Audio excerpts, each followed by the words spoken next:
With all that we have given them, we should own perhaps at least one half of this asset. The revenues generated because of and it's not it, just take out the Obama race part. Why the fuck is the president of the United States boosting cartoons? Stanley walked tall with a paperback brain.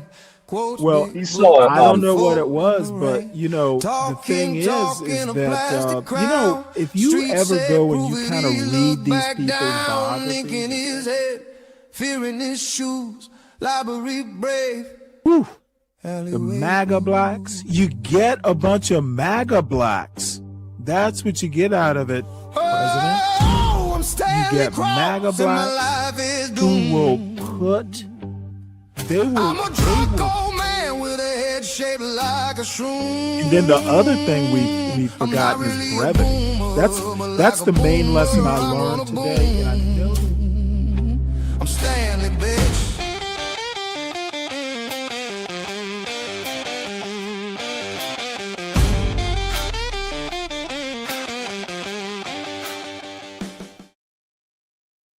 Break these chains we get. They keep us in this painful condition. She give us two things of vision. That's why we listen. Break it down. Yes. Welcome back.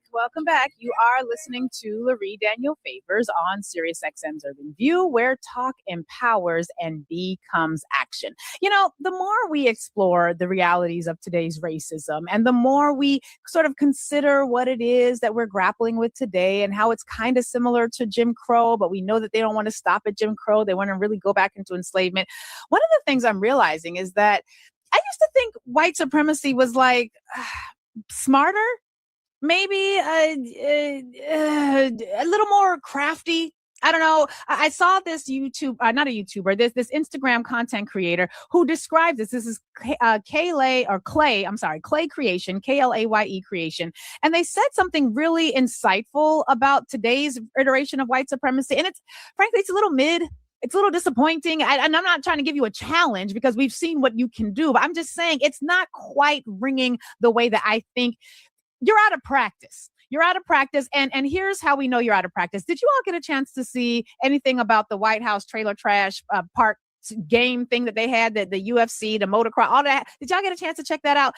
I didn't really, because I was too busy focusing on what really matters in this world, like the Knicks game. But what really was interesting about it was just how middling it all looked. And that's really going to set the stage for our conversations today. I want you to take a listen to Klaye Creation, and then we're going to unpack a little on the other side and look at how that is connected to what other things we're doing a little differently today. Amina, let's hear the clip.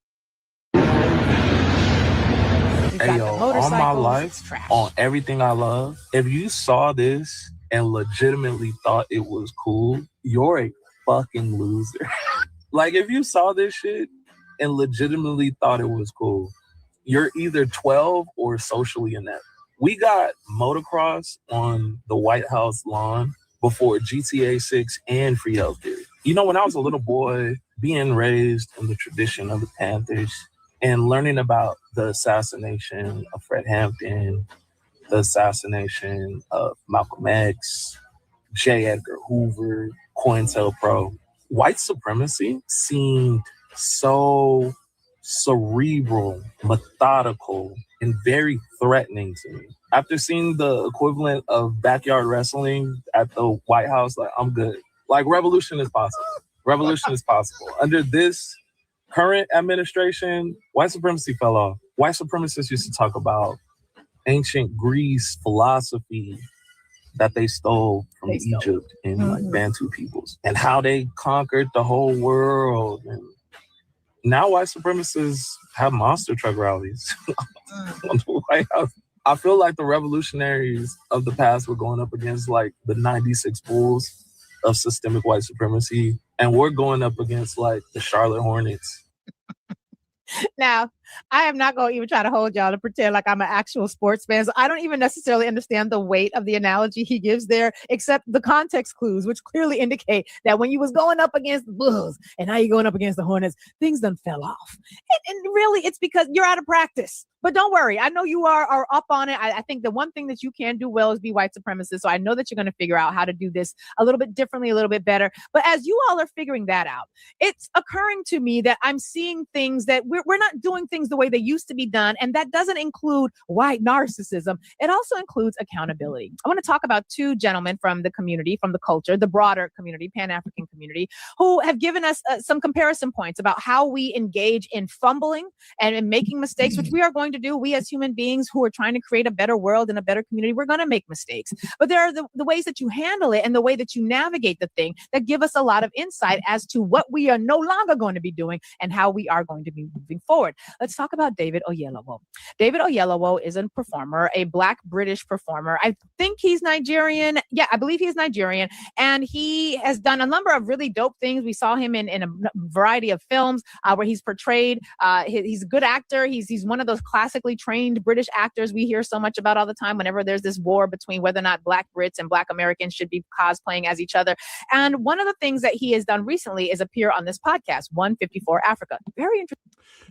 Yeah, let me pause this right quick because I got a couple things. I don't know if you all heard of what Daniel Oyelowo said.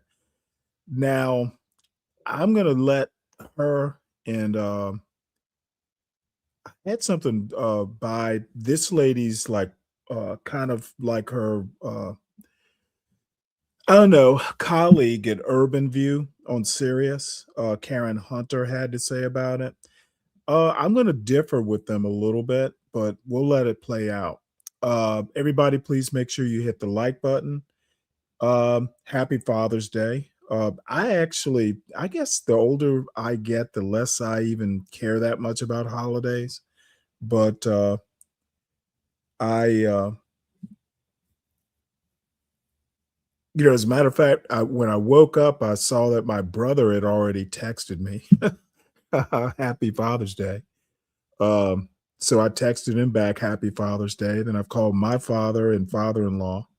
And, my son, hopefully, will call his grandfathers and his uncles to wish them Happy Father's Day. So to all those in the audience, and I think most of the folks in the audience right now are fathers. So Happy Father's Day to you. This isn't particularly a Father's Day show. So it's just about stuff I really didn't get to yesterday. But we'll let this play out. I thought David Oyelowo's Oyelowo, I think that's how you pronounce his name, somewhere close to it. I actually think that this is kind of overblown, but we'll let you all decide for yourselves. Interesting podcast. I haven't really been able to delve too much into it. This incident that took place is what raised my awareness that the podcast exists. But from what I've seen from the clips, it seems like they're having some really interesting conversations. In this clip, David Oyelowo, in the broader segment of this clip, he is talking about different accents. So even though we're going to hear him talk about a specific accent in this conversation, an accent conversation which frankly was mad low-key disrespectful, high-key disrespectful, it's situated within a broader conversation about how you can take on different people's accents and be able to like sort of cosplay different levels of conversation and communication in ways that might put you in a situation where, quite frankly, people might actually think that you're like 3-4 different people because they don't quite know who's talking at once because your voice is changing. So they're doing this sort of like cosplaying situation where they're talking differently, or they're asking him, the hosts are asking him, teeing him up to give us an example of this voice, give us an example of that accent. In this conversation, David Oyelowo talks about the connection between the Nigerian accent and Southern accents that came about as a result of the transatlantic trafficking of African people. The way he framed the thing caused a lot of problems and frustration. So I want you all to take a listen to this clip, listen to David Oyelowo as he describes his understanding of how a Nigerian accent can become an enslaved Southern Black accent. And then we're going to unpack how freakingly problematic this was on the other side. All right, Amina, let's get the screen up and let's take a listen. If you take the Nigerian accent like this and you slow it down, you put a lot of slavery in there. Facts. And then you start to put a little bit of subservience in it. this is what starts to happen to the Nigerian accent. Man. It goes, this because literally, if you're down here and you start to speed it up, and then you start to take all the thing out of it, then before you know it, you're talking like this. Now we are free again. Now we are free. We are released. Hey. Just sprinkle a little slavery, a little subservience on it. Now, what's interesting about this is that one of the accents that I typically do not try to do is an African accent, because one, there is no such thing as an African accent. So I usually would say that the accents that I do that sound a bit like this are from Wakanda. Wakanda is a fictional place. But the idea here is not that it's problematic to do accents or to have voice inflections that allow you to tap into different elements of your presentation styles and capacities. The issue here is that our good brother David Oyelowo, who is not African American, said that what makes the Black Southern accent unique was there's a little bit of slavery, a little bit of subservience. Just sprinkle a little bit of slavery on in there. You're going to take someone who is highly sounding like they are from Nigeria and make them sound like they Southern and slow and slew-footed. And then when he does the reverse and speeds it up, he and the hosts talk about the fact that when he speeds it up and he starts sounding like Nigeria, then we are free. We are released, he says. Obviously, it's problematic as fuck. It's problematic as fuck. David Oyelowo, what were you doing? The science of accountability. So a lot of people had some things to say about this because this was disrespectful and historically inaccurate. So I thought to myself, where could I go to find content? Somebody who was able to speak to the linguistic importance of how Southern Black accents came to be, the historical analysis as to. Let me just kind of make a larger point here. Number one, I think he was on Godfrey's show, or he was talking to Godfrey, I think he's first generation American or something like that, the comedian. So it's basically two Nigerians being Nigerian. They have a lot of smoke for Black Americans. Number two, Godfrey's a comedian, and I honestly think David Oyelowo was just trying to make a joke. Now, the thing is he was able to pull it off. But the third point is, why do we put so much stock in what fucking entertainers say? Okay, Oyelowo is an actor. Godfrey is a comedian. Okay, who gives a fuck? They're comedians, they're performers. Stop taking what these entertainers say is anything more than entertainment. I really don't know. She's up in arms, and as near as I can tell, it's mostly been Black women. Lori Daniel Favors, Karen Hunter, Stacey Patton, and we'll see how she deals with it next. I don't see the big deal. I haven't heard any Black men. Now, it doesn't mean I see every Black man on YouTube or anything like that, but nobody has reacted. Only the Karen Hunters of the world. So I took it as a joke. Yeah, it was probably a little bit edgy, but not that much. We're not slaves anymore. And I'm proud of my Southern accent. It's not so much the accent as much as the amount of your vocabulary and your critical thinking. Oyelowo is a fucking actor. Godfrey's a fucking comedian. I'm not going to take what they say. At least it was kind of funny. If you want to take it as an insult, and I'm into like, hey, this is racist. This person's a racist. Honestly, yeah, it caught my attention, but it wasn't that big a deal. Just my opinion, though. What would allow a person to go from sounding like they are from Nigeria or Wakanda to talking a little bit more Southern like this? There has to be a history about this. And then I remembered Son Michaud, Gullah Geechee brother, who I've had a chance to meet at one of Karen Hunter's Healthy, Wealthy, Wise conversations. He has some things to say about this. And he has some things to say about this because he actually is an expert in this field. He's not just an expert in this field. He's a linguist. He's a linguistics professor at Harvard, where they are told to speak in a way that is a bit more northern, if you don't mind, although it's got a bit of a southern drawl to it. And so Sun Michaud does something in this next segment that I want you all to take a listen to. And he brings us a bit of history as to why it is what David Oyelowo said was mad disrespectful and something about which he should be held accountable. I want you to take a listen to Sun Michaud. Brilliant brother. You should follow him. And he can actually do a damn good karaoke, because at that Healthy Wealthy Wise, he towed a house down with his karaoke. Take a listen to him as he talks about Bass Reeves, a character that David Oyelowo was asked to play, a black man, historically accurate black man, or historically real black man, I should say, that David Oyelowo was asked to play, and where some of this conversation about the accents of blackness show up. Take a listen to Sun Michaud. We are released. Hey, that was a smooth transition. I mean, this is the wrong clip. Damn. The wrong clip. Wrong clip. I need you to do the Sun Michaud clip. It goes into it after. That's the timestamp that you gave me. Okay, thank you. Go ahead. He does this. It's the Sun Michaud clip, because that's not the. I don't think you're playing the right one. I'm sorry. It goes into it. It's longer. It's 146. Okay, let's hear it. Sorry, guys. You usually no. I do a southern accent. No, the way he just did that whole thing. Go ahead. Clear your throat. You know when you. No. I gotta stay in my lane on that one. I mean, this is the wrong clip. A black dude. This is the wrong clip. This is the wrong clip. I must have sent you the wrong one. Hold on. I'm going to send it to you right now. We're going to bring it in. I'm going to let you. It's an Instagram clip, so hopefully you can get this quickly to get it ripped. This is what happens when I be so excited in the mornings, y'all.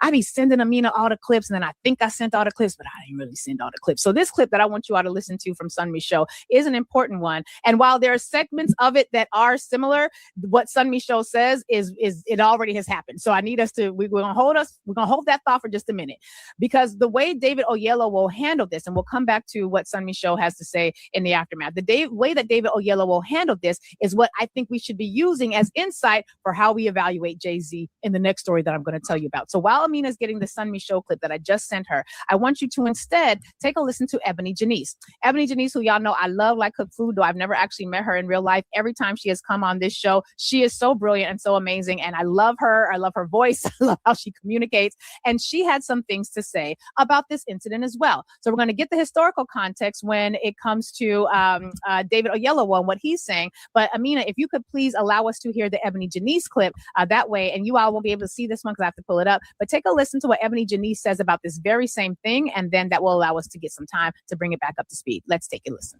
My name is Ebony Janice. I go by Ebony Janice, which means that you should call me Ebony Janice. Okay, so somebody said that the Southern Black accent is rooted in slavery and subservience.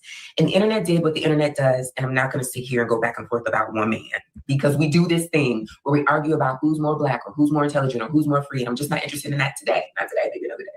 But I do want to say something about the South, because Andre 3000, Andre Benjamin, already told y'all 30 years ago, the South got something to say, and it still does. Here's what I need you to understand. When people think Southern, and they mean Black Southern, they think slow, they think backwoods, they think unintelligent. And I'm not just talking about some Nigerian British actor. I'm talking about us too. We're complicit in this sometimes too, because we've seen the rankings, Louisiana, Mississippi, Alabama, bottom of every list when it comes to education. And we let that mean something about the people. That is not capacity though. That is resources, it's funding, and it's intentional.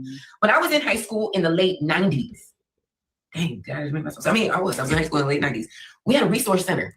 We had laptops, and you could check them out if you didn't have a laptop at home or a computer at home. And there are Black children in the South right now today who don't have what I had 20-some years ago. So when you hand me a ranking, you are not showing me how smart Southern Black children are. You're actually showing me what was withheld from them on purpose. It was by design. Those numbers were built to say exactly what they say. And I know you know that. You just got to sit with it. So let me tell you what the South actually is. So when we talk from kind of this Pan-African perspective about going home, we talk about Africa as the mother, and she is. But if Africa is the mother, then somewhere along the way, the South became the mother too, because there were children born here in the fields, in the cabins, in the churches. The South is not some layover on the way back to Africa. The South is the closer home. The South is the direct lineage. In fact, Africa would be the grandmother. The South is Black American people's mother. And I know that because I am an initiated priest in a West African spiritual tradition. So I carry that. But I'm also the great granddaughter of women who would have never in their life have called their practices something with voodoo at the end of it. Meanwhile, I'm one generation removed from women who healed with herbs, with stillness, with rocking and moaning in a back room, with the sun, with the water. They didn't have that language, or I use my spiritual imagination to suggest that they very likely didn't have it, but they absolutely had the technology. They had the whole thing. The South already had it. So when you tell me that the South is behind, when you tell me everything intelligent about us came from some school up north that finally gave us a few resources, you're actually being intellectually dishonest. And more than that, that is the ploy. It's the work of white supremacist delusion to make us forget that the place they try to break us in is the same place that actually holds the whole memory. Baby, it's something you can't even know about yourself without the South. Period. Period. I gotta stop that. So the South is not where we got left behind. The South is where we got kept. The South is the archive. And some of us are going back to read it. I think that you should go back to read it too if you think the South ain't got something to say. Points were made. Points were made. And so again, she's talking about the same incident that we're going to reference again in just one more video. Amina, do we have this on the show clip? Yeah, we do. We have it. All right. So now I want you all to take a listen. This is Sun Michaud providing us some historical context from as a linguistics expert, as a professor of multiple languages. Take a listen to Sun Michaud as he gives us the additional context that our good brother, David Oyelowo, apparently was missing. Let's take a listen. Peace. One of my favorite historical figures is Lawman Bass Reeves. And that's not coming from somebody who's all hat, no cattle. I come from a long line of Gullah Geechee cowboys. Brother, daddy, granddaddy, cattle, steeds, farm animals, gardening, the whole nine. So imagine my delight when I found out that Lawman Bass Reeves was going to be turned into a TV show. I had an idea of who I envisioned playing Bass Reeves, and that wasn't David Oyelowo, but you know what? He's a great actor. Wasn't tripping.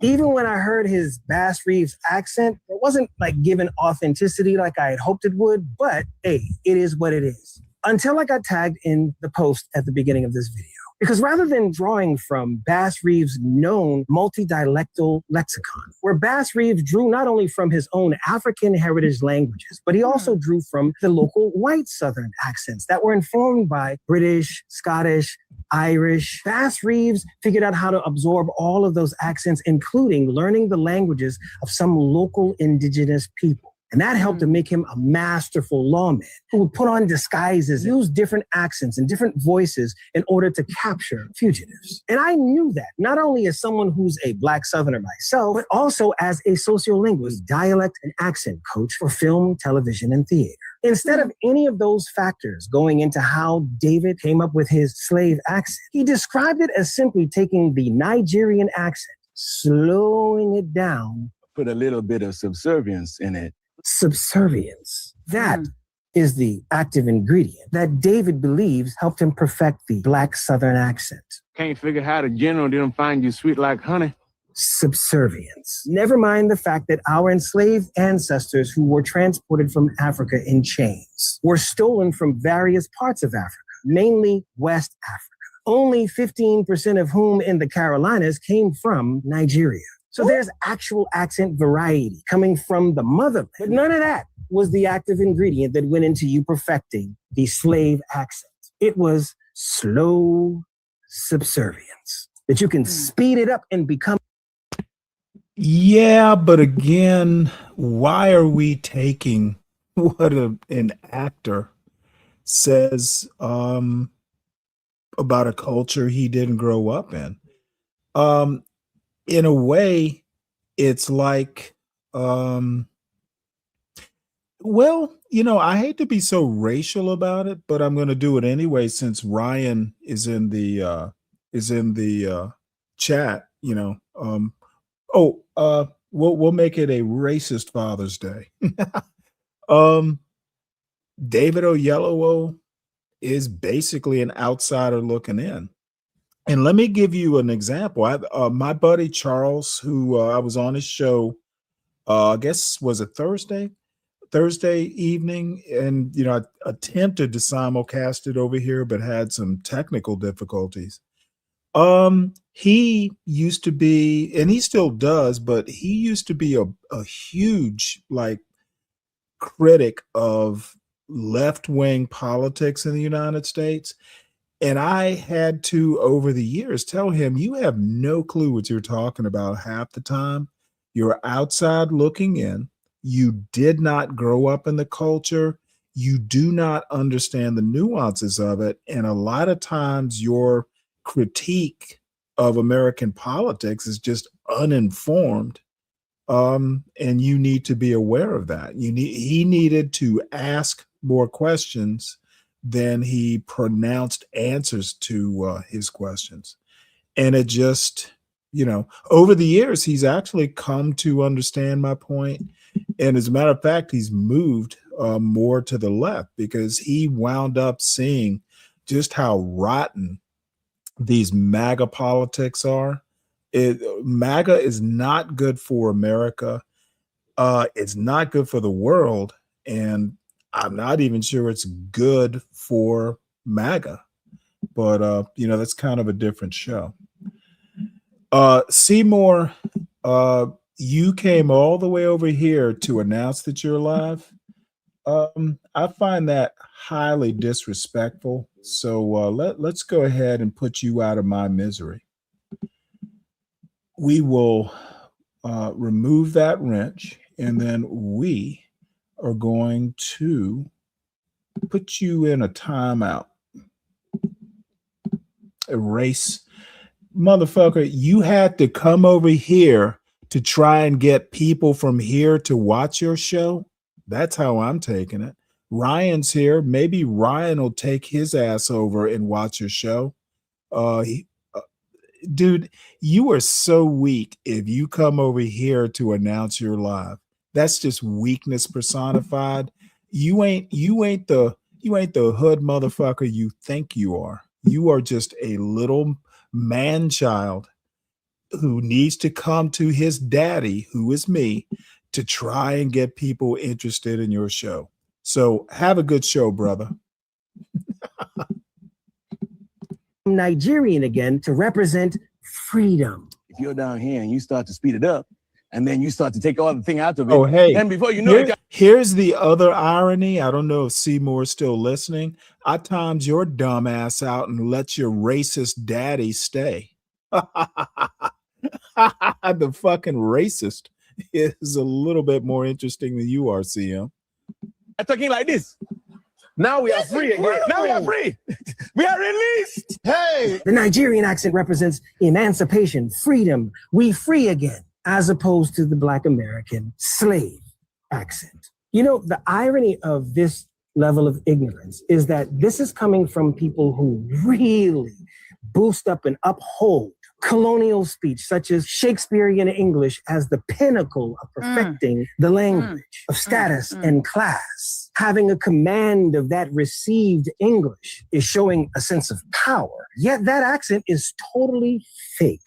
That's right. The received English that we associate with Shakespeare, that's not what the people of Shakespeare's time actually spoke like. That's an artistic interpretation, a device used by posh folk to separate themselves from the common folk. My name is Caius Marcius, who hath done to thee particularly, and to all the Volskis, great hurt and mischief. That's a fake English accent, FYI. That's what he's saying. Thereto witness may my surname. Let's actually stop it here, because Sudden Michelle's points were made, and they were made very, very effectively. I really support that brother because he does these sorts of linguistic treatments that I think are so important. And really the main reason I wanted you all to hear that is because we've actually had conversations on this show about Black accents. And we actually had a caller who, what I believe was from a Caribbean island, who said that there is something about ax and ask that connotes a lack of intelligence. It was something similar along the lines as to what David Oyelowo was saying. And so I wanted to introduce not just this topic, but that historical background so that we get what did he call it? The multi-dialectal lexicon, the history behind that, right? And just an asterisk, Bass Reeves was like a cop, he was a lawman. He was an officer. He was a policeman. And so, yes, he had a lot of talents. Yes, he was doing it. I don't know that we can say he was using it in the best interest of Black people, though. So that's just an aside as well. But all of this was happening. And while all of this is happening, obviously, David Oyelowo was getting dragged through the mud because the fuck is this, son? Like, what are we doing here? And so, because we're talking about the science of accountability, David Oyelowo hold on, when did this come up? 20 hours ago. All this happened within the last 24 hours. And 20 hours ago, David Oyelowo posts the following statement. And I'm going to share my screen as I read it so you all can get a sense as to whether or not, what you think about this, because I think it's important that we understand what was happening here, right? He says in the statement, I want to apologize unreservedly to all those who were rightly offended by my comments on the 154 Africa podcast regarding Southern accents. It was the wrong thing to say, and it is not how I feel. I have nothing but deep respect and great love for Black people of all kinds, especially those from the American South. Reducing a dialect born from the richness and resilience of Black Southern culture to anything. Oh, Clarice, I like that. That's got to be a damn show title for sure. Ooh, that is such a good one. Such a good one.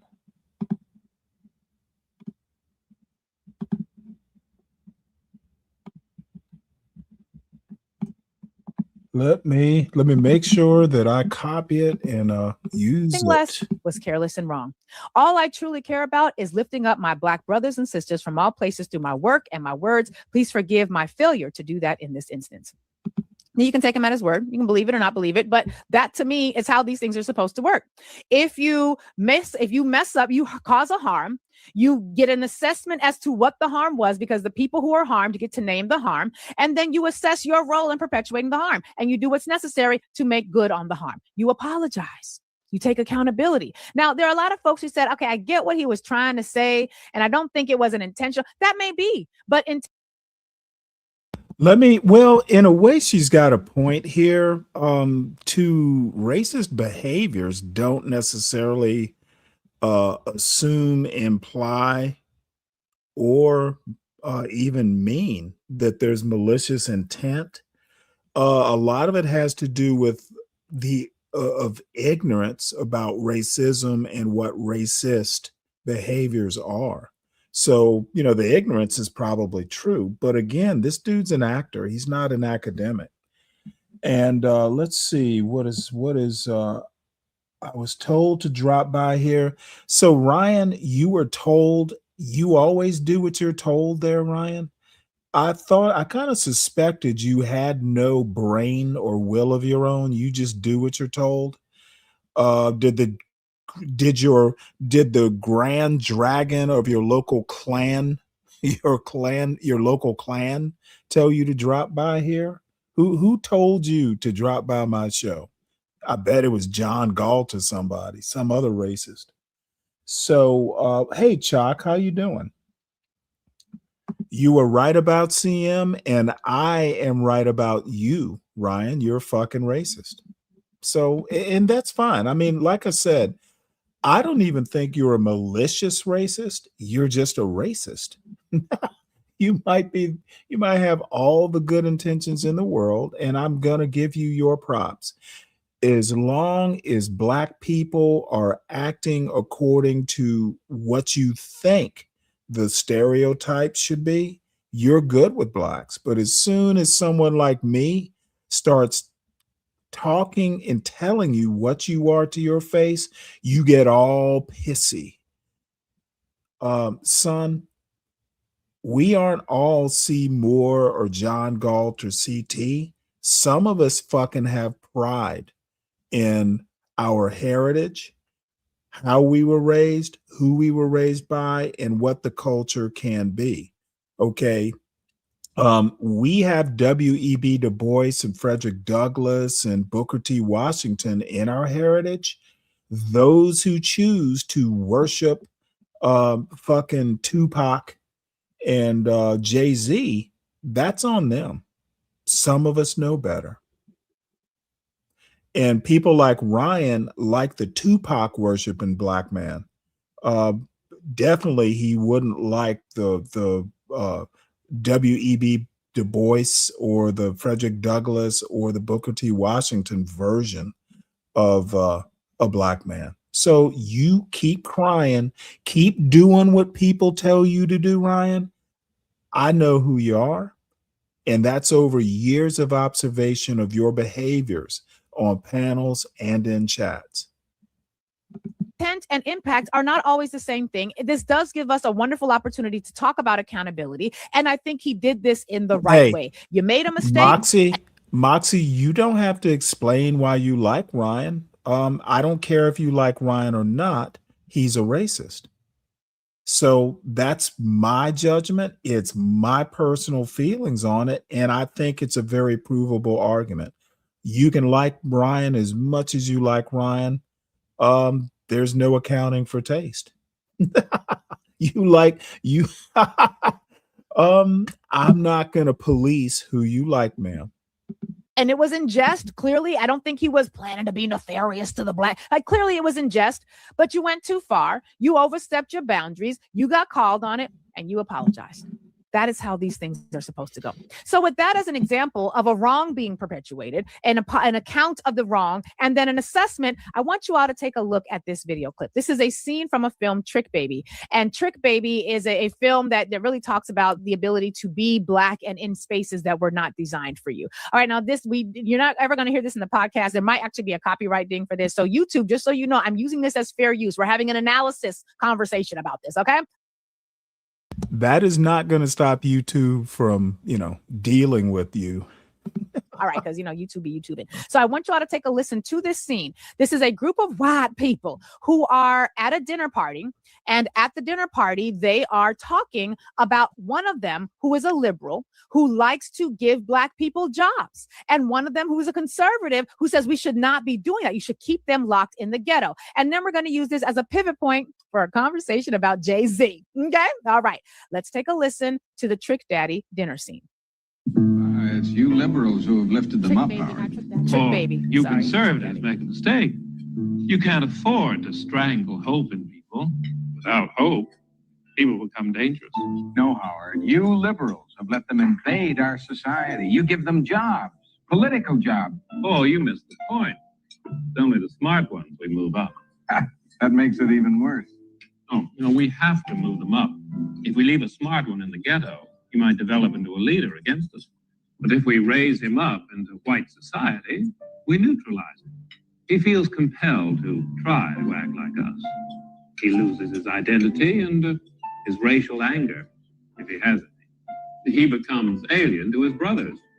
They realize he sold them out and they grow to hate him.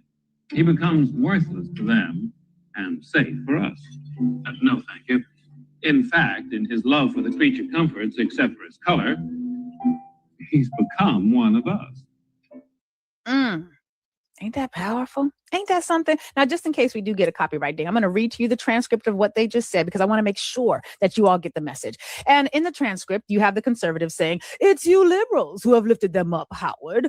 Paul, you conservatives make a mistake. You can't afford to strangle hope in people with people, otherwise they'll become dangerous. No, Howard. You liberals have let them invade our society and you give them jobs, political jobs. Oh, Paul. You missed the point. It's only the smart ones we move up. Yes, well, that makes it even worse. Oh, no, you don't understand. We have to move them up. If we leave the smart one in the ghetto, he might develop into a leader against us. But if we raise him up into white society, we neutralize him. He feels compelled to try to act like us. He loses his identity and his racial anger, if he has any. He becomes alien to his brothers. They realize he sold them out, and they grow to hate him because he becomes worthless to them and safe for us. No, thank you. I'm good. I don't need any more food. In fact, his love for the creature comforts, except for his color, he's become one of us. Let's talk about Jay-Z, all right? We all agreed that when Target, who had made a decision that they were going to support diversity, equity, and inclusion, Target, who had come out in the aftermath of the George Floyd protest, Target, who even before that had been doing the Pride displays and the Black History Month displays and all of this, that, and the other, Target had made some commitments to Black people. Target said that they was going to put a couple $2 billion into a fund. They were supposed to invest in banks, the Black-owned banks. They were supposed to have a creator. They had made some commitments, and then Target got wind of who was winning the election and said, oh, we don't do Black shit no more. We don't do diversity, equity, and inclusion anymore. Why would we do that? We're white. And so Black people was like, I bet. And we have been betting Target ever since. I ain't stepped foot in a Target. In fact, I told y'all how I had something to return after the Target broadcast boycott had been announced. And then I was ashamed to go return it, but I wanted my money back and I didn't have a receipt. So I went in there with my hoodie on and a face mask. And I was like, I just need my money back. And if you can't give me my money back, you can just keep it. Because I did not want to be seen coming out of Target looking like I had bought something. That is how committed I have been. And so we recognized that there was some kerfluffle about this, because then the faith-based community got involved and they had a fast. We had a boycott and we had a fast. And then they ended the fast because I guess they was hungry, but we kept the boycott going. And the boycott's still going. It's fuck Target for here forever. Forever. So it was so curious that after the successes of the boycott, in fact, they had to get a new CEO. They lost like so much of their market share and their value. It was so interesting to find out that yesterday, your man's Jay-Z has decided that his next album, that it ain't even a new album, it's a re-release of an old ass album. He's going to release it exclusively with Target. Exclusively with Target. I want you all to take a listen to this clip, because this gives us, in light of what we just talked about with David Oyelowo, this gives us an opportunity to understand some things about the science of accountability, who is and who is not accountable. I want you all to take a listen to this video clip, and then Urban View 866-801-8255, 866-801-TALK. We're going to unpack it on the other side, because there's some things we got to unpack before we get all of our second hour guests on. All right, so here we go. I want you all to take a listen. Amina, let's hear it.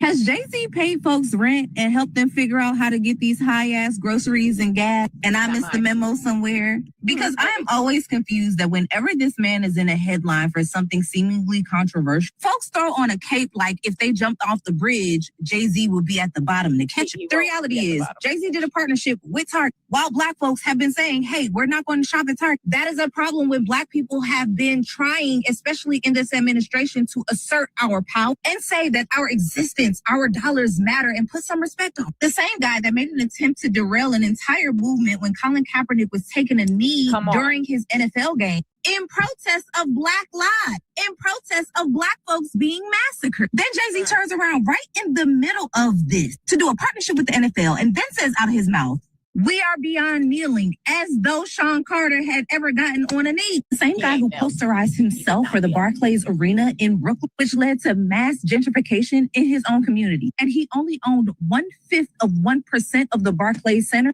and then sold it. The same guy who recently combed out his Basquiat wig piece, but was posed in front of this Basquiat painting with the Tiffany diamond. And Basquiat's former assistant coming out and saying, hey, Basquiat was actually an anti-capitalist. This is disrespectful to his work. The same guy that was sitting at this very table, busting it up with Ivanka Trump and Jerry.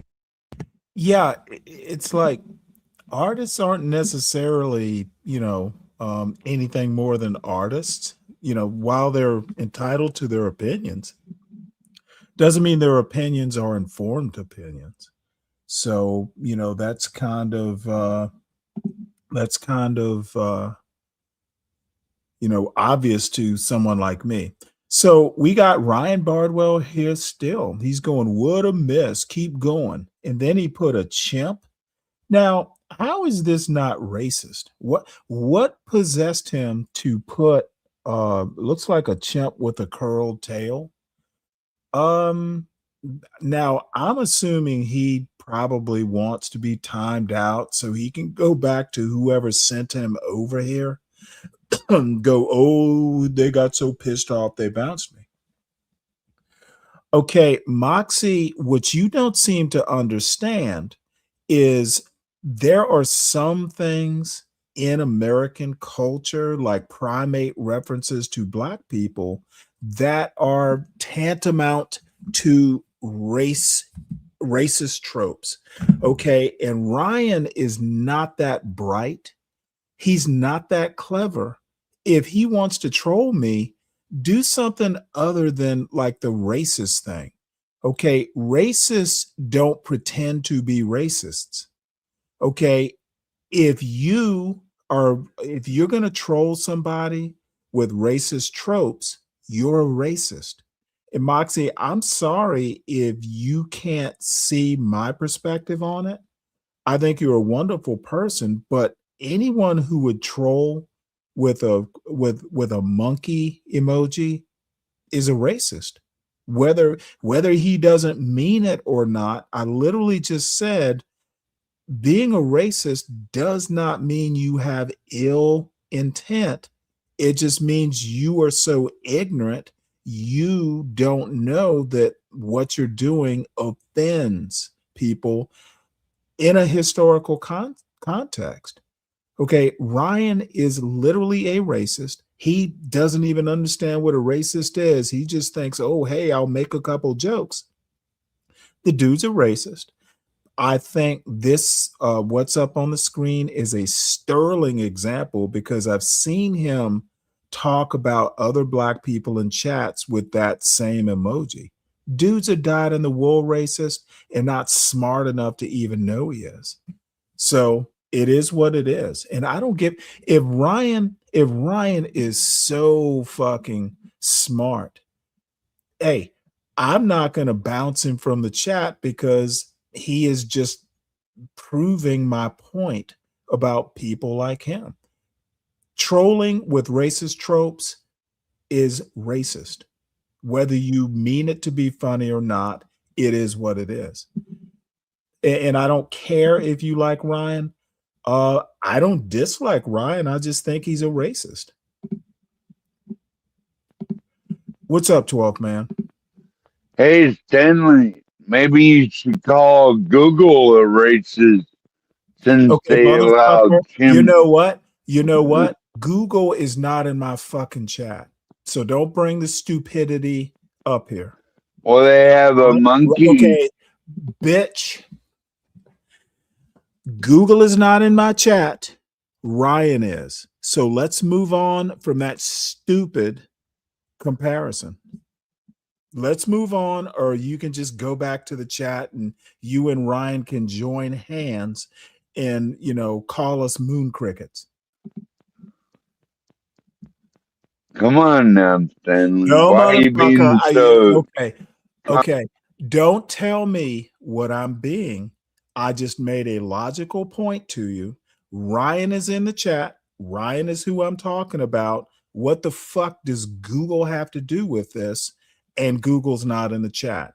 If that can't absorb into your alcohol-soaked brain, I'm not in the mood to babysit. Now, we can move on from that point, or you can just go back to the chat. You can self-deport your dumb ass because you're not much, dude, you're not much better than Ryan when it comes to this racial bullshit. I've called you a racist a lot of times because you are. Now, this is your last chance. We can move on to something else, or you can double down on it, and then you can just live in the chat. Let's move on, Stanley. I'd rather move on. Well, that seems a rational choice. Now, your buddy Ryan, and I'm not saying he's your buddy, but I am making it. So what do you think about this Daniel Oyelowo thing? Or did you catch Okay, you didn't catch any of it. Don't worry about it. We'll just keep playing this. Kushner, in all of this time that Target has been consistently a part of conversations with regards to the Black community and avoid, they still have yet to come out and specifically state that they stand 10 toes behind the Black community. And like, he legitimately don't even need to partner with Target. Like, is everybody okay? Everybody's not okay.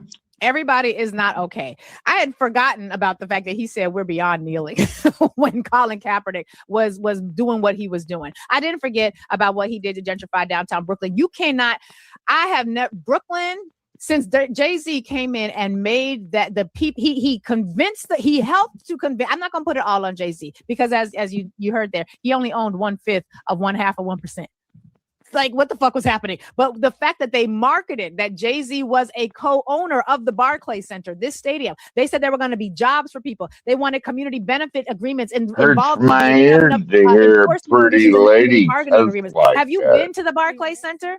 Ain't no affordable housing around the Barclays Center. It's hot. They have made downtown Brooklyn look like fucking Midtown Manhattan. Turn down and that your shit volume. is cheap. It's trashy. They get throwing up condos all over the goddamn place. And you know how you can tell new construction ain't for black people? The windows. When you see the window cut out and it's like that floor to ceiling shit, or even the floor to the midway down, or the ceiling to the midway down, and you know that they don't believe poor people deserve that much light. You know they're not giving windows that big to poor people. And Jay-Z had a lot to do with that. Now listen, y'all know that I love Jay-Z's wife.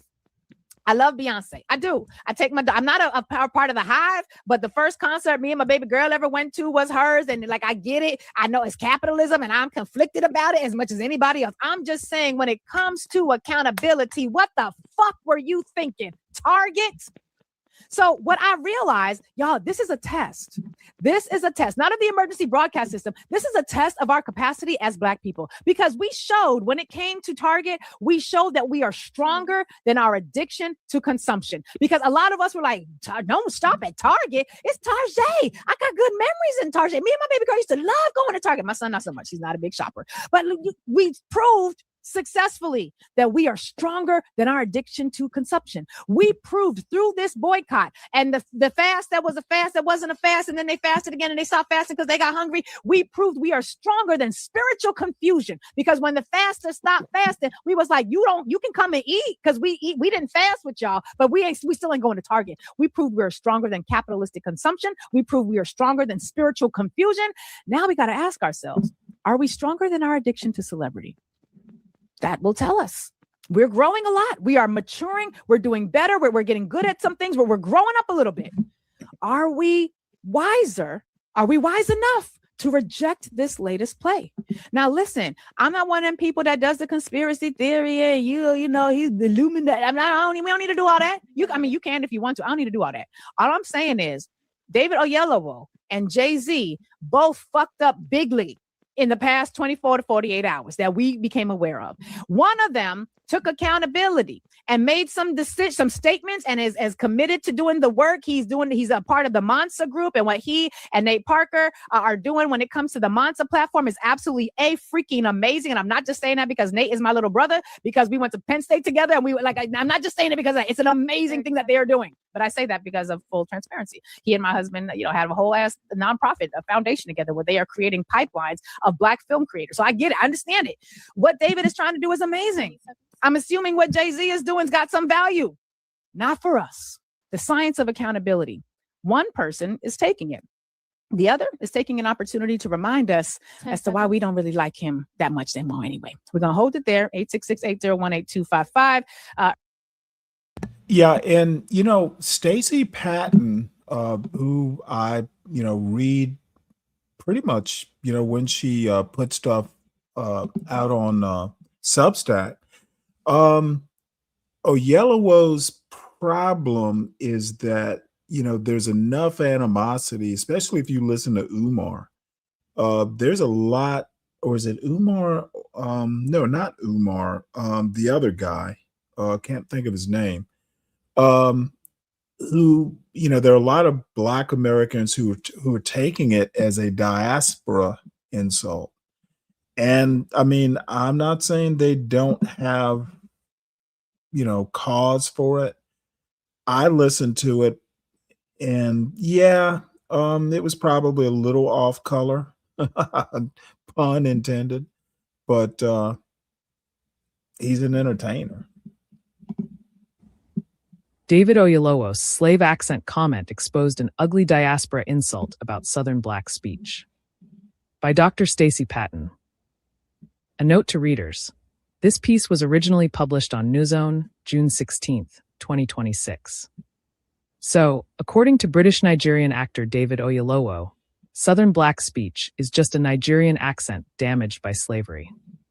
That's fascinating, coming from a man whose people speak with the king's English lodged in their throats and wearing the empire's language like ancestral jewelry, while pretending colonialism hasn't shaped their own linguistic world or their views of Black Americans. And this is exactly why a viral clip of Oyelowo on the 154 Africa podcast has triggered such backlash, before he later issued an apology via an Instagram post. I want to apologize unreservedly to all those who were rightly offended by my comments on the 154 Africa podcast regarding Southern accents. It was the wrong thing to say, and it is not how I feel, Oyolowo wrote. I have nothing but deep respect and great love for Black people of all kinds, especially those from the American South, he continued. Reducing a dialect born from the richness and resilience of Black Southern culture to anything less was careless and wrong. All I truly care about is lifting up my Black brothers and sisters from all places through my work and my words. Please forgive my failure to do that in this instance. Oyolowo, who has portrayed Black American characters including Martin Luther King Jr. in Selma, Bass Reeves in Lawmen, Lewis Gaines in The Butler, Preacher Green in The Help, and Joe Lightning Little in Red Tails, was asked about African actors playing African Americans and how he's able to move smoothly through different accents. But he didn't just discuss the nuances of dialect. It was how he described his idea of Southern Blackness that ticked folks off. As Oyolowo performs the Black American accent, he slowly drops his head as his voice gets lower and slower, with a heavier Southern-sounding drawl. He stretches the vowels, rounds the words, and gives the delivery a subdued, almost bowed slave quality. He said, if you take the Nigerian accent like this, and you slow it down, you put a lot of slavery in there, and then you start to put a little bit of subservience in it. This is what starts to happen to the Nigerian accent. Seasoned with subservience, y'all. And then after this performance, he returns to a Nigerian accent. His body straightens and his chest opens, his face brightens, the pitch and energy of his voice lifts, and the consonants snap back into a brisk Nigerian cadence. We literally witness a linguistic liberation from Southern Black bondage as African fluency is restored. Now we are free. Now we are free. We are released, he says. That performance was giving the courtroom scene in the movie Amistad, where Sink rises to his feet with his chains shaking and cries, "Give us free." Sink's cry is broken English forced through captivity, while Oyolowo spit made Black Southern speech the broken thing that needs liberating. The podcast hosts laughed along and seemed awed by the actor's charming display of linguistic range. But strip away the humor for a moment, and what you'll hear underneath all that dialect work is a man casually giving voice to a familiar old diaspora condescension and insult that says Southern Black folks were damaged by bondage, slowed by suffering, bent into servility, and our speech is a degraded inheritance. Never mind the fact that Black Americans created one of the most powerful, adaptive, and influential linguistic traditions in the modern world. Continue reading on News One. Thanks for reading. If this piece moved you or made you think, please consider becoming a paid subscriber. Your subscription keeps my Substack fueled and unfiltered. Paid subscriptions also help me support HBCU journalism students who need laptops, DSLR cameras, tripods, mics, lights, software, conference travel, report.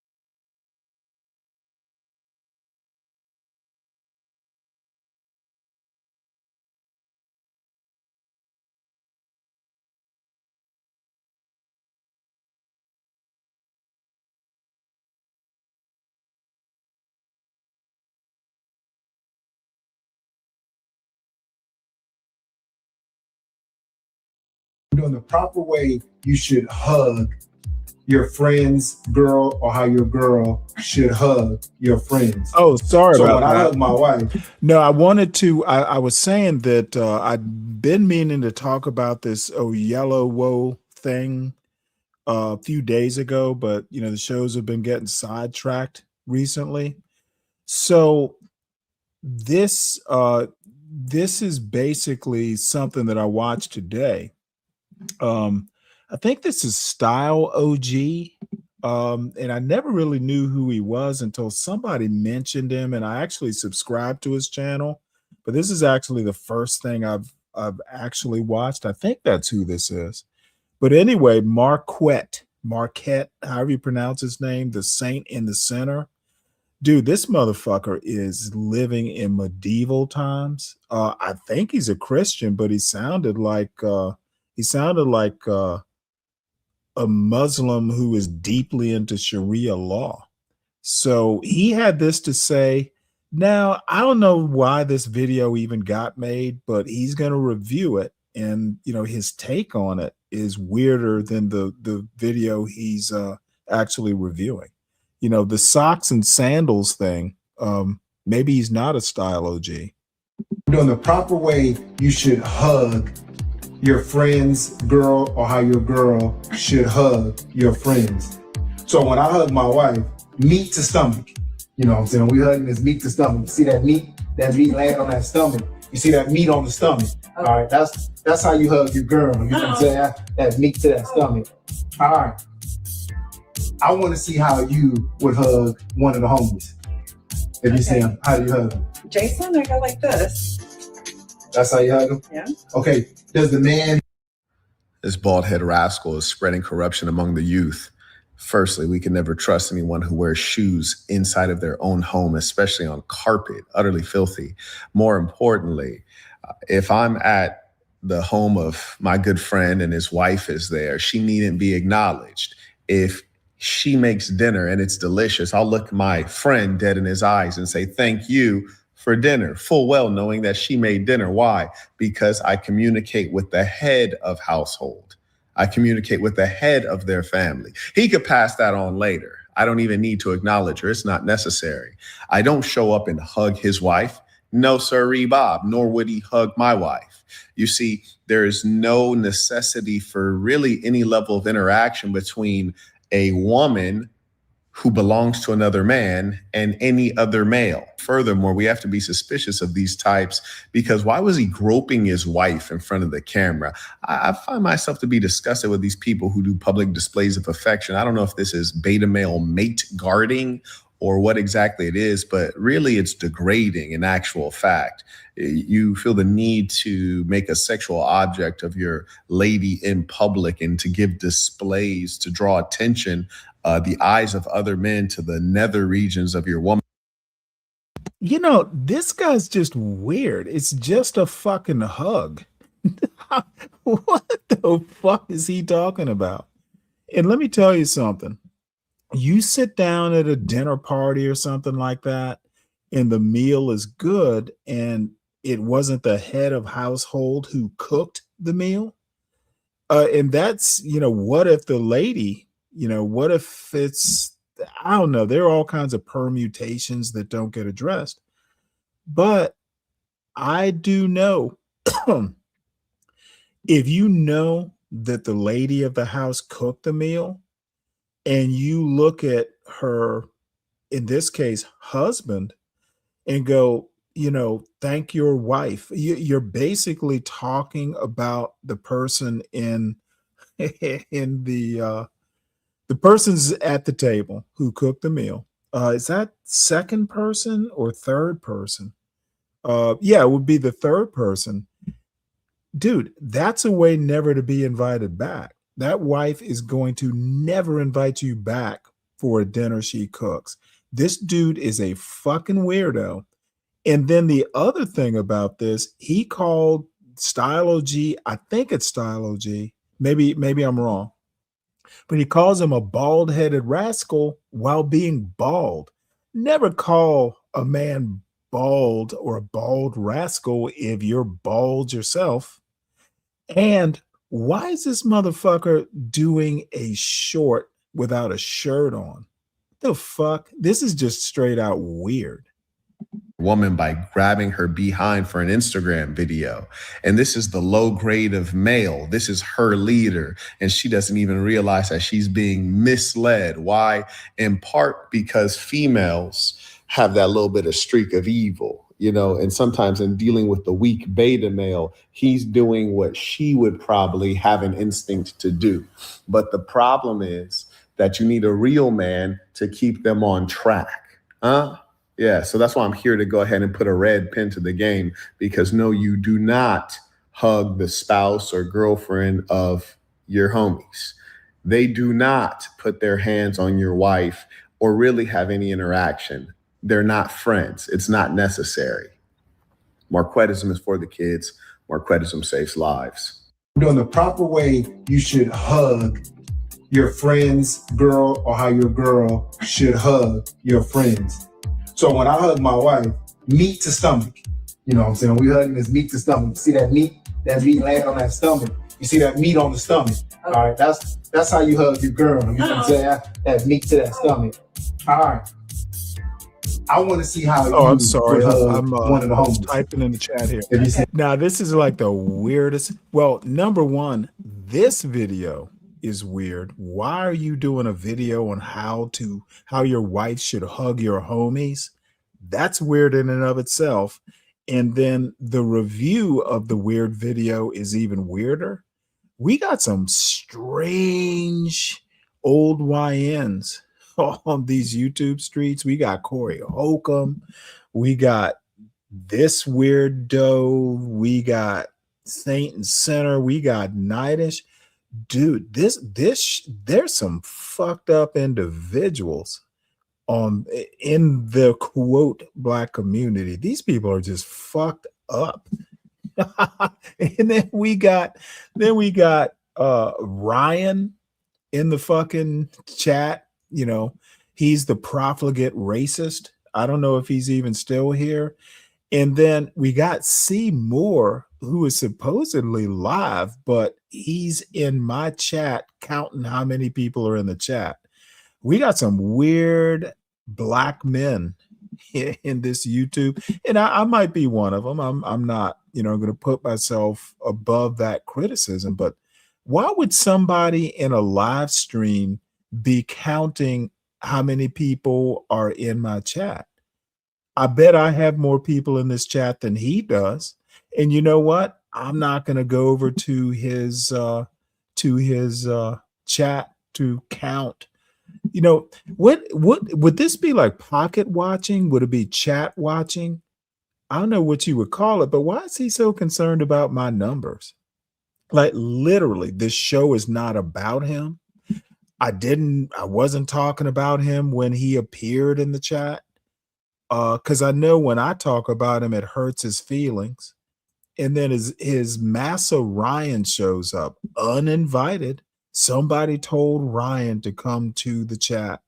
So somebody told Ryan to do it. Maybe that same person told C Moore to do it. We got some weird motherfuckers. So anyway, the next couple videos are specifically on Juneteenth. It's still the Juneteenth holiday weekend. So I want to talk a little bit about the history of it. This is Annette Gordon Reed. She grew up in Houston, and apparently they had like a pretty decent Juneteenth celebration for decades, like when she was growing up. She's now a historian and law professor at Harvard. She wrote the Hemingses of Monticello. She basically is the one who, proved the relationship between Thomas Jefferson and Sally Hemings. And it was before DNA became a thing. So she is basically legendary. And she wrote a book a few years ago called On Juneteenth, maybe 5 years ago. So let's hear about it. And the link is posted if anyone wants to come up. You are certainly welcome, but don't be a CM. Welcome to the Free Library of Philadelphia. I'm Andy Cahan, Director of Author Events. And we're excited to have Annette the Gordon volume Reed was back good. with- Oops, the volume was good when I don't know. You'll have to turn up your volume. I heard this earlier. The volume was fine. I don't know why it's a little low on my end, but I'm going to turn up my earbuds. with us tonight to discuss her new book, On Juneteenth. She first joined us in 2008, a couple of weeks after the publication of The Hemingses of Monticello, An American Family, which went on to win both the Pulitzer Prize and the National Book Award. She was also here for her biography of Andrew Johnson, and later she shared the stage with Peter S. Onuf for their co-authored work, Most Blessed of the Patriarchs, Thomas Jefferson and the Empire of the Imagination. Gordon Reed is currently the Carl M. Loeb University Professor at Harvard University, and her honors include the National Humanities Medal, a MacArthur Genius Grant, and the Frederick Douglass Prize. In her new book, the Texas-born historian examines her own past vis-a-vis her Lone Star State roots in Juneteenth. In a shimmering review in the New York Times, Jennifer Zalai praised the book for the author's ability to combine clarity with subtlety, questioning her own assumptions, and showing that historical understanding is a process, not an endpoint. Tonight, Annette Gordon-Reed will be in conversation with award-winning broadcaster, journalist, and longtime friend of the author event series, Tracy Matisak. It's great to have you with us tonight. The screen is yours. And it is quite an honor to be here tonight with Professor Annette Gordon-Reed. As Andy mentioned, this book has gotten rave reviews. If you have not yet picked it up, make sure that you do that, and you can get it through the Joseph Fox Bookshop. But we are delighted to have this time together, and we would encourage you, as Andy said, to jot down some questions, because we've budgeted some time for your questions toward the end of the evening as well. So that said, Professor Annette Gordon-Reed, welcome back to the Free Library of Philadelphia. I'm very glad to be here. It's one of my favorite places. I wish I could be there in person, but alas, here we are.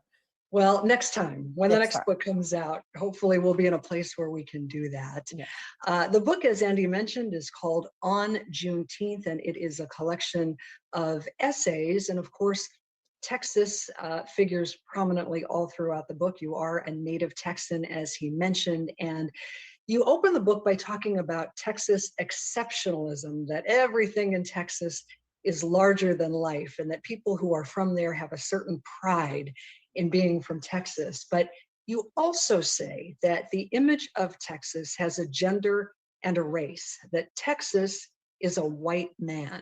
What do you mean by that?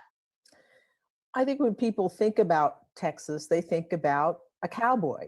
They think about West Texas and cowboys and cattle and herds and so forth. And it's not about the part of Texas that was, was a slave society, where you had African-American people, where you had plantation slavery.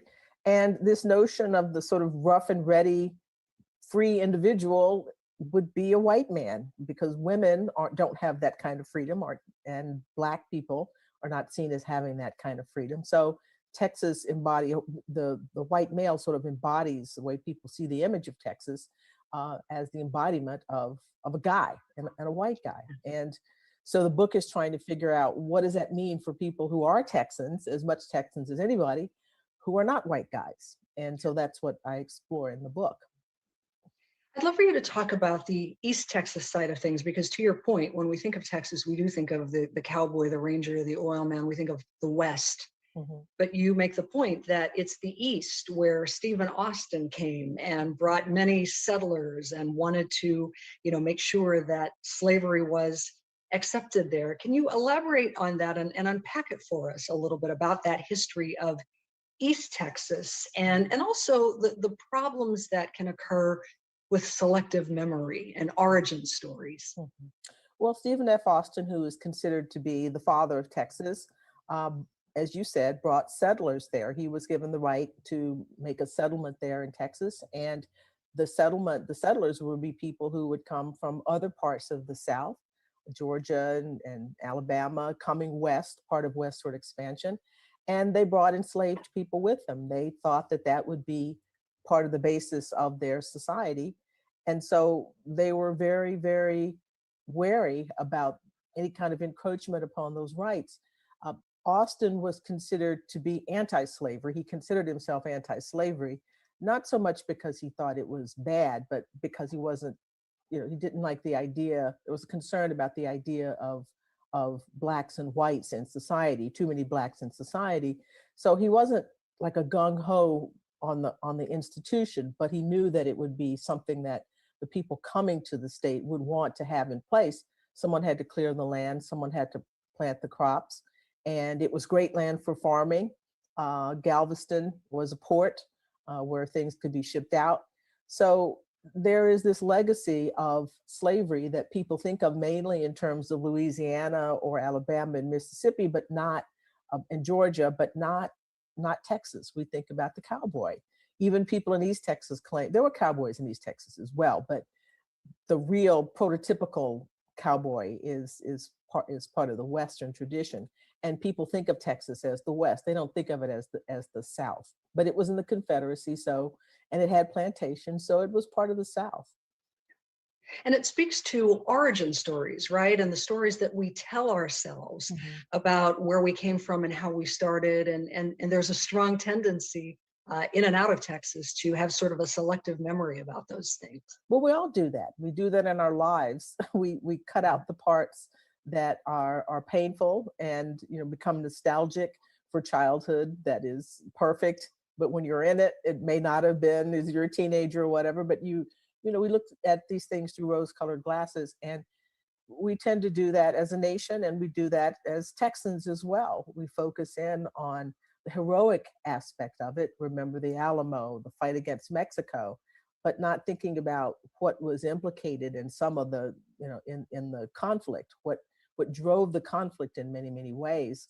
And we want to think of ourselves, want to think of the past in heroic terms, but it's not always a wise thing to do. You could say never wise things to do, because you have to have, I think, a realistic picture of the past if you want to try to understand why we are in a particular position today, because all of those things, all of those influence led up to where we are now. And there are always going to be connections to the past. So we should try to be, I understand, I say in the book that, we humans seem to need to have mythology and fond memories, but we really do have to be hard with ourselves in some ways and be realistic about the situations in the past. Yeah, and it's one of the many ways in which, as you write, Texas is kind of a microcosm of America.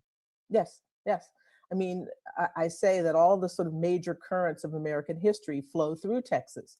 There is the issue of plantation slavery, westward expansion, the conflict with indigenous people and the displacement of indigenous people, the conflicts and relationships between Hispanic culture and Anglo culture, Jim Crow after the end of slavery. All of those things, and it's a state that borders another country. So the international aspect of it is brought to bear in that particular place. So there's no other state that combines all of those kinds of things, and I think it really contributes to the kind of craziness of Texas in a lot of ways, because so much is going on there and has been going on there from the very beginning.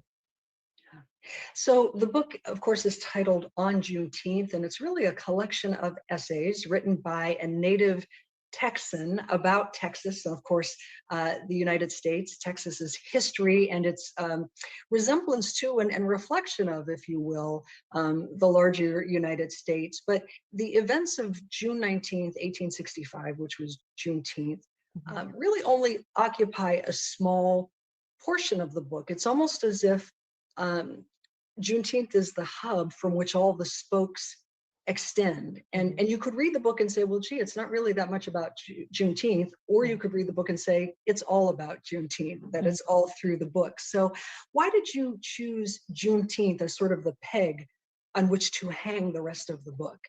Well, because it's a day that commemorates the end of slavery in Texas. And there's so much packed into that notion. The effects of slavery on the state and on the country as a whole, the notion of race relations, racially based slavery helped maintain and support and give a justification for white supremacy. And by talking about this particular day on Juneteenth means, in the book, in the chapters, I talk about what actually happened on that day and what the response was to it. But on Juneteenth also means the symbolism of it, the sort of substance of this moment when slavery ended, that slavery had to be ended. The fact that it existed is telling, and what it meant for the community and the people around them. So it's an opportunity for me to talk about my family story, talk about the history of Texas through thinking about how did we come to the point where Juneteenth was necessary and what happened after that, the aftermath of all of this. And so slavery and race and politics, all of those things are tied up in this particular day. So it is a way to talk about, it's a door to open a discussion about history about Texas, the United States, its place in the United States, but also my family, something that I don't typically talk about.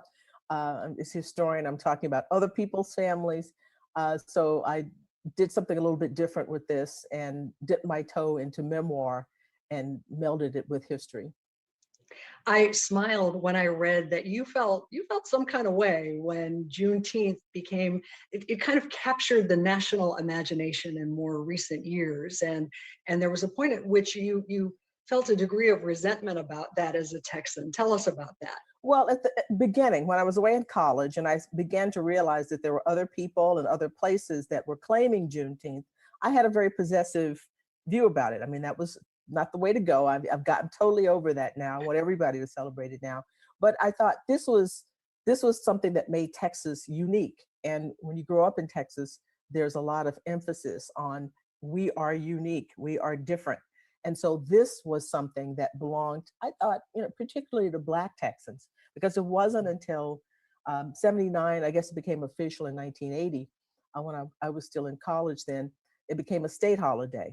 So before then, it was mainly Black people that I knew of in my little town. It could have been other places, but it was mainly Black people who celebrated. But at some point in the 70s, and then when it becomes a state holiday, Black and white people and Hispanic people of different cultures, everybody in Texas, became a Texas thing. So I was very possessive about that. But as I said, I've sort of moved on from that now. And you're over it now. I'm over it now. I'm sharing it with now. the rest of the country. Yeah. How did your family celebrate Juneteenth? Well, it was this was the run up to July 4th. So some things were similar: barbecuing, firecrackers, red soda water, red meaning pop, soda water. We called it soda water in those days. And before everything became a Coke, and then every drink is a Coke. Barbecue. Goat, for some reason, was a part of the menu, although my family didn't partake of that, but that was another tradition that was there. And I'm told strawberry pie, which we didn't do, but the notion, I'd read this, and I don't know if this is apocryphal or, how ideas about how traditions come to bear can come from, real places and not. But the thinking was that the red was about the blood that had been shed during slavery. Mm-hmm. It was sort of a symbolic connection to that. Mm-hmm. So it was just think 4th of July with Black people and firecrackers. I was just thinking the other day that we had firecrackers when I was a kid. I was below 10. I can't imagine letting my kids play with firecrackers, but it was a different time. So it was a festive thing. It was summer, so we were not in school, but sometimes people took the day off, and it was a lot of running around and playing, and it was just a festive time. And then waiting for July 4th, which we celebrated as well. So your family goes way back in Texas. I mean, generations. You said that on maybe it was your mom's side, it was to the 1820s, and your dad's at least 1860, and you had ancestors who were enslaved. And I'm curious how your older relatives talked about Juneteenth, and were those stories passed down through the family? Well, my great grandmother was alive until I was about 11 years old. And it's one of those things, historians, I could just kick myself for not talking to her. And she would try to, older people tell you these stories and you go, yeah, I don't want to hear that. I would give anything to be able to ask her more about this. But I tell this story in a piece that I did for the New Yorker. One year I mentioned to my great grandmother, we were sitting on the porch, and I said, it didn't seem to me as if people were taking Juneteenth seriously, that acting as if it didn't make any difference to us. And she said it made a difference to us. It was important to us. And from that moment, from the depth of her feelings, I knew that she really meant it. Her mother had been enslaved as a little girl and had been freed by her father along with her mother. And so she knew somebody who had been enslaved. And her mother had 3 husbands, all of them died. And the third one actually had not been freed until after the Civil War. So slavery was like a generation to them. It was just one, remove from that. And I knew somebody who knew people who were enslaved. And so this meant something. We knew that it didn't mean that everything was okay. My father, who could be really sarcastic, would say, oh, the slaves haven't been freed yet. But what he meant really was there was a long way to go in terms of civil rights and towards equal citizenship for Black people. But for me, it was a commemoration, or thinking about the joy that those people must have felt, knowing that legalized slavery was over. I mean, they knew it wasn't going to be perfect immediately, but not to have your children sold, not to have your family separated, other than in ways that people lose relatives to death and things like that, but not through sale or inheritance, through the laws of property, meant a great deal to those people. And so I think that's why the day means something to me. It's not saying everything was okay. It's the recognition of what must have been their joy. Yeah. And of course, very, very difficult times followed that. I mean, you had Juneteenth and you had the 13th Amendment, which officially ended slavery. And then you had Reconstruction, and then Reconstruction ultimately gives way to Jim Crow. And of course, Black people just, to use the phrase, catching hell all over again in America. And it was just as true in Texas as it was anywhere in the country. You did not have to go much farther than your own hometown to find some really chilling examples of the ways in which Black people were treated during Jim Crow times, right there in Texas. And I was particularly struck by the story of Bob White. Can you tell us a little bit about his story? Well, it's interesting. Bob White, I first learned about Bob White as a little girl because my grandfather knew Bob White there in Livingston, Texas. And he would tell about the story about this man who had been accused of raping a white woman and was tried and ended up being killed by the alleged victim's husband. But the story involved this man who had gone away from Livingston and come back, lived in Houston for a time, had come back to Livingston, and was accused of raping a white woman there, and was put on trial. Before he was put on trial, the Texas Rangers would periodically take him out of the jail cell and take him and tie him to a tree and beat him. And they did this until he confessed to the rape, and he was sentenced to death, back when you could sentence people to death for raping people, sentenced to the electric chair. His lawyers fought and appealed, and the case was sent back a couple of times. It went all the way up to the Supreme Court, which I did not know until I was working on this memoir. I mean, I teach criminal procedure at the law school, and here's a case, that I had heard about since I was a little girl and didn't know that it went up to the Supreme Court. But in any event, the court sends it down saying that tying somebody to a tree, whipping them until they confess, was a violation of the Due Process Clause of the 14th Amendment. Surprise, surprise. And they sent it back down for a retrial. And while he was on trial, the husband of the alleged victim, Ruby Cochran, came into the courthouse and shot him in the back of the head in front of the jury, in front of all the spectators, the judge, everybody. Hands, the prosecutor, someone the gun, and he's tried. And the case lasts like 5 days later, something like that. They deliberate for 2 minutes and acquit him. And so here's a person who murdered someone in front of all these witnesses, and the crowd cheers when they announce the verdict. And this really just kind of broke people in the community. And as I was writing this, I was thinking about the fact that their hopes must have been raised because he kept getting new trials. I mean, the Texas court system was looking at this. They were saying, there's something wrong here. There's a point here that the anti-Black blacks, some in this crowd, some in this chat, and then a lot of them out on YouTube. John Galt's one of them. C. Moore is one of them. Just people who just don't understand the value of being black, don't understand black culture, just fucking hate blacks. All the blacks except for themselves, of course. History has repercussions. It's like dropping a pebble, in a pond. The ripple effects. So 1842 is irrelevant to, 50 years later.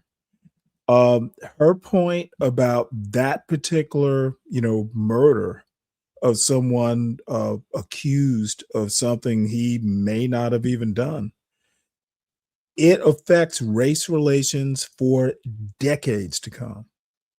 Okay, so it doesn't matter whether it's 1842, 1952, 1992, whatever. Shit gets remembered down generations.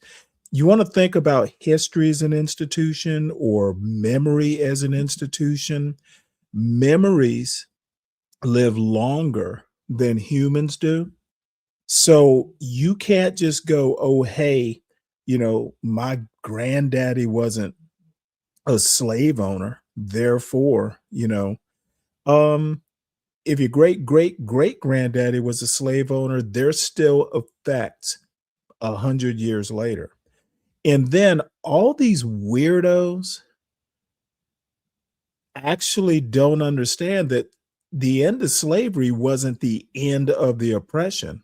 There was 80 plus years of Jim Crow, which was in some ways worse than slavery. People don't seem to understand that Jim Crow didn't really end until, the mid 60s. People just don't seem to understand that, racism in the United States is literally in the warp and weft of American culture, the fabric of American culture. And it just doesn't go away like a light switch. It's either on or off. And I think a lot of the anti-black blacks are proof positive of my point. They have basically taken up the attitude of the Ryan the Ryan Bardwells of the world, of the United States. And the bottom line is Ryan doesn't even understand that he's a racist. That's actually the sad part. This motherfucker will come in, put a monkey with a curled tail in some comment and have other people in the chat call it, oh, he's just trolling. The shit is racist. And some people don't appreciate that sort of trolling. It's not funny. It's not even clever. It's racist. And I don't know how people can in good conscience defend that sort of thing in 2026. Indeed, it is not 1842. It is 2026. Why are there still racists in America who think that, oh, hey, I'm not racist because I didn't mean it? Motherfucker, that doesn't change that you did the racist behavior. Intent. Generally, intent is not going to excuse you from punishment, say for a crime. Let's just use a crime as an extreme example. Oh, I didn't mean to kill him.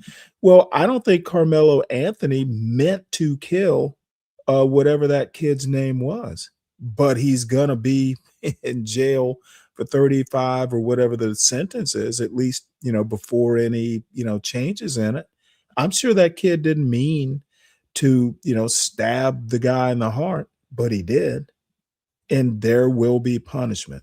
You may not even be aware that what you're doing is racist. Oh, it's just funny. But motherfucker, you will be called a racist by people like me, whether you meant it as, it's obviously you meant to pluck some racist string.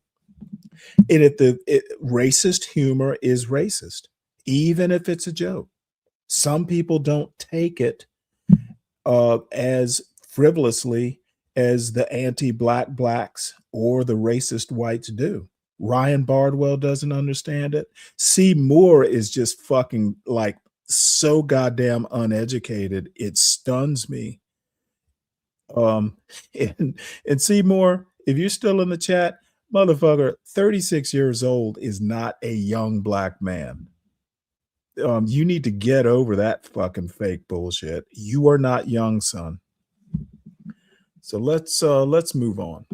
And they make it all the way up to the Supreme Court, and to have it end like that, with the guy dead and his assailant walking free.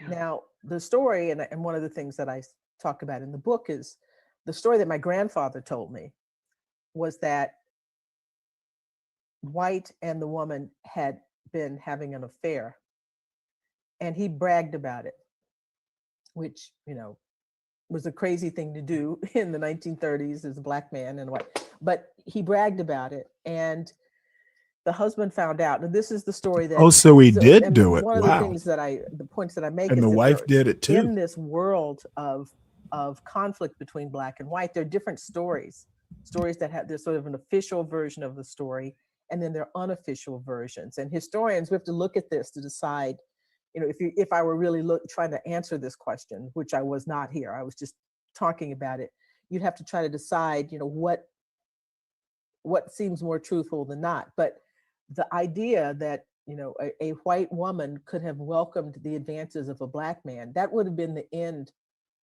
of her social life, maybe her life. And so you could understand why her husband or other people, there would have been pressure to say that this was rape as opposed to something else. And that's the story that was told in the black community.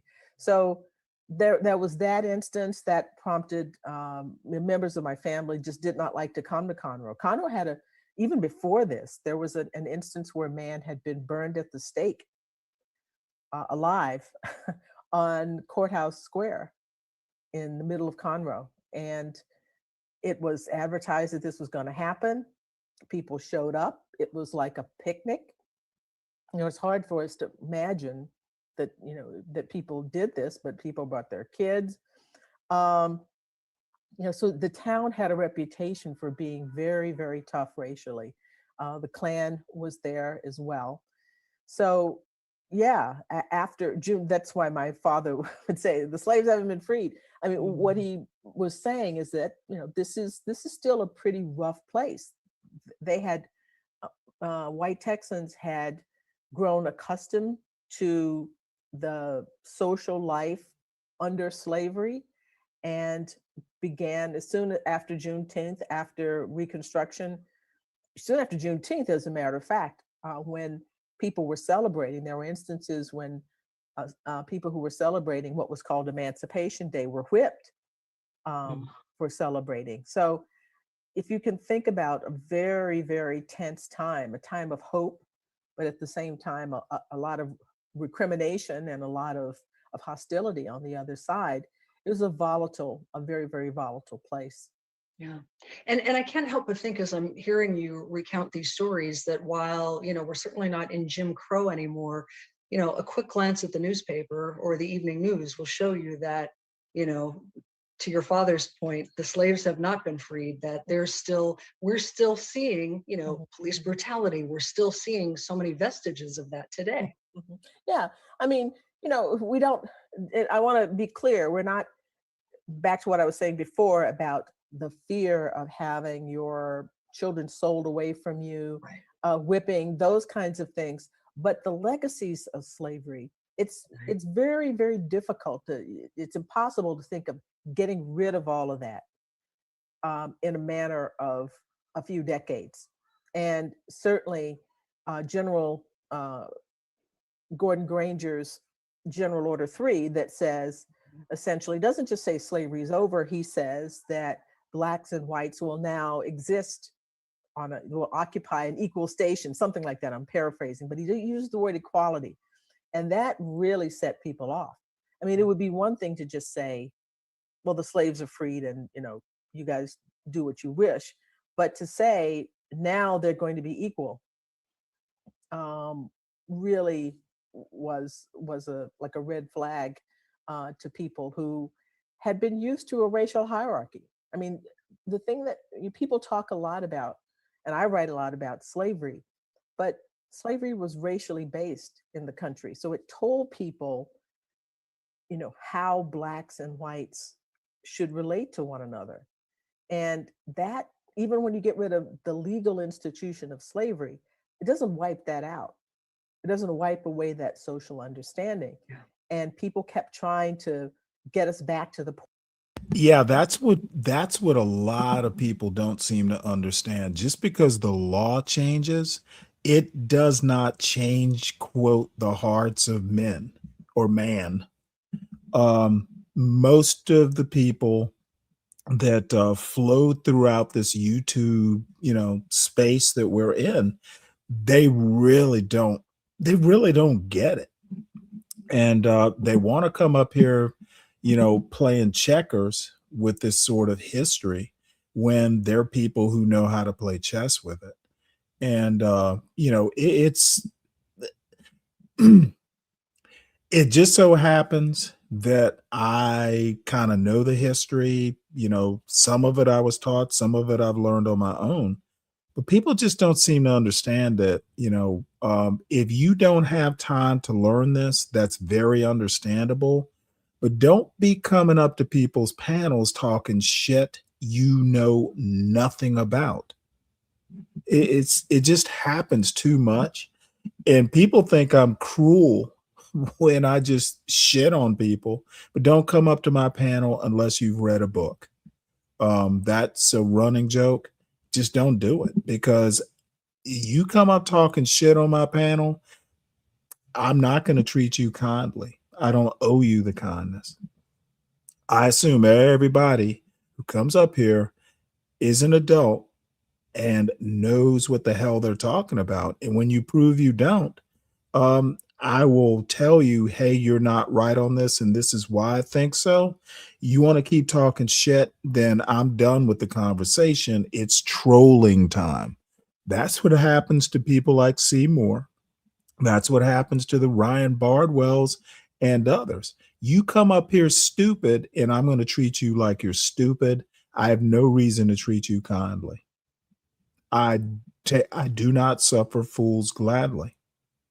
Point where it was as near to slavery as it could be, controlled in other kinds of ways than the law, and that had existed before General Granger's order, and before, as you said, the final ratification of the 13th Amendment in 1865, December 1865.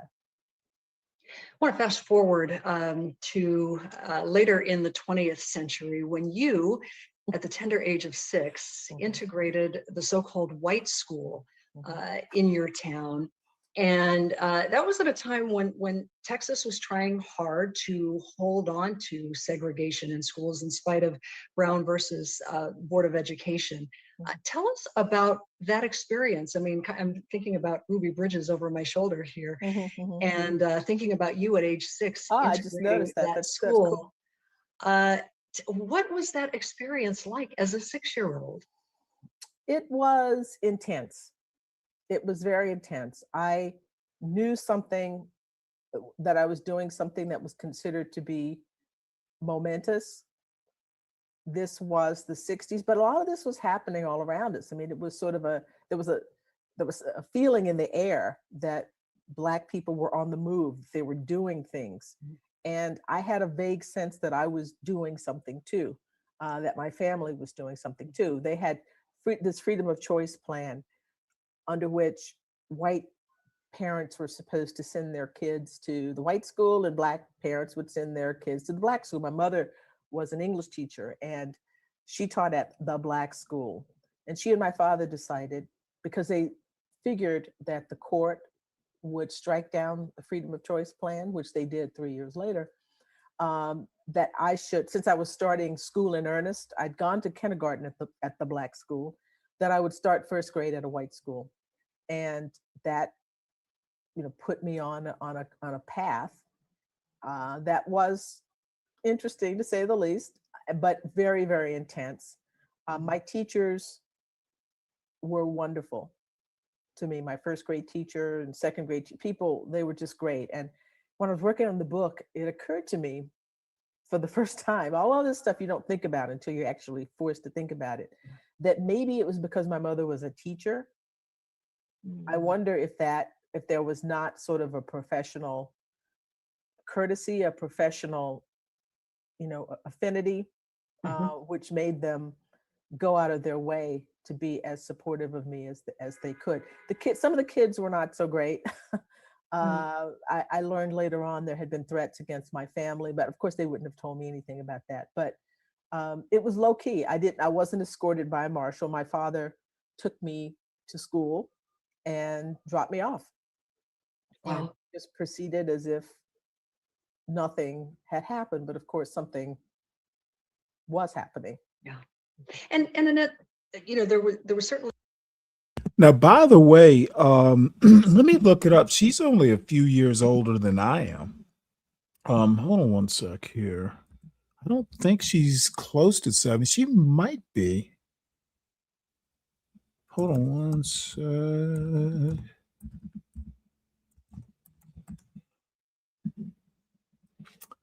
Oh yeah, okay. She is oh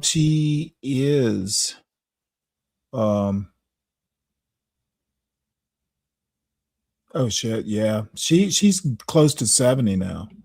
So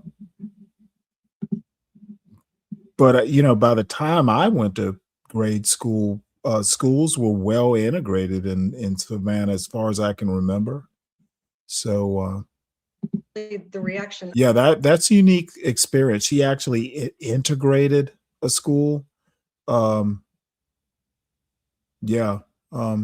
Texas was a little behind places like Georgia. Of white people, but also Black people had some mixed reactions to that decision.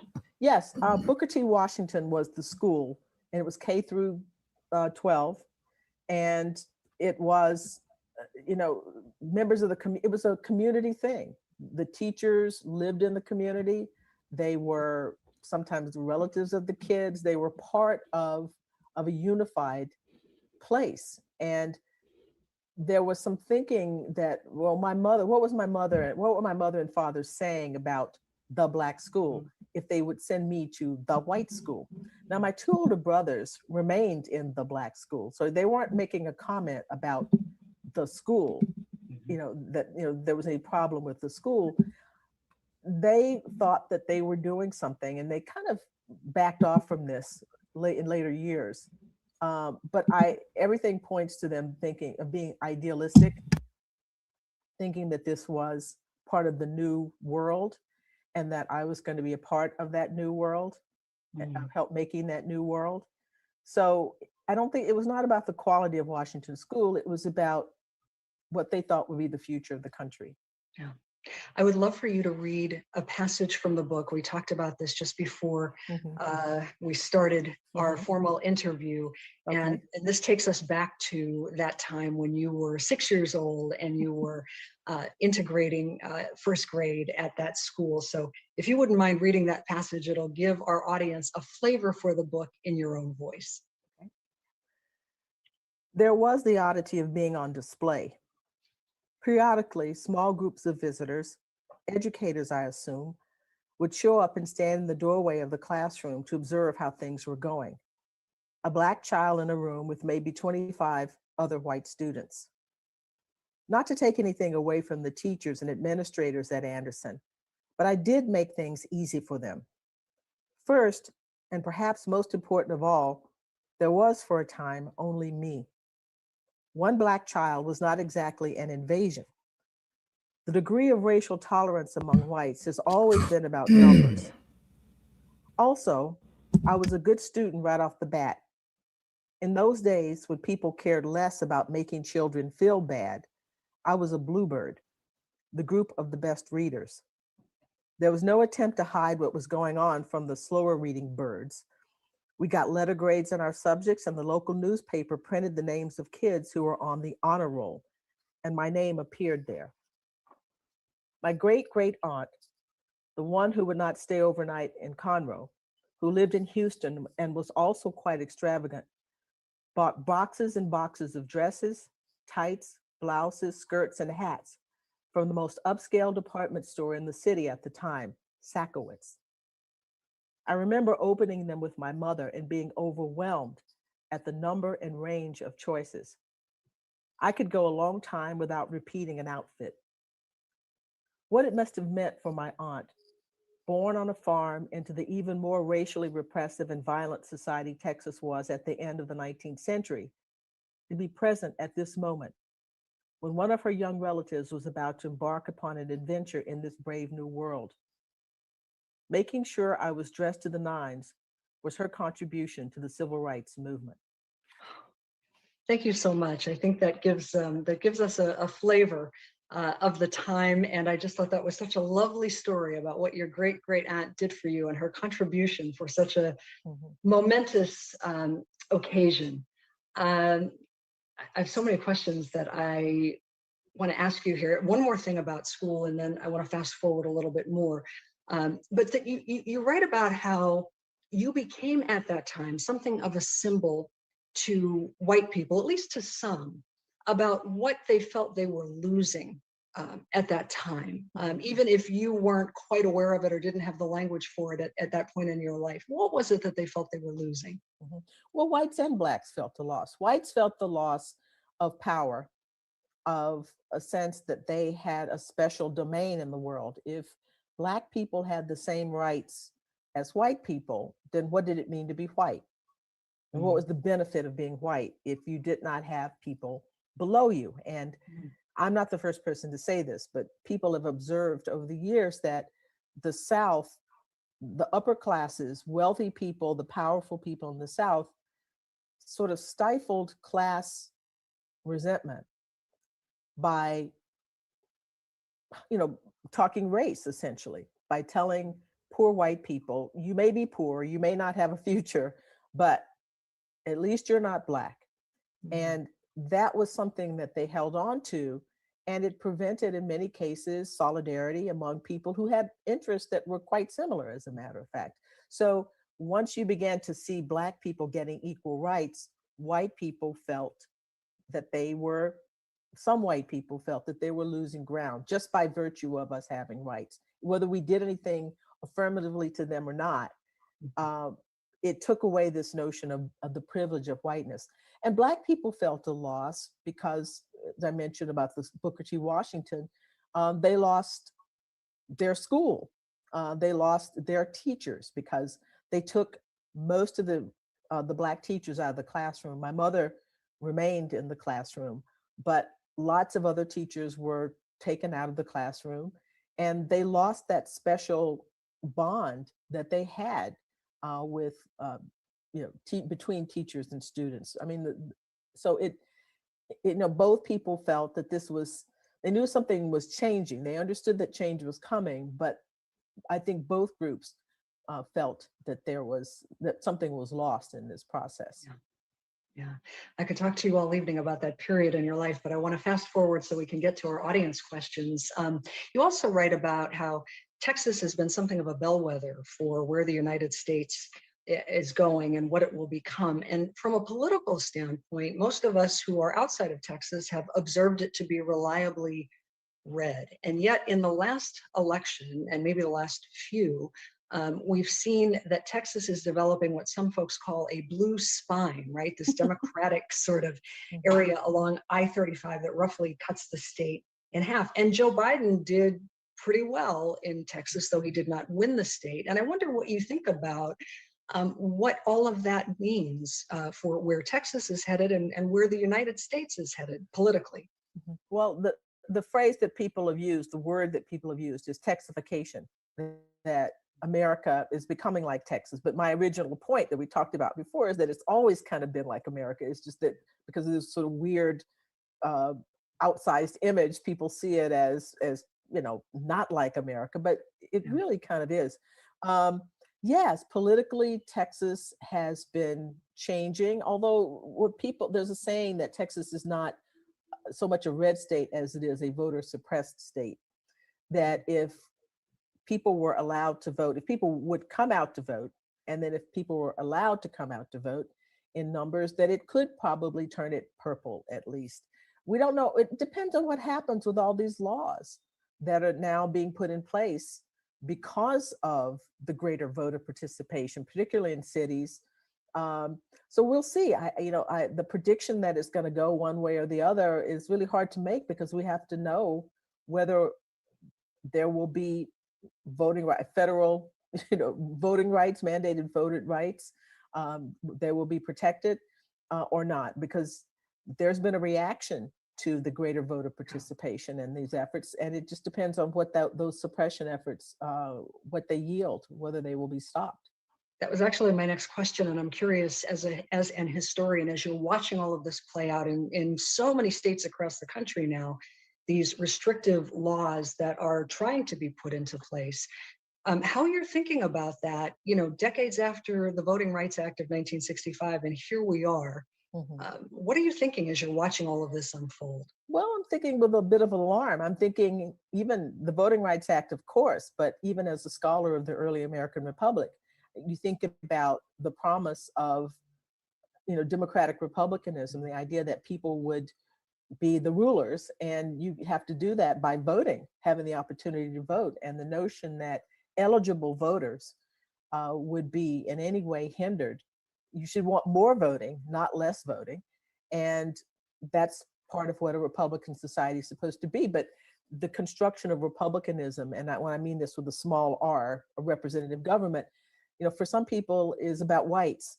It's not about the Republican values, Republican spirit, so forth, applying to all people. So yeah, it's alarming to me thinking about the Voting Rights Act. It's alarming to me as a scholar who studies early America and what the founders and what the original notions of the country and what, I guess, the promise that was realized after the Civil War, with the amendments that were put in place, what that was supposed to portend.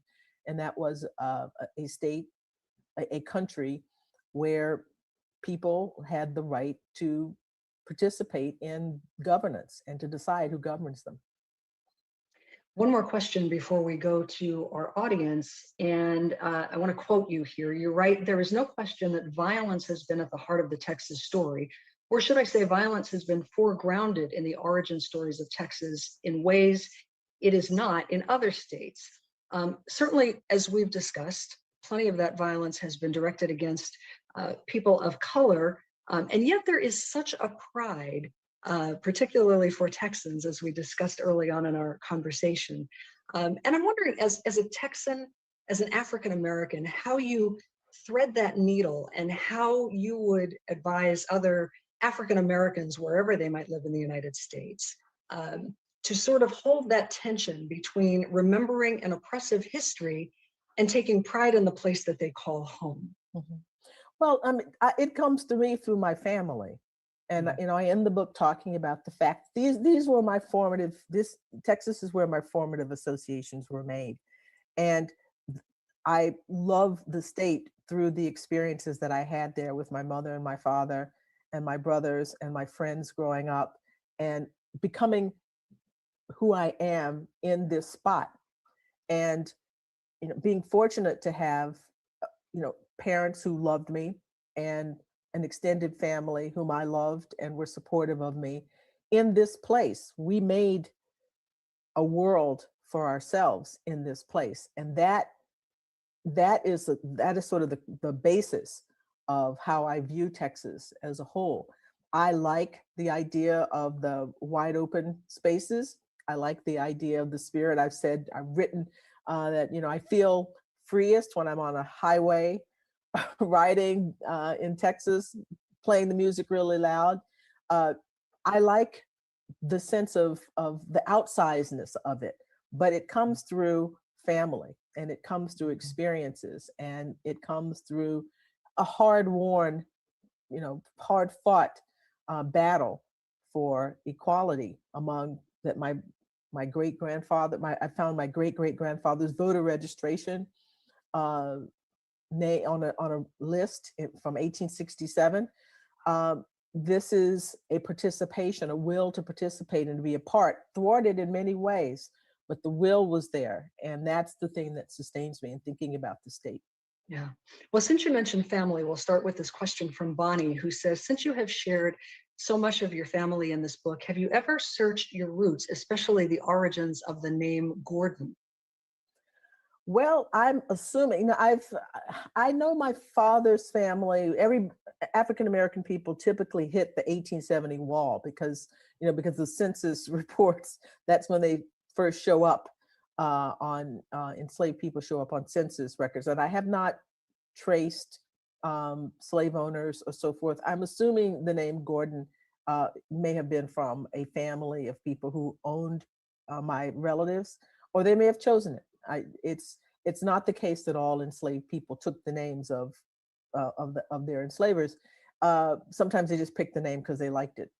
So I don't know. I have not searched that. I know back pretty far on both sides, but I haven't done strangely enough, the kind of research that I've done about the Hemings family and Jefferson's family and the family of my historical subjects. But that's something that I want to do now.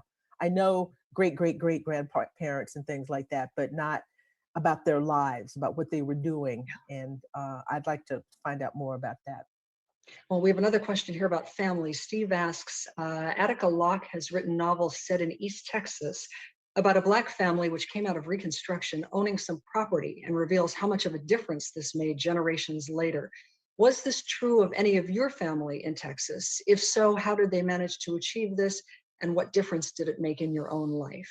Well, I think that there's something to that on both sides of my family. My father's great-great-grandfather came out of slavery, and he and his brothers saved their money. They worked and saved their money, and they bought a number of acres of land, a couple of hundred acres of land, and they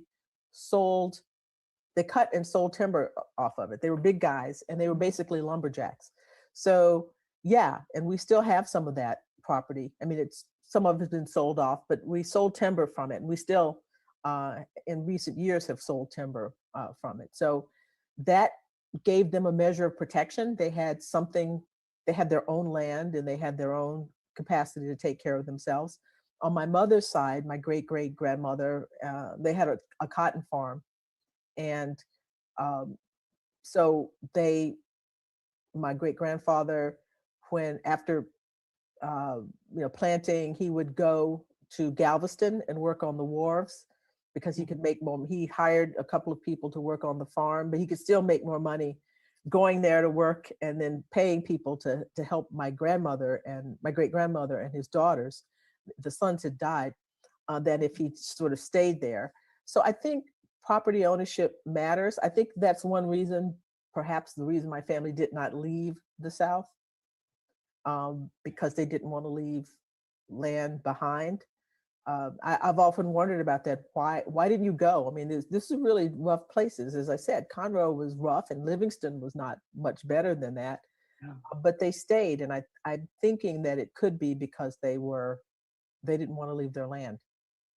I don't know that for a fact, but that's a supposition. Yeah. Question from Valerie. She says, thank you so much for your memoir, Professor Gordon Reed. I have two questions. One, what do you think motivated the legislature to make Juneteenth a holiday in 1979-80? That's the first question. And the second is, how do you understand General Granger's decision to use the term equality in the order? Mm-hmm. Well, on the first question, agitation. Black Texans legislators, they pushed for it, and Texans pushed for it. And I think that there was a time when there was at least a movement towards some notion of racial reconciliation. I mean, doing things that suggested that Texas was a more inclusive place. And I talk a little bit about this in the book, much more so than when I was a little girl. So it was agitation by Blacks and legislators who wanted to push this, and whites who wanted to be conciliatory about this. It's something that it was a celebration. It was something that reflected well on Texas, not the backlash part, but the fact that this thing had happened there. So I think it was a sort of a combined effort. And on the question of, let me see. Let me go back. Okay, so it was General Granger. Oh yes, just equality. Yes. I read his biography, and his biographer thinks that he thought that was an important thing to do, that that he understood that this was going to be a part of a transformation of the South. That's what many of the people in the North thought had to happen, that it wasn't just enough to free people. You had to understand that now they were going to be a part of society. So it was just you attach significance to the fact that some scholars attach significance to the fact that it's the first thing he did when he got there.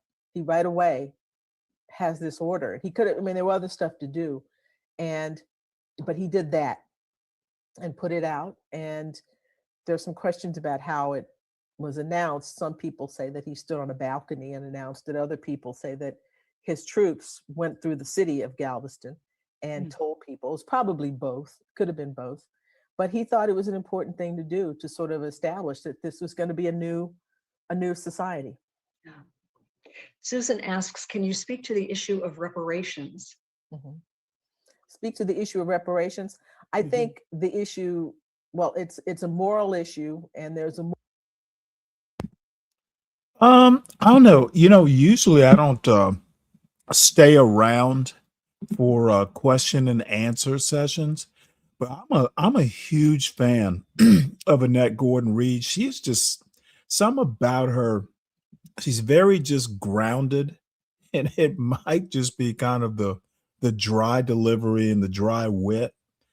So I'll probably just let her, we'll go through the question and answer session. There's one more that I have right after this on Juneteenth from Mark Lamont Hill, which is somewhat of a more millennial take on Juneteenth. And then, we'll see where we are after that. Hey, Tina. Hi. How you doing? Happy Father's Day. Well, thank you. I appreciate that. Welcome, Papa. You asked what I'm doing. I'm doing it. Oh, period. I didn't have anything special planned. I called my father-in-law. I called my father, and talked to my brother. That's about it. I'll cook dinner at some point. Something I didn't get, what I was going to make yesterday. I went way later than I wanted to with this show. So, I just wound up making something quick. But that's it. I'm retired. I don't have a mission.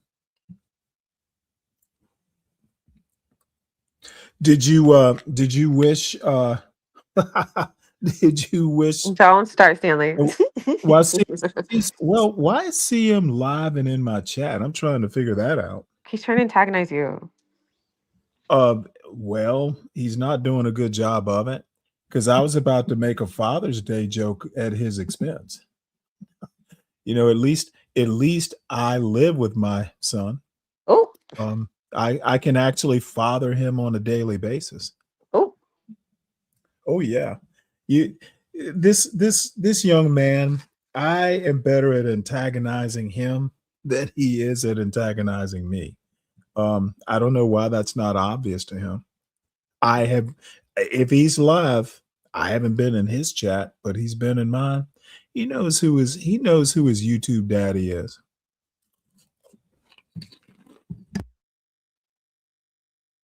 And I agree. Okay. I agree. I'm sorry, what? I agree. Sorry, I'm punching. You're gonna give him a spanking on the bum bum because you are daddy to him. Okay, well let me put it to you this way. He keeps calling himself a young man. 36 isn't young, son. You have managed to have 2 baby mamas and a 19-year-old. You're not young, motherfucker. Stop acting like you are. What's 36 minus 19? What is that? It's 18. Yeah, statistics, but no, I'm gonna mind my business. No. It's long division. 2 18s makes 36. Stanley. No, wait, hold it. Okay. You didn't know 18 plus 18 equals 36? I know that, but okay, he said 19, so I got a little confused. Stanley, you know what? Okay, It's not well, about me. It's about Stan. Stan? maybe he was 17. You asked 36 minus 18, not I 30. said 19. No, you said 18. Play the So clip back. Play the clip back. in any case, he was, I don't care. CM needs to understand, I honestly don't give a fuck about his life. Who cares? I don't know him other than from YouTube. His life does not impact mine, and vice versa. If he's got a show, he needs to take his ass back to his show and be the best host he can. Period. And you know what? My question to him would be, well, hey, CM, did your 19-year-old son call and wish you a happy Father's Day? Stanley. I bet he didn't. I bet he didn't. So you need to fuck off and call your son and see if he even knows you're his father at this point. Your son did not call you today, CM. Oh my days. Think about that and then get back to me. And for all you other wannabe roasters or trolls, dude, of course I'm mean. Okay, people like CM and Ryan, they get mean because I win. Okay, if I think you are a problem or you want to come in here and try and roast, I'm always going to take it to 100%. I'm going to be mean. I keep telling people not to fuck with me. So CM, you can come here and you can talk about you got more viewers and all that shit. But two things I know for a fact. I make more on Cash Apps than you do. And I don't even like talking money because it's beneath me. It's unclassy. But since you want to take this to the ghetto level, dude, I'm better at being ghetto than you are. Yeah, bitch. What you need to do, CM, is you need to take your fucking half-assed bullshit back over to you and Junior on that channel and figure out how maybe next year you can get your son to call you and wish you a happy Father's Day. you got a whole year to figure it out. Oh boy. So what more can I say? Dude is a problem, but mostly to himself. Certainly not my problem. So anything to add before we get back to this illustrious professor? No, I'll be right back. I gotta go. I'll be right back. Give me a second. Yeah, you go say hey to CM for me and tell I him. have to pee, Stanley.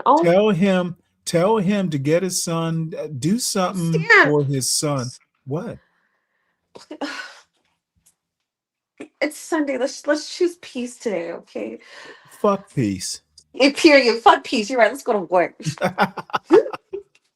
Yeah, I'll fight. Moral right to this idea. I personally think, as a lawyer, this is the lawyer in me, that if I were doing this, I would start in the 20th century. I would start with activities by the government, redlining for housing, failing to protect Black homeowners that has resulted in disparate a sort of a gap in the wealth between Blacks and whites. Start with people who are alive, who are still alive, who suffered wrongs after the passage of the 14th Amendment and clearly illegal activities and violations of the Constitution. I would start with that kind of reparations. Reparations for slavery are a sore point, and not to say, again, as I said, there's a moral right to it, but me being the lawyer and being pragmatic, I would start with the 20th century violations of civil rights and of the Constitution among plaintiffs for whom we have standing. That is to say, people who can point specifically to how they've been injured. And I would start there. And then maybe we could work our way back to it. I would not start with slavery. I would start with 20th century violations of the Constitution. Speaking of working our way back, Krista has a question that says, what are some of the biggest misconceptions about the lasting impacts of slavery?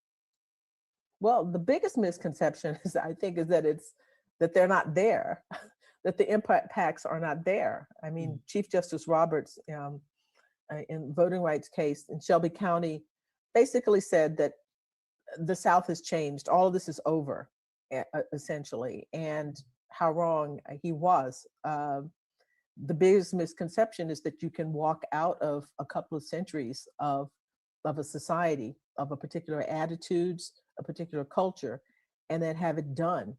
I mean, it's really not until 1965, or the Voting Rights Act, that we have what could be considered a legally equal, free society. That's not a long time at all. This has been a short amount of time that we've been doing this. And as we can see from the things that are happening today, it's happening in fits and starts, right? I mean, it's 2 steps forward, 3 steps back. So I think the big misconception is that you can just cut this stuff off and now we're in a new day.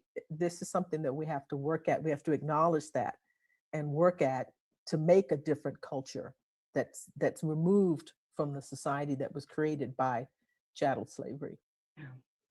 A question from Bonnie, and this is something that you write about in the book. She asks, can you explain the yellow rose of Texas? Well, that's an interesting way of putting it. Can I explain it? No, I actually can't. But no, no, I don't know what that's about. No, that's a story that I did not hear growing up. The first time I heard about this as something that was supposed to be about race and Texas history was in the 90s when I came back to visit with my kids. Yellow Rose of Texas is a song that's pretty, if you look at the original lyrics, it's pretty obviously about a Black woman, a mixed race Black woman, a yellow girl. And there's a yellow girl in Texas. They changed it to Rose. That there was another lyric that talked about Rose, but to remove the racial part of it, they made it into the Yellow Rose of Texas throughout all of the lyrics.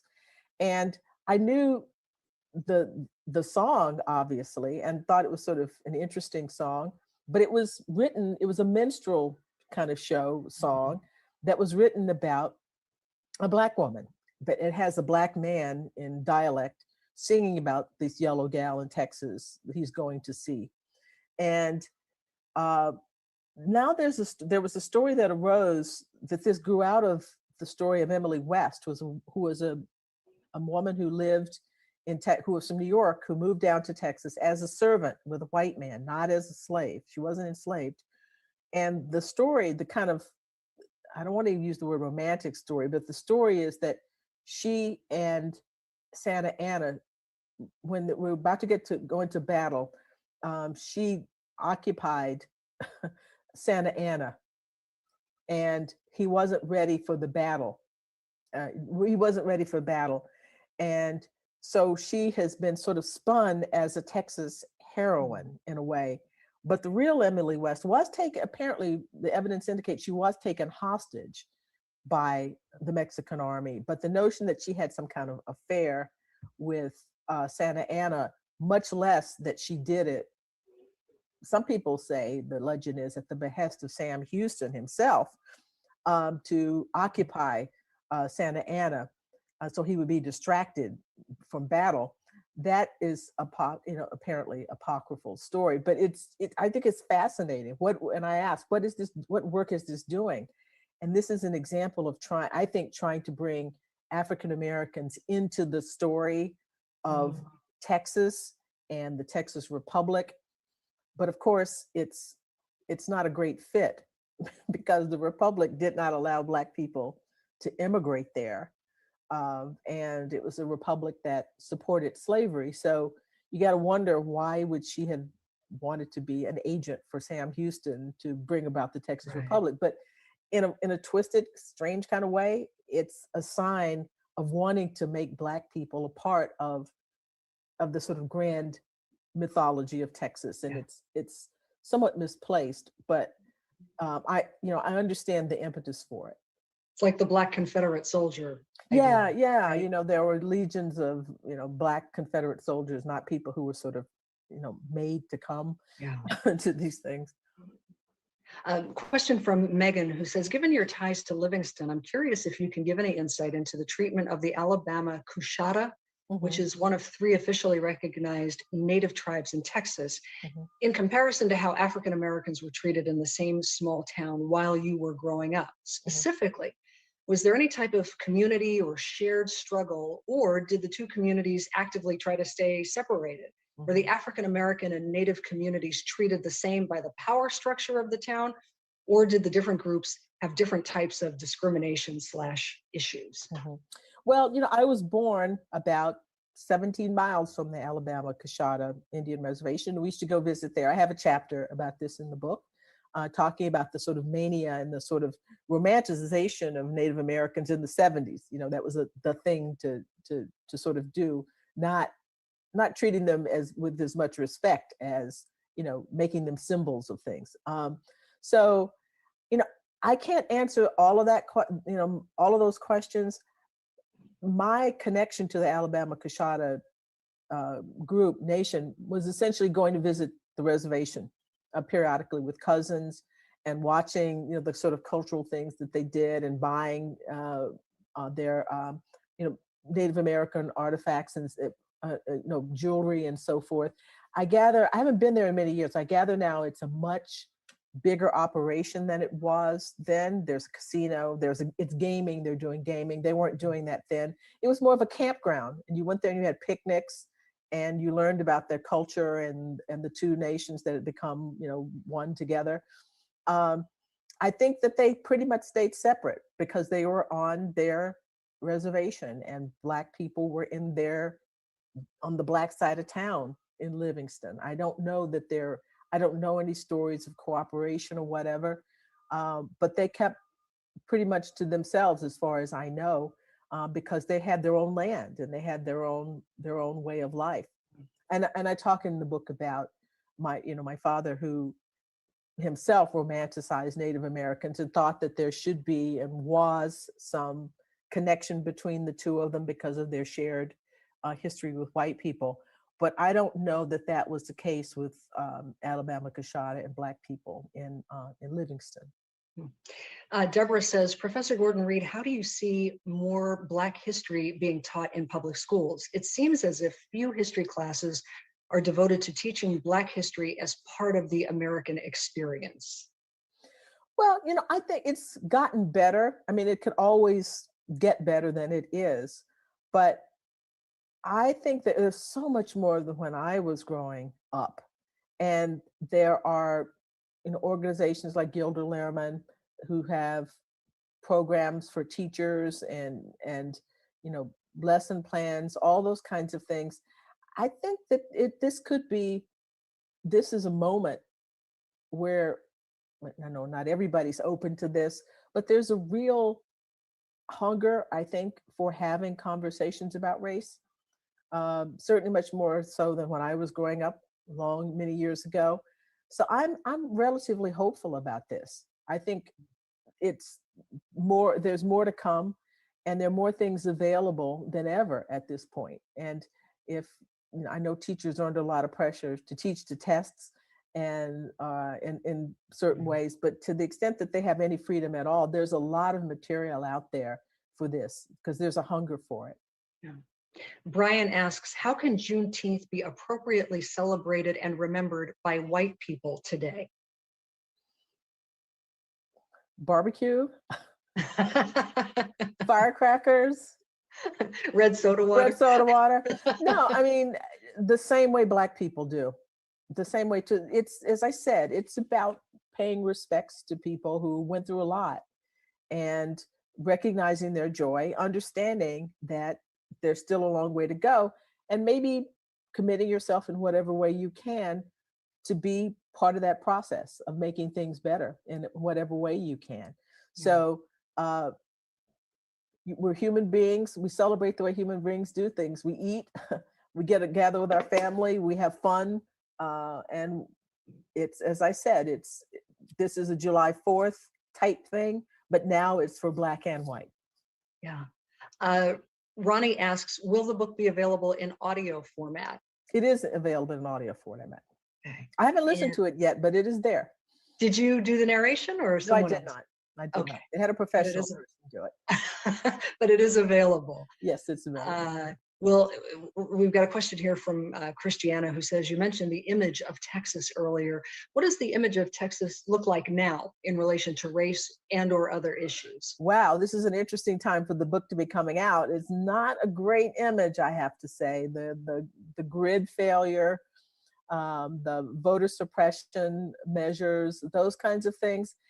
You know, it's looking pretty bleak in some ways, but there's a response to this. I from everything I've read, people in Texas, Black people in Texas, white people in Texas who want a better Texas are committed to standing tall against these things. And so I'm hopeful now that attention has been paid to that, that we're gonna fight it. They're gonna fight it out and see, try to see what they can do to make sure that the progress that has been made on the racial front continues to be made.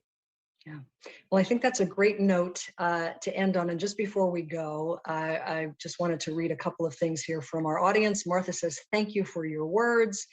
Deborah says, thank you so much, Professor Annette Gordon-Reed, for your inspiring scholarship, and the Free Library of Philadelphia for hosting. It was so nice to hear your story and get a preview of your book in your own words. Looking forward to reading it. And finally, Nicole, if you look All right, so next we'll look at a non-historian. Well, I don't know. I don't know who this professor is. He might be a historian, but this is Mark Lamont Hill and Roger A. Davidson Jr. And I'm sure we'll hear about Dr. Davidson's background presently. The world is a lot right now. Every day we're getting ambushed by breaking news, hot takes, and everybody pretending that they got it all figured out. But when things are moving this fast, it's easy to miss the big picture. Well, there's finally a place for it all to slow down. A place to talk about what's happening and how it's impacting our lives. A place to talk about politics, culture, music, art, relationships, the stuff that makes us laugh and the stuff that makes us think twice. Welcome to the Mark Lamont Hill Network. Here, you can watch shows like Conversations, where I sit down with some of the biggest names in pop culture, sports, and politics for real, honest dialogue.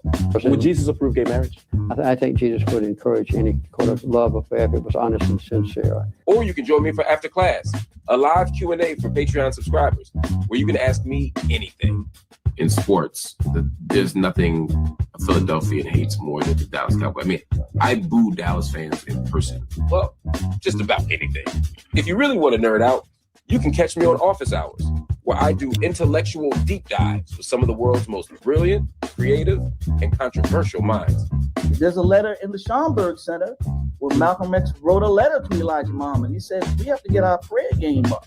Last but definitely not least, you can catch my wife Melissa and me for In This Thing Together, where we have honest talks about life, love, family, and community. Were you happy after our first date? I think so. I think so. Honestly, I can't remember how it ended. Did we have sex? All of this and a whole lot more on the Mark Lamont Hill official Patreon. Subscribe today.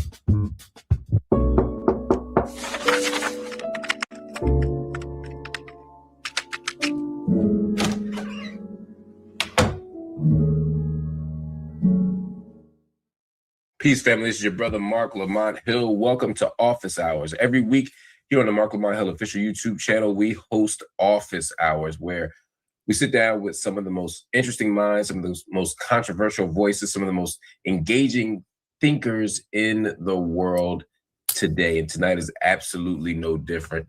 We're on the verge of hitting Juneteenth, literally here on the East Coast. We're about an hour we're about an hour and some change into the very beginning of Juneteenth. Of course, that's June 19th. And for some people, Juneteenth is a new holiday. It's a new federal holiday. It's a new cultural invention. it's something that Black folk just started doing or just started acknowledging. For other folk, it's a tradition that goes back hundreds of years, literally to Galveston, Texas, literally to the end of legal slavery in the United States. It's a very complicated history. It's a very complicated story. And like everything else, it gets oversimplified once it becomes a Target or a Walmart sale, once it becomes just a day off, once it becomes something that white liberals have seized on to show just how down with us they are.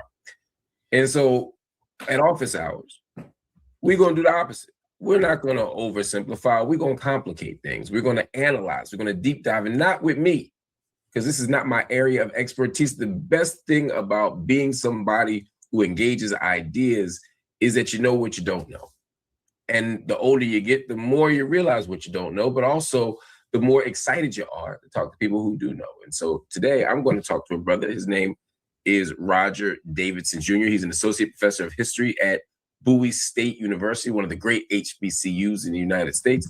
And he is going to help us understand the origins, the true meaning of Juneteenth.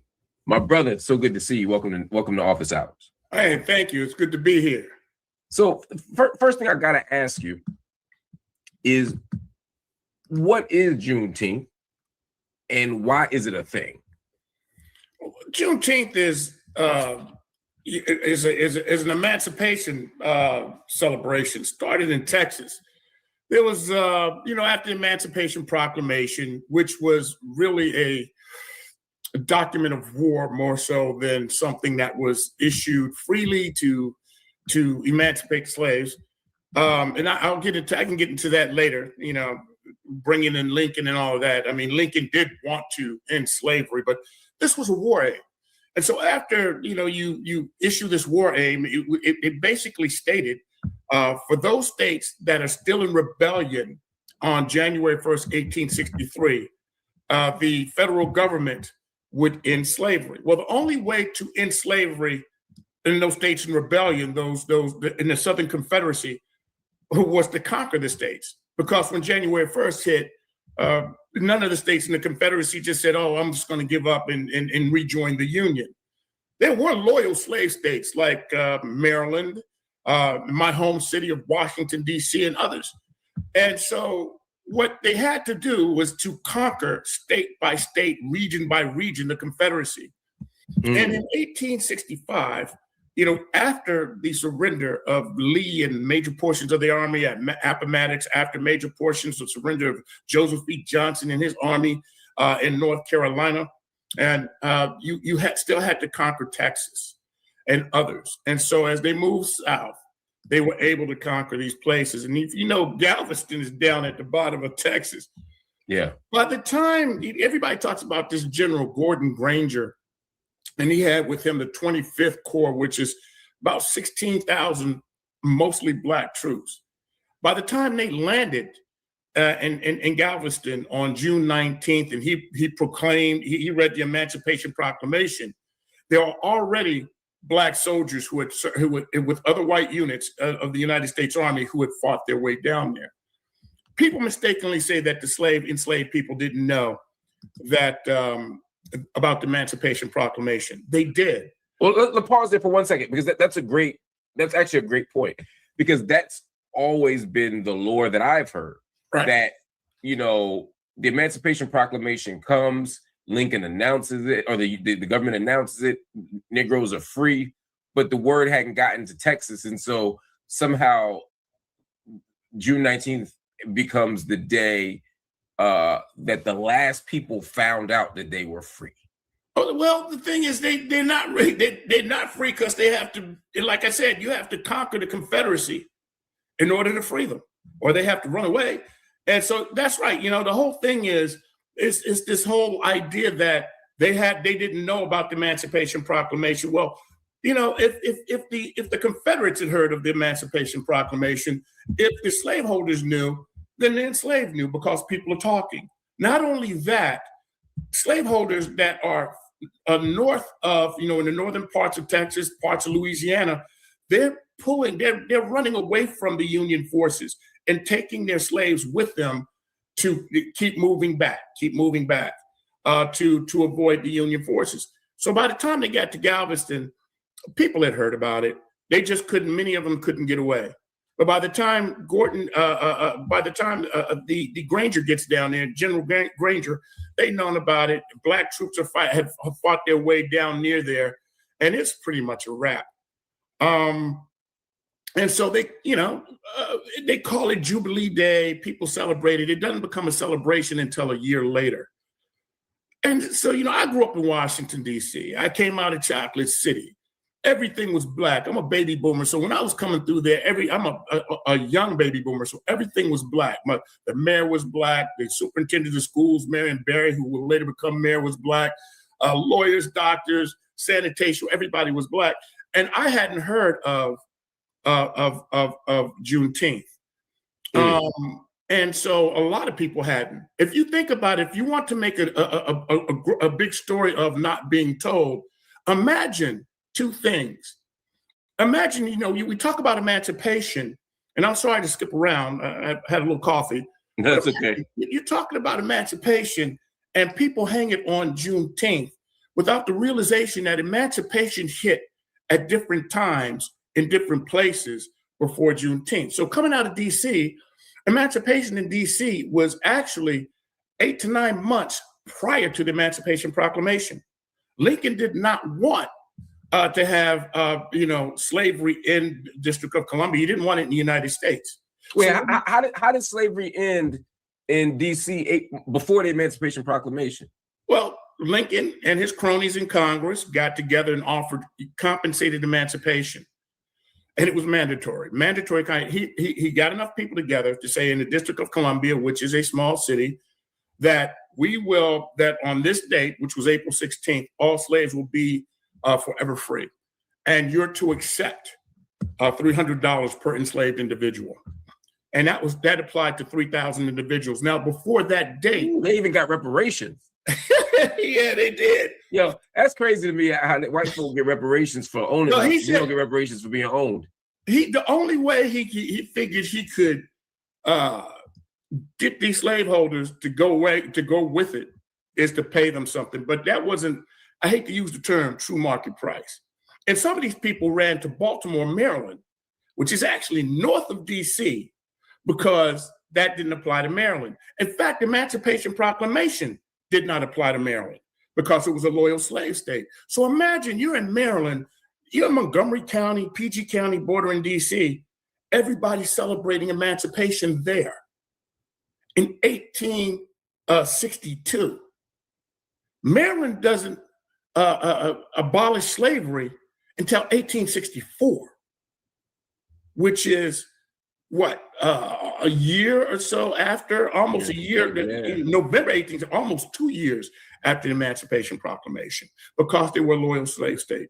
And the reason that is because Lincoln was trying to get the disloyal states, those that were in rebellion, to come back. And he knew that if you threatened with killing slavery, maybe they would come back. And he used Maryland, Delaware, and other border states. See, they're loyal, their slaves will remain. His hopes were to find another way to get them to abolish slavery. Everything you're saying is part of, I think, the efforts that many people have had from maybe Du Bois forward to complicate the story, not just of Reconstruction, but of emancipation itself. America likes to tell a story about itself, particularly as we enter this 250th anniversary. Right. And it's a story of an imperfect union that is working toward perfection. That whatever moral contradictions America has, whatever moral failings America has had, America has always corrected them or attempted to correct them. And the story of slavery in the United States becomes a key example. That yes, we had people who were enslaved. We caught ourselves. Lincoln led us toward liberation and toward moral, rectitude by saying, look, this is immoral. This is wrong. Slavery is wrong. Let's free the slaves. And then we've been moving ever since toward freedom, justice, and equality for everybody. The story of emancipation, the story of Juneteenth, all these things seem to complicate America's, not just relationship to freedom and confinement, but America's commitment to emancipation. the story we've been told about Lincoln and emancipation seems to be very different. Lincoln wasn't the great emancipator. No, he wasn't. I have a problem with that. I mean, Lincoln, I admire him as a president, but you have to put him in the context of his time. Lincoln was racially, you could say he was a bigot, and he was.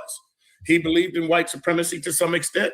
He believed this was a white man's country, but at least he had the moral turpitude to believe that enslaving others is wrong. Here's the problem with Lincoln. Lincoln wanted to help Black people, but he had a definite issue with Native Americans. And somehow it was complicit in the eradication.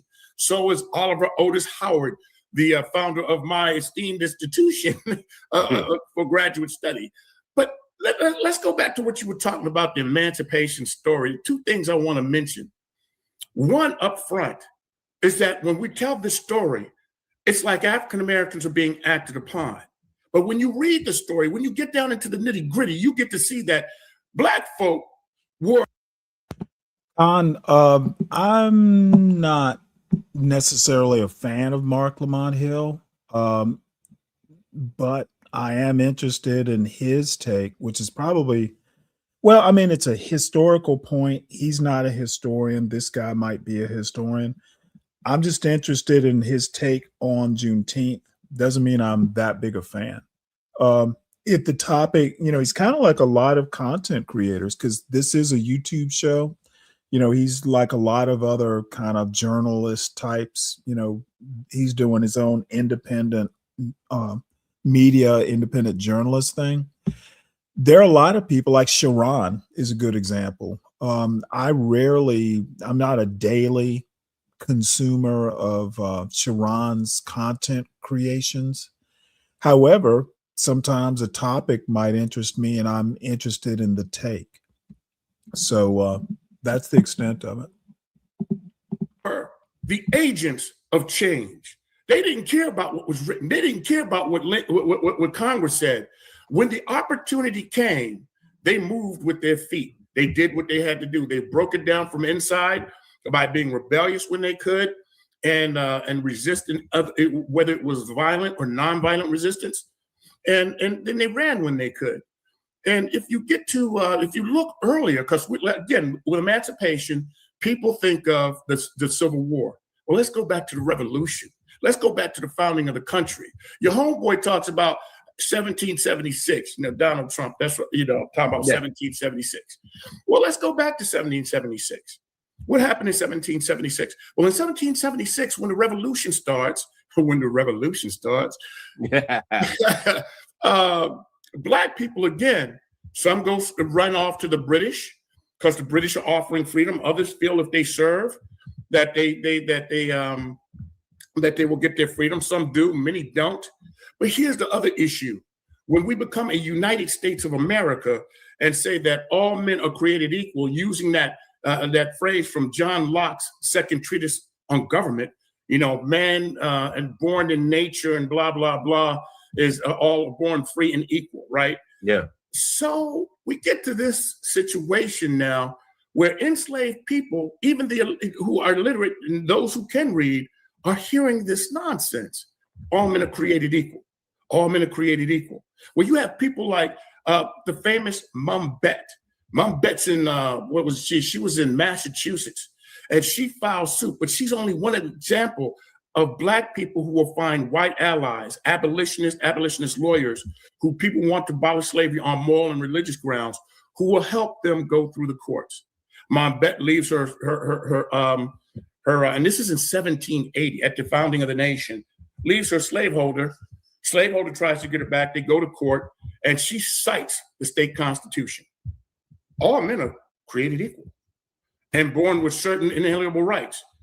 Aren't I human? Aren't I a person? And one. So these freedom suits that are taking the courts, Black people are winning. They're not waiting for somebody to help them out. They're doing whatever they can to make it happen. And they did it in Massachusetts. They did it in New Hampshire. They did it in Vermont. They did it in other places.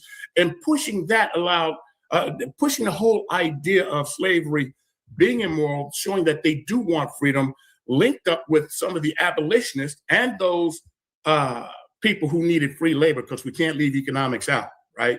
Only 10% of the enslaved are in the North. So it makes it possible, because it's not hurting your pocketbooks, to be good folk. And so when they do that, from Pennsylvania up, slavery is gradually abolished. But we don't talk about those emancipation days.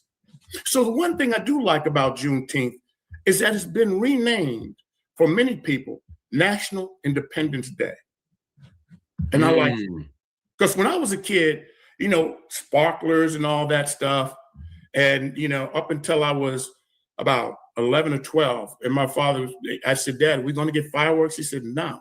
He said, you need to learn something. And I said, what is that? He said, your people weren't free on July 4th. He even took me to where his family had been enslaved. And that was in Appomattox County Courthouse, Virginia, where the Civil War, where Lisa Ringe de Grant.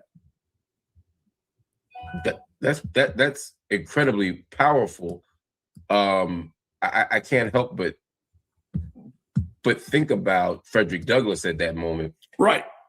And the question around, you know, not just the sort of very famous what is the 4th of July to Negro, but this broader idea of Black folk trying to write themselves into American history while being honest about the story itself. And it's not just Frederick Douglass; it's also your daddy, right? Yeah, and his boys. And his boys. Mean, right? I hate to put it in plain language. I know I'm a professor, and I should speak scholarly, but I don't. Too many times, academics write for the people, write for each other, and speak to each other in scholarly language. Yeah. But we need to speak to the people. And so with my father, and don't mean to mention names, but this guy was, critical to my growing up. His name was Alfred Spencer, lived across the street, same sort of attitude. They might have done the fireworks, but the whole idea of Blackness, and that's the kind of stuff that came down into the kids, because we were at a time in America where we were being told, integration is real now, and their sugar is sweeter. So instead of going to the HBCUs that educated our parents and grandparents, we're looking to go to the larger, predominantly white institutions. You get it because you want to get a good job and make the good connections. But the HBCUs provided another experience, another type of acceptance. And I don't mean to shift like that, but let's shift back. These HBCUs are created at a time of emancipation. They start to put them in other schools. And that is because Black people wanted three things. They wanted land. So that gives you freedom, because if you can grow your own food, make your own stuff, sell some of the crops, you have freedom. They wanted access to decent jobs and equity. And if you can get that, you can have a good life. They wanted, and that's economic freedom. They wanted an education for their kids, because if you can't read, write, and you can't do a little arithmetic, you're going to be cheated on your in your contractual dealings and other things. And they realize education opens up the world. So just another one is just the ability to travel where you want. But to get to the education piece, these people would, like the 65th Infantry, U.S. Colored Infantry, and the 62nd U.S. Colored Infantry in Missouri, pooled their money to open up Lincoln University. Other organizations, of veterans and just regular Black people, they might not be able to pay a teacher, but they said, we'll build the building, we'll bring you food if you would just help with an education. And even well, let me help some folks out. I don't have a beef with Sim. He is who he is. I know who he is. I've had enough experience, brief as it is, to understand at least the rudiments of who he is. I'm not stooping to that ghetto level. I don't need to. He can have opinions about how boring my show is or anything like, whatever it is his problems are.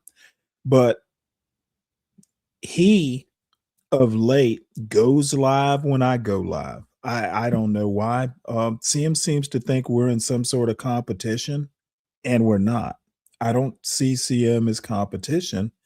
He can be an ally if he wants to be. He can be an enemy if he wants to be. But I'm not following up his fucking ghetto level foolishness. I have no beef with him. He can have a beef with me. His dumb ass is in my chat assuming he's still alive, I'm not in his chat. Why would I go over and troll his chat? I don't have a beef with him. If it's not, black and white educators coming down to the South, let me throw this at you. If you went to Howard back in the 90s, you heard it. Each one, teach one. So That's right. those who could read would teach those who couldn't, because education was something that was necessary in these emancipation times. And Juneteenth, and this is the one thing I do love about Juneteenth, as a celebration, though we didn't celebrate it in DC until it became a big deal, and now people are talking about, oh, you have to have the red drink and this, that, and the other. Those things are good in the picnics, but what they are pushing, many of the activists pushing Juneteenth, they're pushing education, they're pushing literacy, they're pushing an understanding of your history, and not the social media nonsense that's filled with misinformation and disinformation, but the stuff that is used to arm yourself. So when you go out in the public and people want to disparage you, you can teach them something. And when other Black people, and I'm not knocking Black people at all, what I'm saying is within Black communities, because we're not a monolithic group, but within Black communities, you get this negative vibe of what we didn't do and what we don't do. And I tell my students, hey, don't come to me with what we didn't do until you know what we have done. And we've done all those things you talk about. So I'm sorry, I didn't mean to. No, brother. This is why we here. this is what we here for. So don't apologize for nothing. You talked about the red drink and the stuff that came subsequently. I think that's important though, because partly just that's the stuff I'm interested in. Oftentimes is the cultural pieces of this. Right. How did Black people initially observe Juneteenth, and how has that changed over time?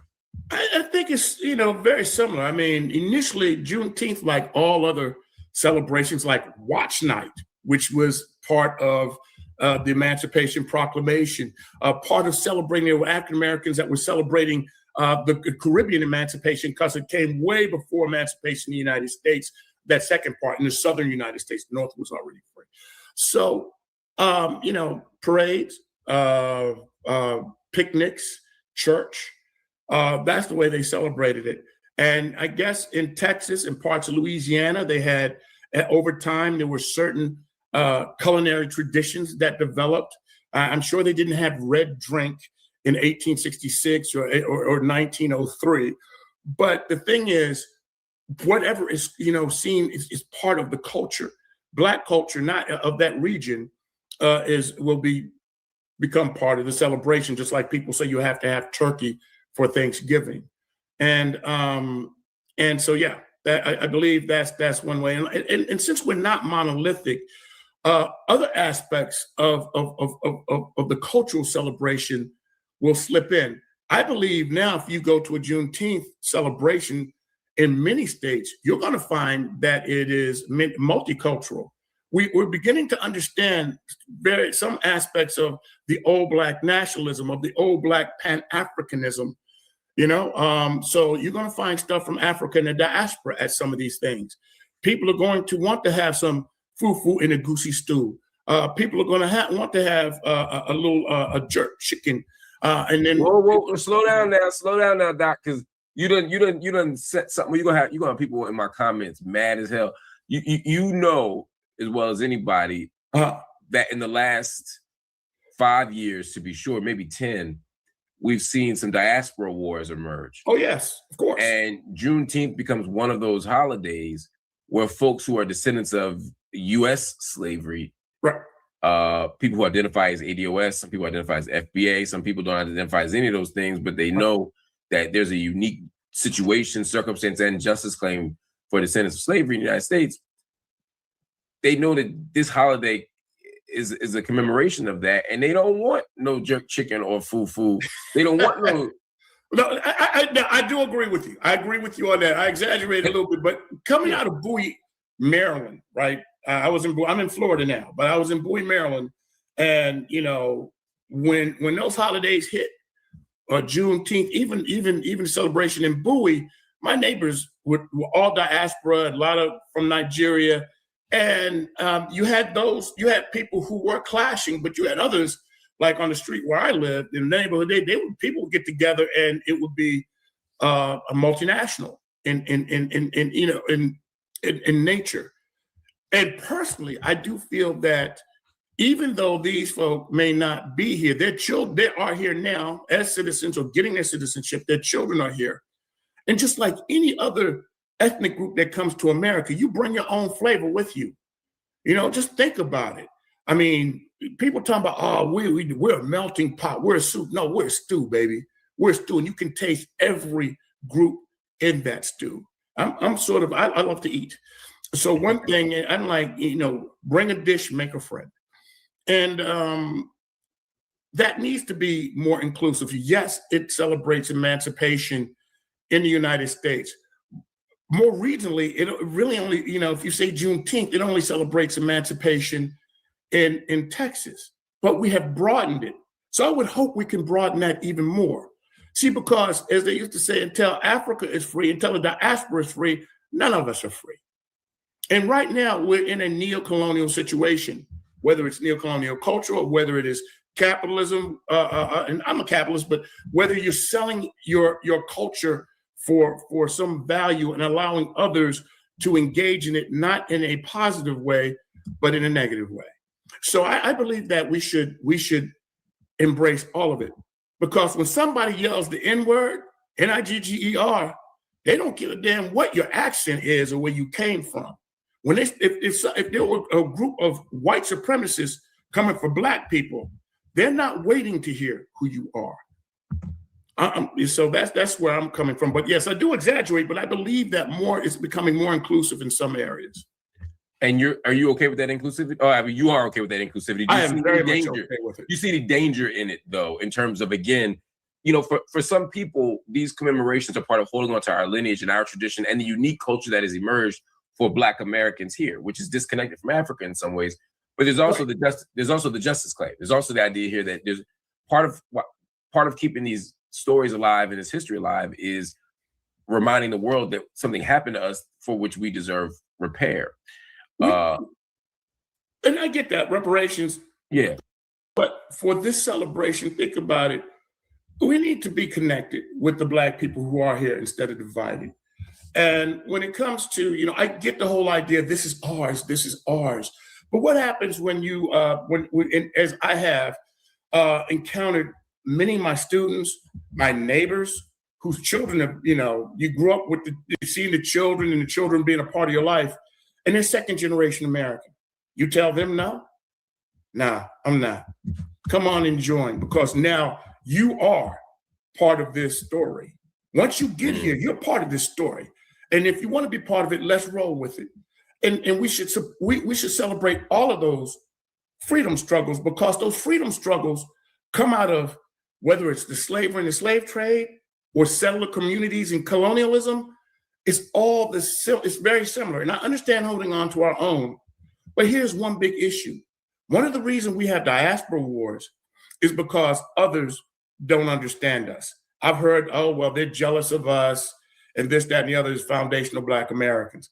I don't know about all of that, or they think they're better than us. But see, once people understand your struggle and you understand their struggle, and we look alike, and we have to throw cocoa butter on us in the morning so we can keep our African nice and supple, right? I mean, I don't look Irish. So the whole thing is, we need to be more inclusive, learn about each other, learn about each other's background, and celebrate that. And on a larger scale, without this being something where you're inviting someone who's not Black to the picnic, others as a national holiday really need to understand what slavery was about in the United States, what emancipation is about in the United States, what the freedom struggle was about in the United States, and that it wasn't about waiting on Mr. Lincoln to free us.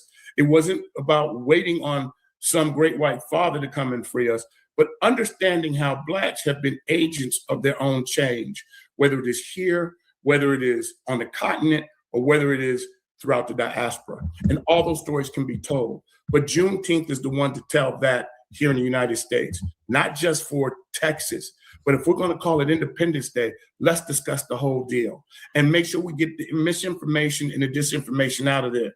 So you arm yourself with some significant stuff. I mean, reading is still fundamental. Get valid books and textbooks, because people tell me, oh, this stuff ain't in the book. Nobody told us. I'm like, nobody didn't have to tell you it's in books. Or they kept it from it. Nobody's keeping anything from you. The stuff is in various books. And, you know. Now they're trying to keep it from us now. I mean, no, they may keep it out of the school, but you can go to Borders. You can talk to some people. Here's the issue. Here's the other issue. When it comes to keeping stuff from people, you have to know where to look, unfortunately. And we don't teach it in the schools. And that's the big deal. You have to know where to look, but you have to want to listen. I have more people arguing with me over Black history than listening to me. I had dude call me Uncle Tom. I'm like, dude, I've been a history buff since I was 8. I've been a PhD for 26 years. I had worked on that PhD before that, making me a historian for over 30 years. And so, I mean, I'm not right on everything, but at least listen to me without calling me an Uncle Tom or telling me I teach white people's history. At least go to where I say go to look at stuff. And the other problem is the people say they're hiding it from us. We should have known this. And I'm telling my students, history is long, it's wide, and it's deep. You can't know it all in a lifetime. They can't put it all in one textbook. So I'm a damn historian for 30 years. I'm still learning stuff. I tell my students, if they come to me, well, we want to know something about women's and feminist history. It's not really my area, but I know some women's and feminist historians. And somebody said, well, then history's worthless. I'm like, you go to the doctor, and if he can't solve your problem, your family doctor, he sends you to a what? A specialist. A specialist. And other people say, you can get history anyway. No, you cannot. And then I tell, what's the worth of history? Anybody can get it, anybody can do it, and you just look at them. No, you can't. You can get it, you can do it, but it's good to have some training. And it is important. When you go to your doctor, again, you say something hurts, this is going on. The first thing your doctor wants to know is your medical history. That's When right. the Supreme Court and other courts want to look at something, they're looking at legal history. And just like when we're looking at present day social, political, and economic issues, we need to look at history. And that's why we're having problems now, because people want to dumb down history. But like our ancestors who were agents of change, we can get back into some literacy. We can pick up some books, valid books from peer-reviewed authors, books from people that you can trust. Don't just blow off something and say, well, I saw this on the internet and it's right. No, go to a professional or read the books of the professional. Then when you learn, teach somebody else. Mm. What do you make of the commercialization of Juneteenth? Because there's the piece about this that's, the narrative itself has been whitewashed, but now I see Juneteenth sales, which is new. But you go to stores, you see Juneteenth sales. You go to places, you see corporate America embracing Juneteenth to the extent that they're ever going to truly embrace it. Whenever I see too many white people doing something like that, I get nervous. I get anxious. What do you make of the let me ask 2 different questions. First, the mainstreaming of it. This ain't just it becoming a national holiday is itself an act of mainstreaming. Let's start there. What do you make of it becoming a federal national holiday? I have mixed feelings about that. Because now it's taken out of the hands of the people. And when it was done, all of a sudden, I have nothing against Joe Biden, but all of a sudden now, I'm looking at TV. I knew nothing about it becoming a federal holiday. And I'm like, okay, so you make this a holiday, but we still having problems with voting rights. You make this a holiday, but we still having problems with violence against Black people and anti-Blackness. You make this a holiday, but it does nothing for to stop white supremacy, to stop violence against Black women, as we saw. Well, that is a boutique idea of what a federal holiday is. I don't even understand that logic. During that stupid cage match, after that cage match, I hope I don't get in trouble for saying all this. But the whole problem is you give us a holiday, but it does really nothing, a national holiday. And people don't understand what it is. And it also caused backlash because people like where it come from, Black and white people. So I had an issue with that, the way it was rolled out. It gives you a day off. That's what holidays offer. Without any understanding, without any real purpose. and people not understanding the significance of it. That makes it just another day to get off.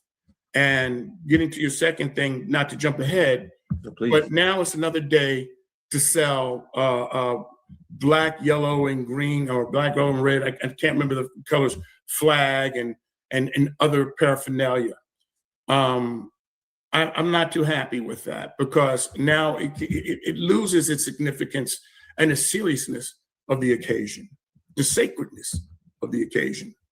It is the proverbial horse out of the barn now. Is the proverbial horse out of the barn now, meaning, have we lost Juneteenth? Are we on an inevitable pathway toward it becoming like every other government holiday, every other corporate holiday, every other neoliberal holiday? Yes, I think so. I mean, I don't want to be negative. We can still hold on to it in our communities, but on a larger scale, yeah, the horse is out of the barn. I mean, it's just like MLK Day, In our communities, we do service. Yeah. Or for many other people, it's just another. Okay, so how is calling Martin Luther King's birthday, the holiday, MLK Day? That's literally commercializing it. These people really don't understand how to make arguments. And does he really even understand the implications of his own argument? Damn. Day off and in a cookout. People look at the cultural celebration, but we need to hold on to the true significance of it. It's too early maybe to tell, but and I don't mean to be negative about it, but if they're selling Juneteenth items in Walmart and Target, then yeah, there's an issue, and people aren't going to pay attention to it. The youngins may not even get to know truly what it is. When I hear young people tell me they won't sell what nobody's buying, so somebody's buying this stuff, I guess, or asking for it. What does marching do? It did nothing. We just let people whoop our tails. I'm like, I disagree with that. During the Cold War, it brought attention to the so-called free world to show emerging nations in Africa and Asia that those of us of color, those nations that had all these necessary raw materials for armed forces and new inventions, that, hey, maybe we don't want to side with the United States. Maybe we need to side with the Soviet Union, or maybe we need to be non-aligned. But so we had to actually they had to actually try to do something to stem that issue. When Ghana got its independence in, now I might get the date wrong, it's October of 1957. Martin Luther King was there. A lot of Black leaders from around the diaspora were there. Kwame Nkrumah invited them all, along with the Vice President of the United States, Vice President Eisenhower, which is Richard Milhouse Nixon, who will become president later. When he gets there, King confronts him in front of journalists. And here's to paraphrase it. Now, this deals with an independence celebration, Black independence, and that's the way Kwame Nkrumah labeled it. But here's the thing. King goes over to Nixon and says, it is good that you can come here. No, he said it's ironic that you can come here and celebrate African freedom, but you can't celebrate Black freedom, do nothing about Black freedom at home. And that's a paraphrase. And Nixon went back and told Eisenhower, hey, we have to do something about this because we're looking real bad on the global scene. I mean, look at us today. We're unapologetically doing the wrong thing. We're losing our allies and losing anyone else who would have been aligned with us. In those African nations where back then we're worried about uranium and all that for our nuclear arsenal. But now we need heavy metals and copper and gold and all this stuff. Guess who's over there? Russia and China. And we will lose those connections, for the capitalists. Yeah. If we don't get it together. But we're also going to lose some of our young Black people who will then turn on, who if they start feeling like this is not my country, if they see that we're just being sold down the river, this is just performative. on the part of the federal government. They're going to lose, if they haven't already lost, many in the support of many African Americans, young African Americans. That's why so many are like, the Democratic Party doesn't care about us, neither does the Republican Party care about us. So we need to have another way. If these parties really want to do something, then go after the Black vote and go seriously. You're an HBCU trained scholar and you are an HBCU professor. Talk to me about, before we go, the significance of that training and that context for the work that you do. Oh, well, the training coming out of Howard, most of us weren't looking to make money. We're pursuing passion. And we nailed that. Yeah, for real, because you don't get a big paycheck doing this. As professors, man, we nailed that, bro. But the one thing, and you look after your students, regardless of their racial, ethnic, or religious background. You look after your students. They trained us to educate the people, and that I love. So that training then, where you not just that each one teach one, but for whom much is given, much is required. And so we carry that into the HBCUs. Most HBCUs are small. And as you know, they have their problems. They have financial problems. There's constant fighting in any university between administration and faculty. They have all sorts of issues. And this is, the people talk about, what about the white schools? White schools have the same issues, the politics of it all. That's a fact. The one thing that we get right at an HBCU, you get there and these professors, they might be rough on you, but they care, most of them. And you can knock on their door and they will talk to you. It used to be when I was coming through graduate school, because I did my undergrad at a predominantly white school, Virginia Tech. But even at Virginia Tech, there were those professors that would invite you to their home. And we can't do that anymore because there were those I'm not just targeting HBCUs, but all the universities, you always had those people that went too far and tried to make a have a romantic liaison with people. But the thing is, my wife and I, when we were at Howard, she was working at WHUT. I was just coming out of Howard, teaching at part-time, working on Civil War Soldiers and Sailors Project. We would have students over our house for a brunch, so they could have a nice warm meal, and they could sit down and talk with us. And and I've seen professors where you had students, and this is at Coppin State. I worked there for 16 years. I've seen a professor pay a student's rent. They were in the last year and they would have to drop out and they're like, nah, we'll pay you rent. I bought textbooks, that sort of thing, for people who you knew were serious. So it's the kind of, I don't like to use the term nurturing, it's support. And you feel at home at an HBCU. Somebody says, do you ever go back to homecoming at your undergrad? And I said, no, because the guys I kicked it with back then, we get together on our own. And they do have a separate Black student alumni celebration, but my school had 25,000 students in it. And, going back and, I'm not doing keg parties and stuff for people I don't know and all that. But going to homecoming with my parents was a whole nother vibe. My dad had gone to North Carolina A&T. My mother went to Hampton. By far, they said, oh, A&T's homecoming was good. Well, going back to my father's thing, as a teenager, he would take me and leave mom at home. It was wild. And going to my mother's at Hampton, it was sort of really glamorous and nice, laid back and sophisticated, that I saw. So anyway, the training leads to having this lifelong experience where you do learn to survive. And that's the one thing about going away to college. One of the main things, you learn how to survive, you learn how to work with people, you learn how to problem solve. But when you're at an HBCU, you're not always alone. There's someone, some professor that's going to notice that something's off with you, and they're going to pull you aside and say, hey, get your stuff together. I can't do what I did now as a young professor. I would pull a student in my office and just not lose it on them, but what the hell is your problem? Blah, blah, blah. Right.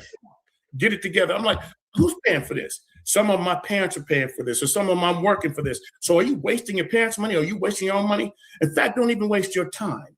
And I would ask them, if you don't want to do things here, then go learn a trade and then come back. Another thing I like about HBCUs, they see potential. You might not be the 4.0 student, but you have potential.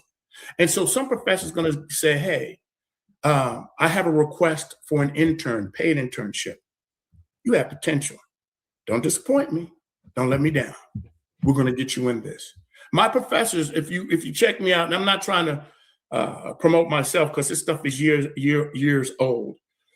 But, I've been on C-SPAN. I did a few old documentaries back in the day, but everything that I've attained professionally came through either my professors or my classmates. That is the thing about an HBCU, and I continue that on now. When even people who've graduated, hey, you call Davidson, see what's up. Hey, I'm going to try to help you out. And that's just not me. That's all my colleagues. We realize that not each one teach one, but you got to lift as we climb. You got to help everybody out because they can't do it on their own, especially when you still have systemic racism. You have to open the door for others. You are by training a historian. Yes. I'm an anthropologist. No one ever thinks they're an anthropologist. No one pretends to be one. You don't run into them often. Yeah. But everybody think they can do politics, and everybody think they know history. Yes. How challenging is, or what do you say to people who want to have a sense of history, who want to study history, but aren't trained historians? What do they need to do to really properly investigate the past or to document change over time? What do they need to be doing? Have an open mind, question their own analysis, their own conclusions, and go to the sources, the primary sources. Right now, fighting with people, over this stuff that they disinformation and misinformation that they get from the internet makes me want to retire and just not deal with this stuff anymore. But, one place you can start is with your family. And, first, don't just go with, oh, we're Cherokee. All right, because that is not a thing with majority of Black families. Grandmama was a Cherokee and all this other nonsense. We had Indian in our family. Ain't that what everybody said? Yeah, look at my hair. But the first thing to do, if you want to do it, check that out, do a DNA test. But you can hire a genealogist to help you out, professional genealogist. But then realize that if you want to know something about something, go to those sources from back in the day. It's the cheekbone, somebody said. Yeah, those are West African. It's your eyes, those are West African. But if you go to the source, if I love studying DC. I want, what was going on in DC in 1930s? I'm going to go to a white newspaper and a Black newspaper to look at the significance of that. I'm going to see if there are any diaries, any writings from the time period that will talk about it. And if they don't talk about it, then maybe it wasn't that significant. And so what we have to do now is then just investigate, because that's what historians are. They're investigators, forensic investigators. We want to go to the past, to go to the source. What books were being read? What movies were being watched? What slang was talked back then? How significant was that? How it varied regionally, right? How it varied by gender. I dated a young lady one time that told me, she said, I wish I was like my grandmother. And I'm like, what does that mean? And not to be crude, she said she saved herself for marriage. And I'm like, or so you think. She said, no, people didn't have sexual relations before marriage. I'm like, are you kidding me? I said, I'll tell you what have you heard about the Pilgrims? Yes, like the Pilgrims. They stayed pure. I'm like, I tell you, historians went back and took a look at birth dates versus marriage dates. Yep. And you found out, unless these people were having preemies, they were having sex before marriage. And so I said, you cannot just go on those assumptions. I don't mean to go on about this, but no, this is perfect. Go to the primary sources and just don't go with one thing and this is it. This is it. No, question that. If you have a conclusion, question that. And one thing you can do is, let's say, I want to know about Juneteenth. Get a book on Juneteenth or get somebody that has done some research. It could be online about Juneteenth. Then go to the bibliography and look at where they got their information. And then you can start looking at that and you're going to find some good stuff. Well, so that's my advice. And this is what I want you to help me with this. Yeah. And I tried to push it at my school and some people didn't want to do it. I believe we should have certificate programs for non-matriculating people that aren't in college. Certificate programs in family genealogy, in public history to show you how to protect family items and documents, preservation, and one in just general history, whether it's U.S. history, Black history, Hispanic history, whatever it is that you want, we have it. And instead of them having to go pay for a freaking 4-year degree, they can come and take 5 classes and get a certificate in history. I love it. I love that. When I was teaching at Temple University, we had the PASSEP program, which was designed to be a community-centered community education program for Black folk. And while there was no certificate program, there were courses in so many areas like the ones you're talking about.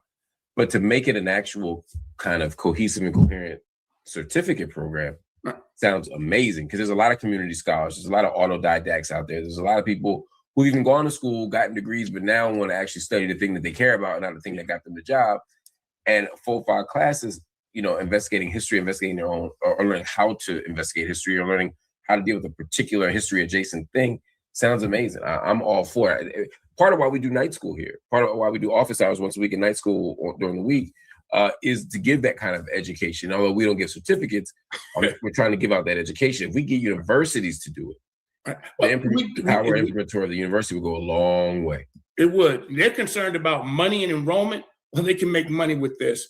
Don't charge it. Don't charge regular credit hours, because that, people can't always afford that. But do something to get some stuff out to the public, to put butts in the seat. And I think it would work for the universities and for the communities. There was something else you mentioned about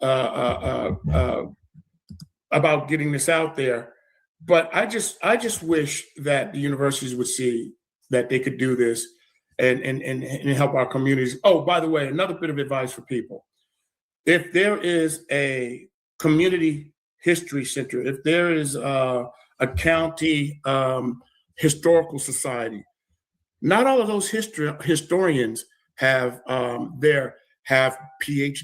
They may not even have an MA in history, but I tell you what, they know where the bodies are buried. If you ask them, well, where's such and such a diary? If you ask them, where's such and such a home? Who was involved in such and such a situation? They can tell you. I never look down on community historians, because I rely on them to get good stuff. Yeah, they know the truth. They know what things are. They know the narratives. They have the methods. Yeah. They may not have all the formal academic training, but they got some stuff that the academy doesn't have too. And that's why we do community education, to learn from each other. It's not just that we have this amazing knowledge that we want to drop into the community. It's that the community has knowledge that we need to learn from. And that's the beauty of all of this. And so even as we talk about Juneteenth tonight, as we did, you've redirected us again to community members, to community scholars, to look at the voices and the ideas and the memories and the stories of our elders and our ancestors. Hopefully they'll start with the people at home. Yeah, well, it's good to see that somebody respects their elders and values them. These YN millennials and their baby mamas sure as fuck don't. Both of my parents are deceased. They were born in 1925, served in World War II, right? Library of Virginia is somebody put it has good genealogy, guys. That place is off the chain when it comes to helping people. But both of them were. I had an aunt who died at 94. She was born in 1908, And I heard all of their stories. I heard my father telling me stories about watching his father and his brother. They lived in Lynchburg, Virginia, his older brother running downstairs with guns. His dad, my grandfather had a rifle. His brother had a pistol. They're going up the street. Supposedly the Klan was going to march on the neighborhood. Black men had built a barricade and they were going to fight. And the police did not want any kind of bad publicity with the city. They stopped the Klan. The Klan was going to get ate up. This happened time and time again. And what you hear from people is, nah, we just sat around and let them beat us up. No, we just sat around and let us burn us out. No, we were outnumbered and outgunned, but plenty of us died fighting to preserve what we had. And so you get these stories from older people. So please, people, record this and then and write it down, what your elders have to say, and just to prompt them, use events. My father was at the March on Washington in 1963. I was 2 years old. I remember I wasn't going to go to Farrakhan's march. I'm like sitting there. I went back home. He called me. I'm like, man, I'm chilling. I don't know about all this. He said, you're going because I can't, because he was older and sick.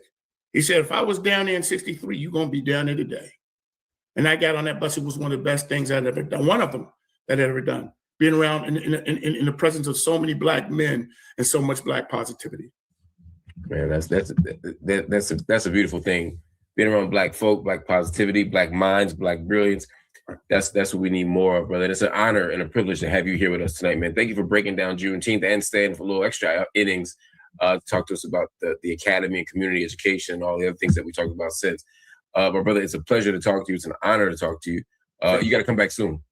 Well, just give me a call. I'll be happy to come back, and thank you for having me on. I've enjoyed myself. Oh, yes, sir. Thank you. It's a pleasure to mine. Everybody, that was the great Dr. Roger A. Davidson, a product of Howard University's PhD program in history. And I mentioned that because too often we assume that Black folk will go to our HBCU undergrad and then we go to the PWIs to get our history degrees, or our sociology degrees or English degrees. The idea is somehow being that Black institutions can't produce scholars, can't produce PhDs, and can't produce original ideas or original interventions in disciplines.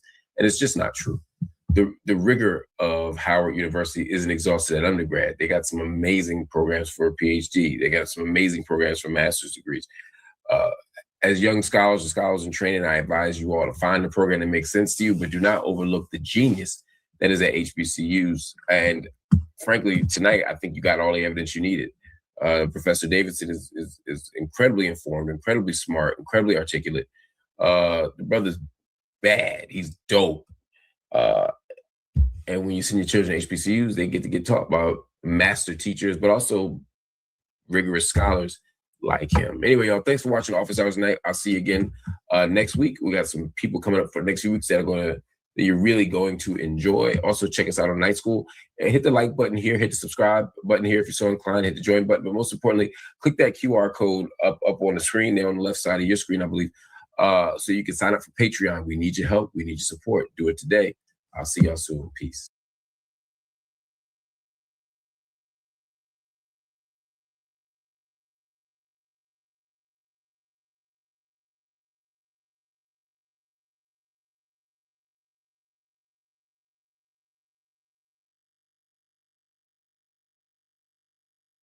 Snyder on my Substack thinking about, and I'm I'm actually kind of at an impasse here. I don't know. Let's see here. There is not a whole lot of attention here in my boring stuff today. And I've pretty much watched everything I want to watch. Maybe this one garden thing, we'll see where it is. Let's see. This will take me to 4 hours, and then I may just shut it down. It seems like everybody's more interested in CM's ghetto shit, his ghetto Father's Day, than what I'm doing. And y'all can have it, to be honest.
And again, if I recall, they are somewhere. I know they're in Georgia. I'm pretty. I want to say they're around the Macon area, which is south of, south, a bit south and west of where I am. Probably more. Well, let's see. I'd have to go up to Atlanta. You know what? I'd have to look. I know they're south and west, but I can't remember how much. But anyway, you can tell by the vegetation it's Georgia.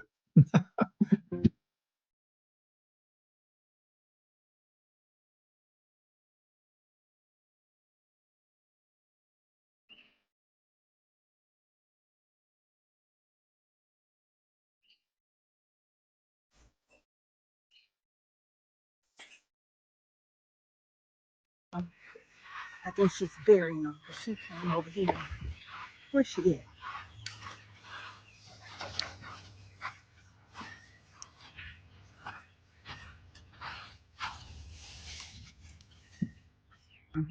I caught you. I caught you red-handed. You're burying these trees. You are burying them. And I'll tell you one thing, you're smart. You don't know where your trees are. Good girl. Good girl. At least you gonna know where it's at. These birds make an absolute mess of their waterers. And I have to pull them out and scrub them out every 2 or 3 days or so, just to keep them clean on the inside and the out. But man, they sure do make a mess of these waters. I'm going to show you how I have them set up in here, and you all can tell me what you suggest when it comes to setting up their waters so that they don't make such a nasty mess of it. I mean, this is all the time, right? So let's go inside. Pardon me, ladies. Have a dead bird over there. He was over there. He got in with the turkeys, and I think they trampled him. And I brought him over here to see if he would get up and get better. But I came out this morning, and he was already dead. So I'm gonna have to get him out.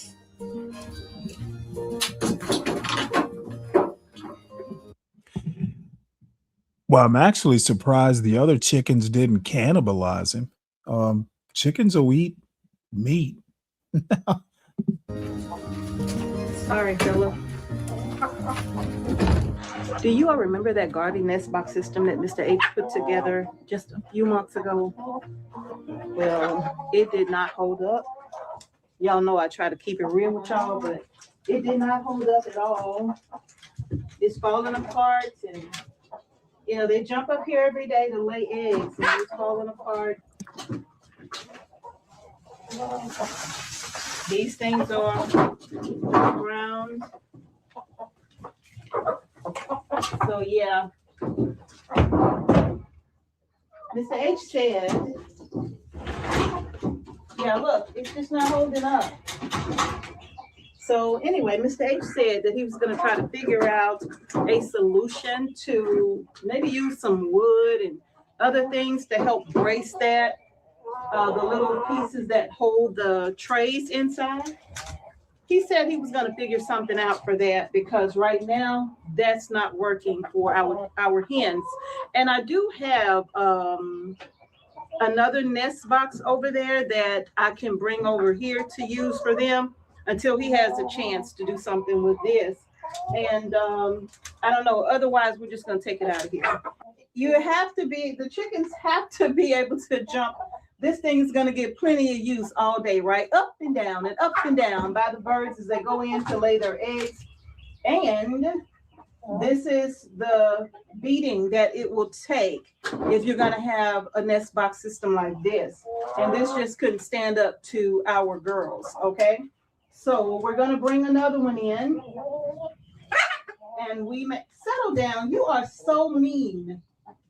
Y'all remember Big Mama right here? She has gotten mean in her old age. She has been here for 7 years, And she's gotten quite mean in her old age. She even started pecking at me, and she pecks at the other girls. She's getting mean as she get older. But I guess she's earned that. Girl, don't turn around and look at me like that. But she has gotten mean in her old age. Don't play with me. No, ma'am. No, ma'am. No, ma'am. No, ma'am. Go on. See how she's trying to find somewhere to go to lay her eggs, and it's not working. So I have a girl over here on the ground there. See her down there by the wood? Oh, over here. I have a girl over here in the corner. So now they're just trying to find places to lay their eggs because that's not working. So I'm going to clean up in here. I need to put some more wood chips down in here and give them more bedding so that they'll have more of a cushion here. And it's actually almost time to take more of the compost out. We didn't take a lot of compost out this time around, but we've been using it for the corn. So we're getting ready to take more out so that we can put it in the next rows of corn that we are about to plant. But all of this is going to our little brassica and corn patch, okay? So over there where we put the brassicas and the corn, we try to use the majority of this in that area. But then we have the big garden that we also use it in for different crops, okay? I used to keep their waters on the ground, but then I got these old crates here and I started stacking them up on the crates to see if that would help with keeping the hens from jumping up and pooping all over them. And unfortunately, that is really not working. And I can't hang them from anything in here, really. So the only choice is for them to be on the ground.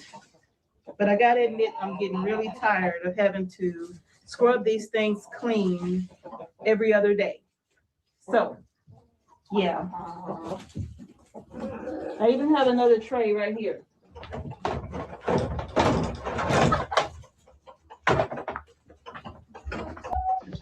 Yeah, this ain't working.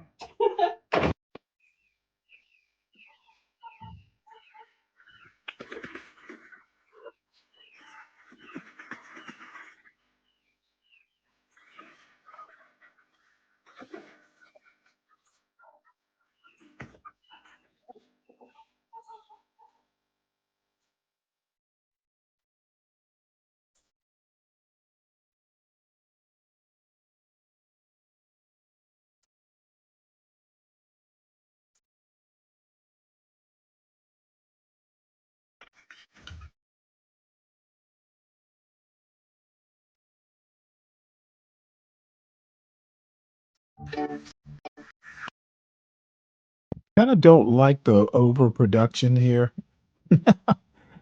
and that music is annoying.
Be nice. Be nice. See? Stop thinking.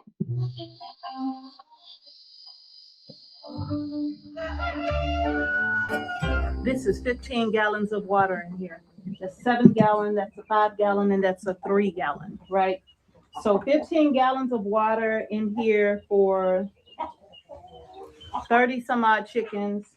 Believe it or not, this only lasts about a good 3 days, right? So and then actually when it gets hot, yeah, about 3 days when it's hot, but when it's cold outside, these waters will last a month, right? So we have these in here sitting on the crates to try to keep them out so that they won't poop. You know, they'll just walk up to it and get the water, but that doesn't work. As you saw, she jumped right up there, and sometimes they get right up there and they sit still. I've even thought about taking some chicken wire and tacking chicken wire here, and then, you know, taking these back some and then draping the chicken wire over the top to see if that would help to keep them off, you know. So I don't know, but I got to come up with something because I don't want to have to scrub these clean like this as often as I am doing. I think I'm probably going to want to go to, like, I don't know, a 55-gallon drum in here so that in the summer months, we do not have to fill this thing up but once every so often, right? And maybe put it on a gutter system. That way we don't have to fill it up really at all. You know, I think we get a decent amount of rain from time to time, but I think that would suffice if we could get a big drum in here and, you know, maybe 2 even. But yeah, so anyway, I'm going to continue with my chores. I still have my meat birds that I have not fed yet. So I'm going to take you over there and let's get them fed. And hopefully it's getting too hot to be hauling wood chips in here. But I am going to come in and I need to put maybe just, I don't know, 2 or 3 inches of wood chips over the top of this and give them some fresh bedding because they have really been working this and it's almost down to just pure compost, really. They've been working this all.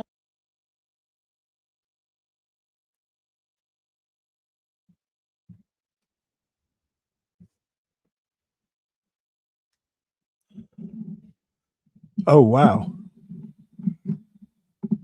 All year. And as you know, we deep bed in here. And as a result, it gives us fresh compost. So compost, we really don't have to purchase a nitrogen-rich compost because we have that in this really big chicken house.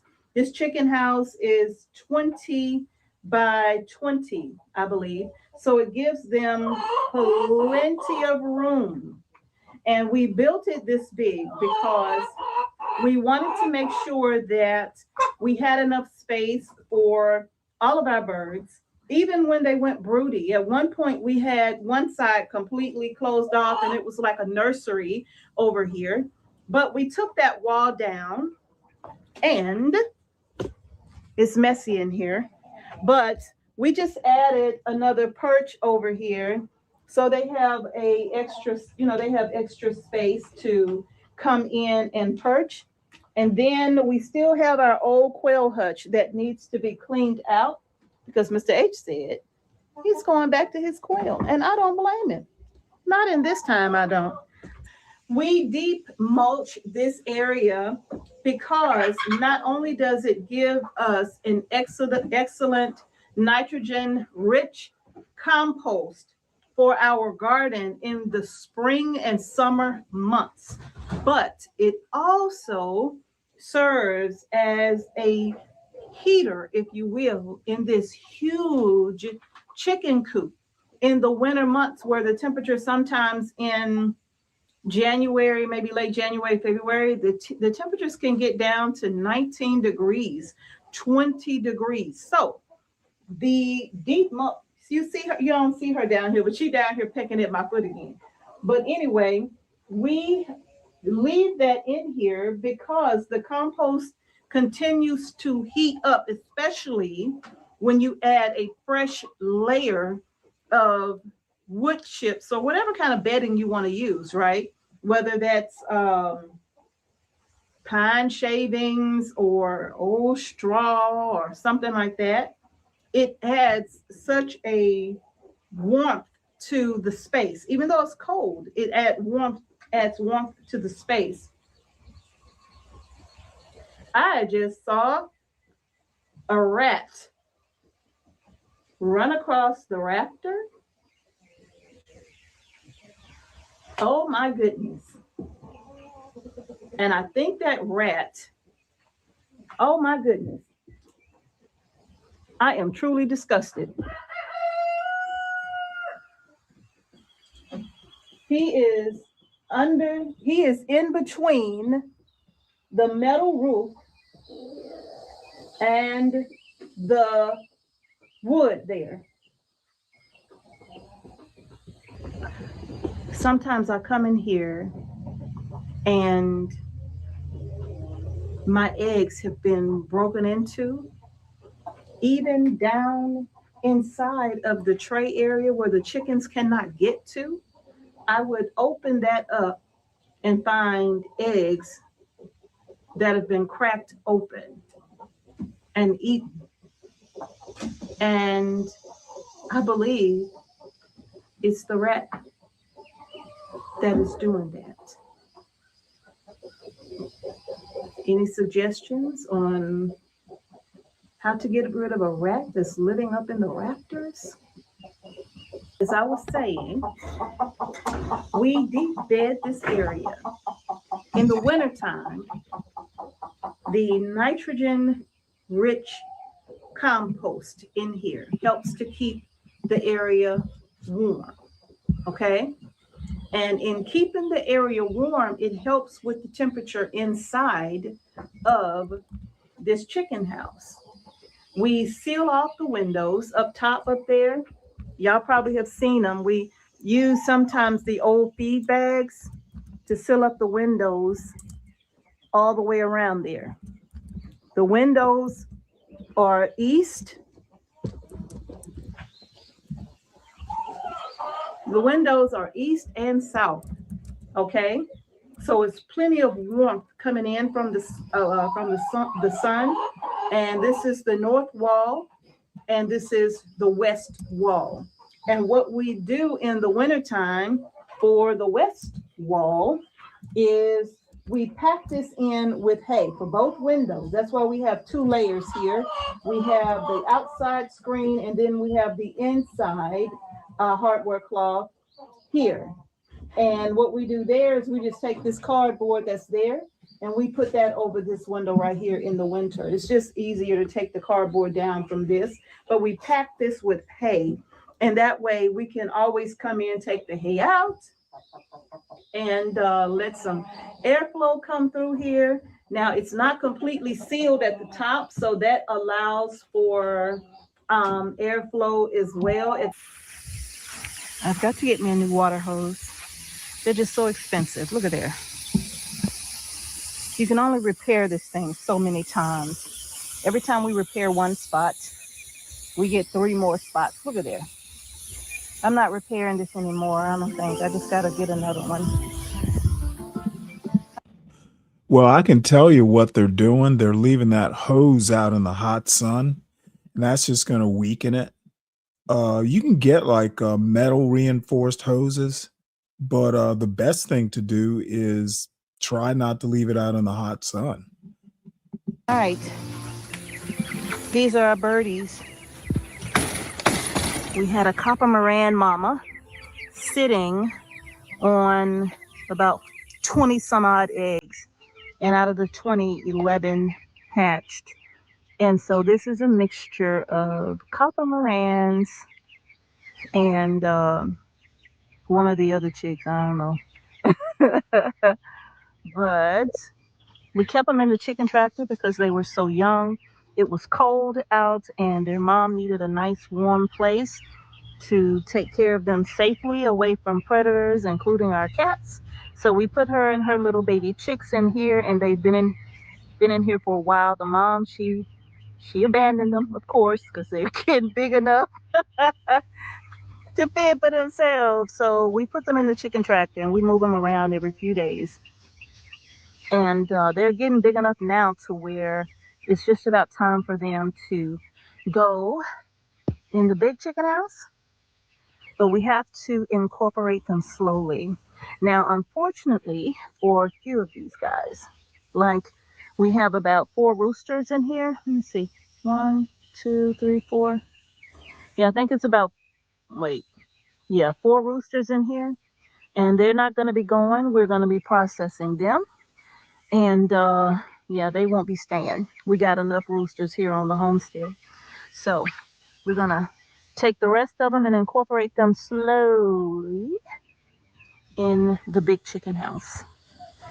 We're just going to give them a couple more weeks. We need them to get just a little bit bigger so they can start to fend for themselves.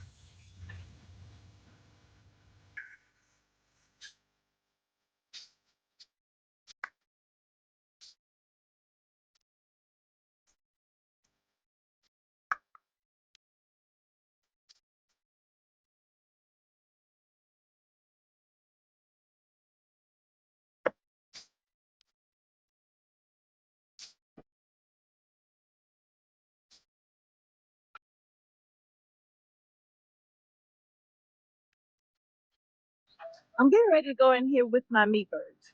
And one thing I don't do is go in there empty-handed. I save them for last every time. Let me get y'all out of my way. Okay. Let me in. There. Go there. Come on. I have to clean their water too. It's not as bad as the others, but I'm cleaning them, so I may as well clean them all. So these are my meat birds. These are my American breasts. I have white American breasts, black American breasts, and I have splash American breasts. Now I'm going to kind of weed out the others and just save the white American breasts for production purposes. And this is my main flock right here.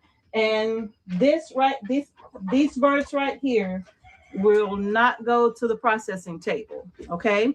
These birds are strictly for me to collect my eggs, incubate my eggs, and raise what I incubate for meat. And doing it this way, this really allows us to decide how much meat we want to raise at any given time, right? So if I don't want to raise 50 birds, I don't have to raise 50 at one point, because sometimes raising the Cornish cross chicken, sometimes you have to try to get them when you can, because they sell out so fast, because so many people are trying to raise their own meat now, right? And as a result of that, you have to order when they have them, because if you don't, you could miss out on getting the number of chickens that you want.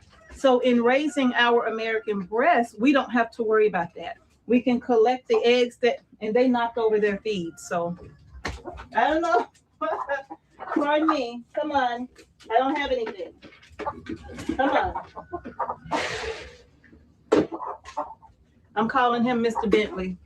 But anyway, our big rooster right here, I'm calling him Mr. Bentley until I decide on another name if I don't want to keep it. But he is our main rooster here. They're knocking it over again. I'm going to have to get a feeder to hang for them, because they are very aggressive eaters. And so I have to get something to hang for them to feed. And then the waterer, I just put that on a crate as well. And they do good. They don't get on their crate and poop. They have a very nice roost back here. So I don't have to worry about them getting on the waterers, pooping all over the waterers. But I do have to make sure that I get them a much better feeder than that little plastic one, because that one is not working. So these are our meat birds here.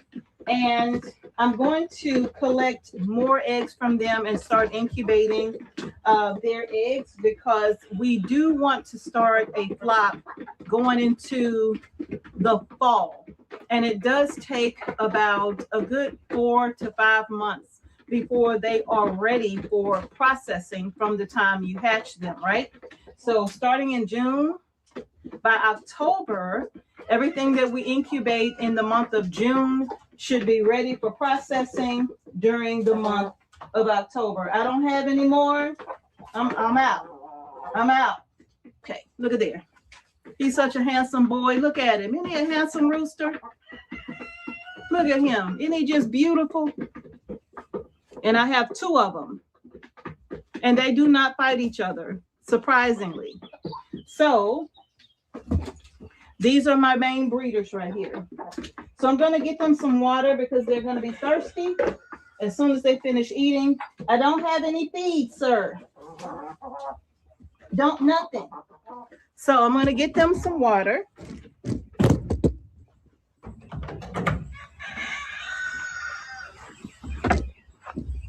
And I'm going to get them settled.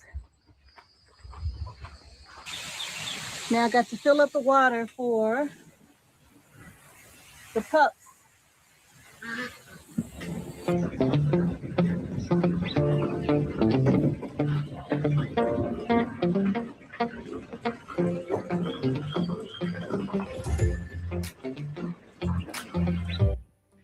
So now this is the nighttime. Con, my main problem with CM is he somehow or another thinks he's my competition in some weird way. And I don't even know how he got that thought in his head.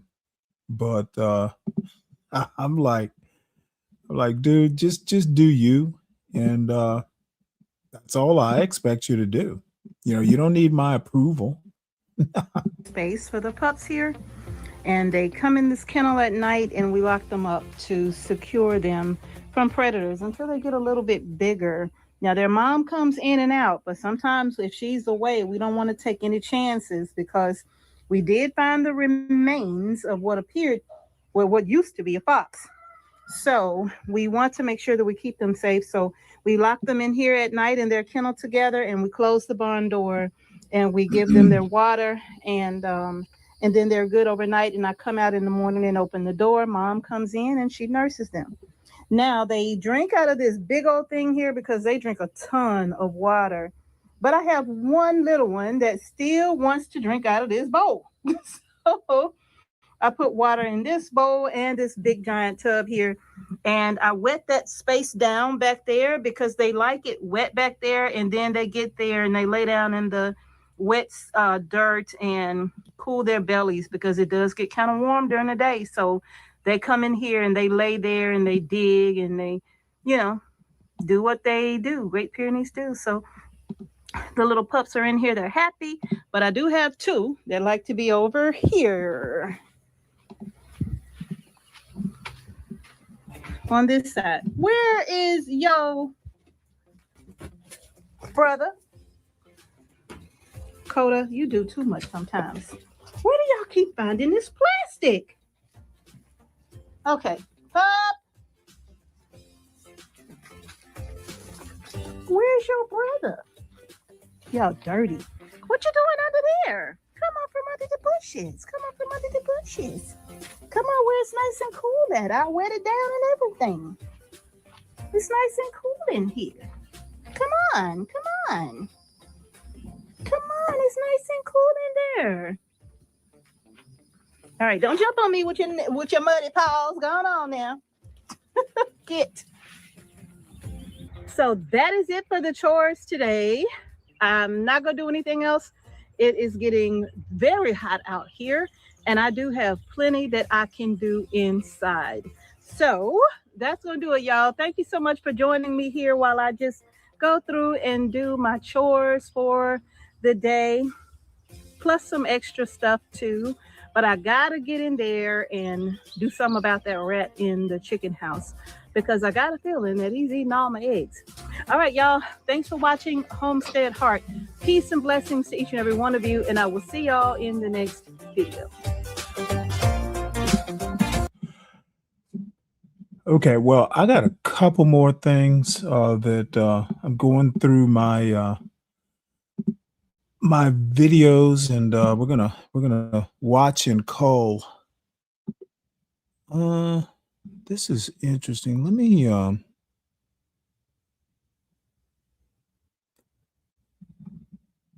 on one sec here. I don't know. Are they doing these?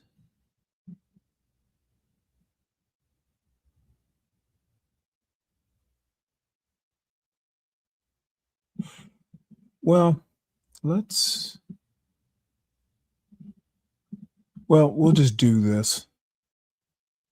And maybe the one after. I don't know why they're doing it in this Hey, format. everybody. Okay, so it's that time. We're going to give you a tour of our home. I wanted to get it done before I leave to go out of town because I didn't want to make you wait 2 weeks to see Bree and Dee's home. So we actually bought from Magnolia Estates in Vicksburg, Mississippi, and we bought the Boones, which is part of the Epic series for Clayton Homes. All right, so you ready? This is our living room. I love the living room with the Epic series. The Epic series comes with this accent wall in all of their living rooms, and that's the Epic series. Not all of Clayton Homes, but Epic series with Clayton Homes. And this is our living room, and it's nice and spacious. We were able to get a sofa in here, 2 chairs, and I think we have a lot of furniture. I've been told that I love furniture, so it works. Plus, when we have guests, we have a nice space where we can sit and talk. Behind it, there's an area where you can put, I've seen some people put, what do you call them, trees, closet trees, where you can hang your coats and benches. I decided to put a bench down here where additional seating, because I told you I have a large family, and then we can put our shoes and stuff. And I mentioned in one of my videos that I am an avid plant lover. My mom was a plant lover. I didn't decide to love them until after she passed. So here are my plants that I talk about. I have more throughout the house, and we put this buffet here. So it is an open concept, which I love, because when I'm in the kitchen, and this is my beautiful kitchen. Now, Clayton Homes Epic Series, the Boone, comes with, in the package, stainless steel appliances. So you get your stainless steel refrigerator, you get your stove, and you get your dishwasher, which is around here. But look at this island. I love the island. There's the dishwasher. Dishwasher's over here. But I love my kitchen because look, this is something that Dion had to win me over on, because I grew up in a house where you look out the kitchen window and you're washing dishes and you look out the kitchen window. With this house, the sink comes in the island and you're facing your guests. And I actually like it because even when guests are not here and Dion and I are just here, he'll be in the living room watching TV and I can sit here and wash dishes, or vice versa. So I actually have come to love it. And these sinks are very deep, very deep. And what I did is I put my drain here and we wash dishes here. Something my grandma did, so I just copied off of her. I remember my grandma had a double sink. So on the cabinets, on top of the countertops, you have room for a microwave if you choose. I try not to clutter too much, but I'm sorry, guys. It's me. Keep my mother-in-law's KitchenAid on the corner, but it's a lot of space, These cabinets they go all the way to the top. And don't judge me. I keep my disposables up there when I have little parties or whatever. But it's a lot of space in these cabinets. And they're very well made. Very well made. I love them. All right, so let's go this way, Dion. You want to go this way? Dion is on the camera. Yeah, I'm coming this way. So here is a coffee bar. This is considered the coffee bar. And we do have Dion's coffee. I don't drink coffee, but Dion does on the coffee bar. But we also have all of our collectibles. Now, it may look like that we are heavy drinkers, but we're not. We rarely drink, but we cruise a lot. So when we cruise, we collect things that we can't normally get here in the United States, even though some of them we can't, some of them we can't. So Dion likes to collect. So you can see all of these are full. He's not a drink. And we also collect shot glasses. And we get them from the different islands that we go to. Well, Dion collects shot glasses. I collect sand. So different islands that I've gone to, I'll grab some sand from the different islands. So this is the coffee bar. And we were able to do coffee bar. I know it may look junky to you guys, but again, we're in a mobile home, limited storage. And our air fryer is also able to sit here as well. And plenty of storage space down here. It's a top and bottom down here. So plenty of storage space. I'm sure I can probably utilize it a lot better, but I keep all of my appliances, my large appliances down here. So plenty of storage space. I think they're trying to improve on the storage space. Now I did go make a video on space. Anything I forget, Dion? I'm sorry. Dion wanted me, I'm moving too fast. Washer and dryer is over here on the other side of the coffee bar. And you also have storage space above the washer and dryer. So yeah, not limited. I'm sure I could utilize it a lot better. I know in the comments I'm gonna get beat up. I'm working on it. I'm working on it. And then again, our flex space. Was able to come in here the other day and I showed in one of my videos on space where I took the tiles down from here. And what we're going to do is we're going to get the shrink bags and put all these blankets in shrink bags, which will give us even more space. We'll probably be able to put the blankets all here in shrink bags and we'll have these two shelves. So this is the flex space. And if you come in, Dion, show them is the water is in this closet and the air is in this closet. And actually, it's air on this side and the water on the other side. See, he got me. And then we did this because I do hang up my shirts. I don't like to dry my shirts. They shrink. And so Dion put a tension rod in here for me. And then we also have our dog's water bowls and food bowls in here. So we were able to use that flex space. And what a flex space is a space where you can do whatever you want to do with it. So that's what we chose to do with our flex space. All right, let's keep it moving. On the other side of the kitchen, we have an area that Booms has it listed as den/dining room. So we decided, being that, like I said, we have a large family, we turned it into a den or / family room. And this is where Dion and I spend most of our time here in the den. We sit here, play. We have our games that we play together here, and this big TV in here. So I actually love this space because this is our chill area. We literally chill over here. Most of the times, if he want to watch a game or something, he'll go over in the living room and I'll sit over here and do my craft and crochet or whatever. But this is our chill area over here. Again, more plants. And then if you come closer, you'll be able to see, oh, there's the donkey. But anyway, if you come closer, you'll be able to see this is our deck. And we're going to go over what we went through with this deck. Lord have mercy. But anyway, I'm going to do another video on the deck and the issues we had with it. But I don't know if you guys can see. Let's see if Dion can make it wider. Look down the hill. And you can see the donkeys down there. Can you point to them, Dion?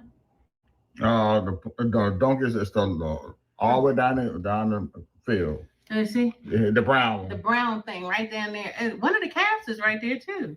Yeah. Oh, okay. But anyway, we're going to keep it moving. We're going to go out there another day and show you guys the pasture and the cows and what Dion does to help his brother take care of those. But anyway, this is the living room. Has a large wall right there. So we put the TV and the entertainment center over there. This house did not come with a fireplace, but hey, what it don't come with, you can create. I love it. And it also puts out heat. So in the wintertime, when it's cold, which is not really very cold down here in Mississippi, but in the wintertime, when you want some heat and you don't want to turn the heat up, we got a fireplace for that. You see who's following me around. These things are following me. They know I'm getting ready to leave today. Today I leave to go to Maryland to visit my family for a couple weeks. So they've been watching me pack and do things. They know when I move differently. All right, so let's go. This is one of the guest bedrooms. I think this is one of the smaller ones. This one, the smallest one. Yeah, this is one of the smaller ones. So We put a full-size bed in here. Has a nice window for lighting if you need light. But you know what I've noticed? When my guests stay, I like light. When my guests stay, they close these curtains. They close these curtains up so they don't have light in here. So I don't know. Maybe it's just me that likes light. I don't know. But anyway, so when the guests leave, I open the curtains back up. Please don't judge me. I am a Marvel collector. I love Marvel comics. I love the superheroes. So please, no judgment. So this is this bedroom. So did you catch the theme of this room? Let me let Dion pan around the room so that you can see. Now, y'all know I'm from Maryland. And Dion was in Maryland for 34 years. So catch our theme. Now, mind you, my favorite football team is the Commanders, and Dion's favorite football team is the Ravens. So, hey, why not have both? Yeah, that's right. The purple. And purple's my favorite color, so I didn't mind the purple. But yeah, this is our Commanders and Ravens room, and also my dad's room. I consider it my daddy's room. So when people come to visit, Daddy says, put it back the way you found it. Oh yeah, he's making sure you see all this daggone Ravens stuff.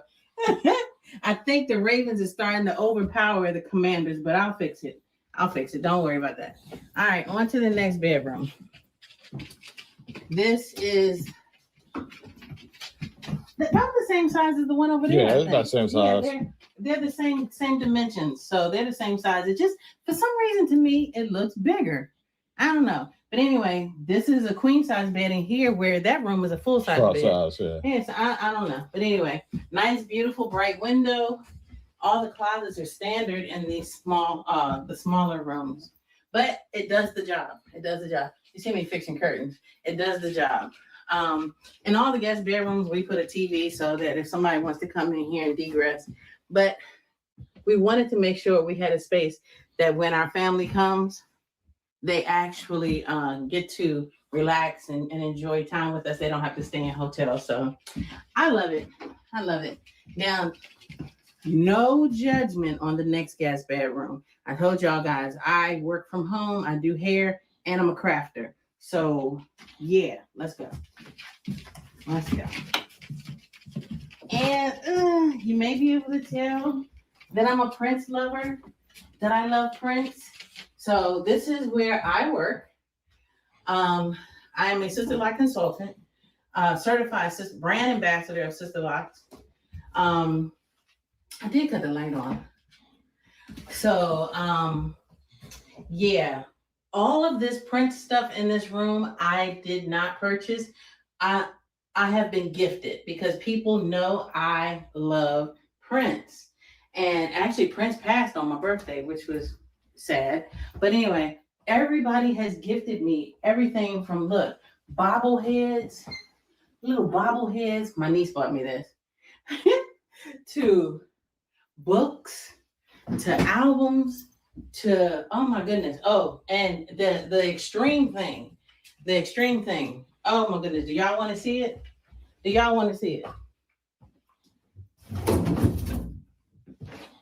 A pinup. My sister bought me that one for my 30th anniversary. But anyway, back to the bedroom. This is the largest room. May not look like it because I got all my craft stuff in here and I do hair in here, but this is the largest room. And so that's why I chose this room to do it in. So those are the guest bedrooms. And then on my video of trying to create space, I showed you this bathroom already, but this is the bathroom. It's very nice. I love it. This is a one-piece. The shower is a one-piece. It's not a two-piece, which we like that because it stops the leaking between the cracks and whatever. So I love that part of it. One day we may eventually put some doors on here to have to stop using shower curtains, but I love the way shower curtains look. They're so pretty.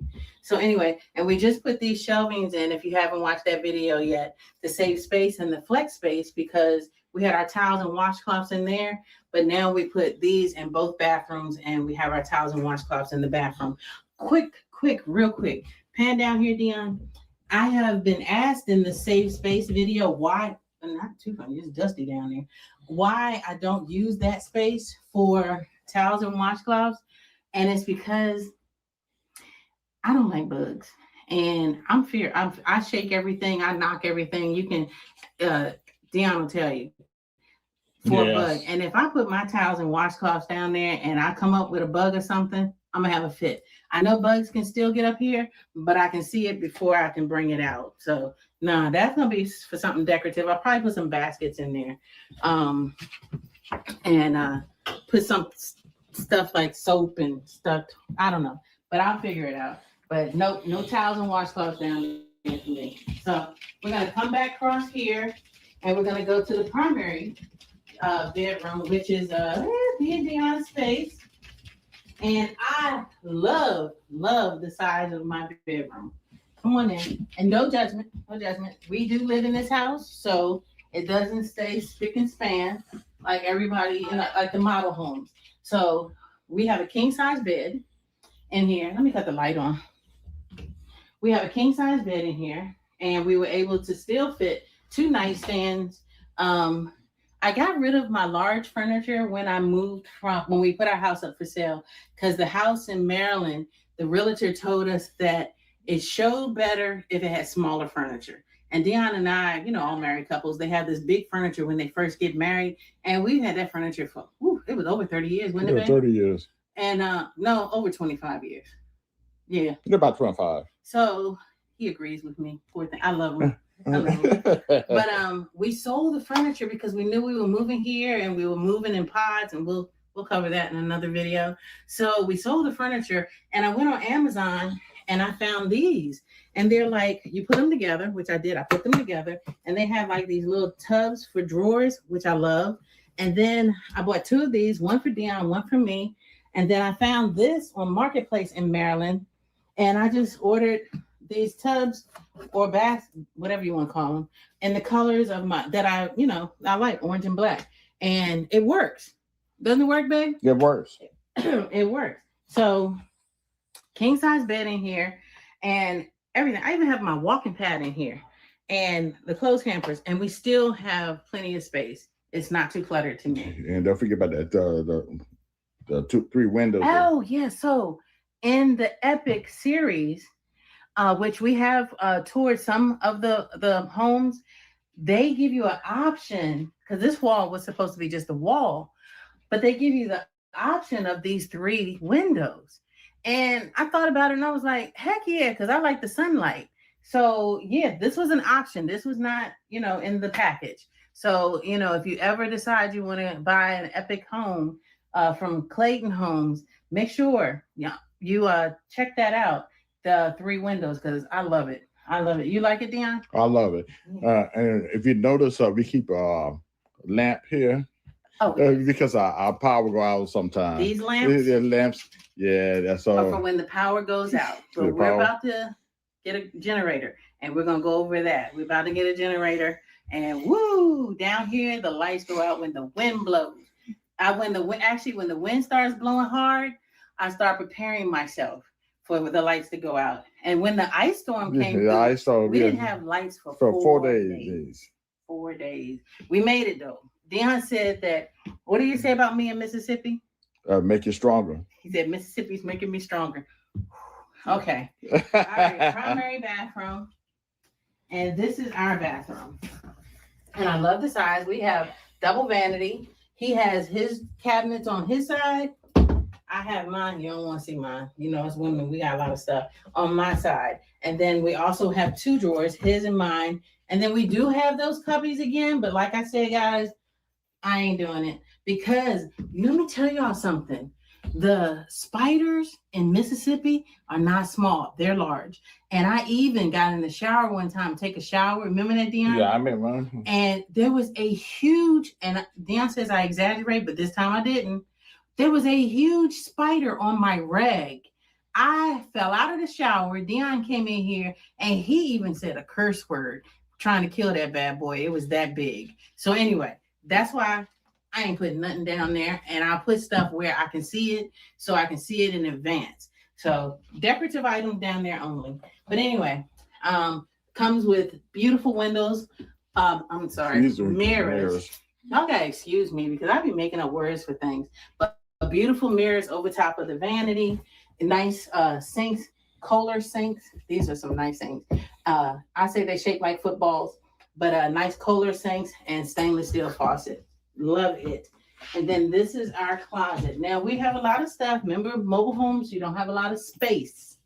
So, before we get to the closet, I have another over the toilet storage right here. Just did this the other day to minimize the towels and washcloths in the flex space. So once we get those blankets in those shrink bags, we're going to have a lot more storage to be able to use. So, but I love this. I like the way it came out. It looks nice. Dior, look, my dog wants to follow me everywhere. I'm telling y'all, she's nervous. But anyway, this is our closet. One side Dion, one side mine. And we're going to work on trying to figure out storage or shelving for the foldables, because his foldables are over here. My foldables are right here. And then, as women, we have a lot of stuff. I actually have like 3 shoe racks going on down here. You can't see them because they're behind my clothes, but there's 3 shoe racks and then a shoe rack here. As women, we love shoes. But I like the closet. It works. It works for us. And we did downsize a lot when it came to moving, when it came to clothing, when it came to furniture. Did I mention this large shower? I'm sorry, guys. We had the Epic comes with you can either get a tub and shower combination here, or like we chose, you can get a 60-inch shower. And we like the 60-inch shower. Yeah, we like the 60-inch shower. Because I'm going to kill myself getting in and out of the tub, but I love this. And the threshold down there is low enough that you don't try to hurt yourself or trip getting out. So we love our shower. Love it, love it, love it. But what I was saying is we downsized a whole lot when we decided to move here, within furniture, within clothing, within everything. We really got rid of a lot because our home that we sold, what was it? 4-bedroom, 3-bath, right, 2-story house that we sold, and to move into a mobile home. Yes. So we got rid of a lot. So I feel like we've purged enough. Now we just need to organize. So this is our home. And again, it's the Boom with the Epic series from Clayton Homes. And I hope you like it. So this is our home, and I hope you like the tour of our home. Please like, share, and subscribe for our channel. And we really want you to know that we love and appreciate all of the subscribers. Your support is really awesome. See you next time. See you next time.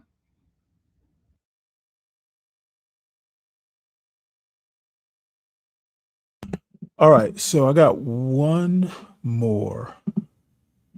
And then we're going to call it well, actually, yeah, one more.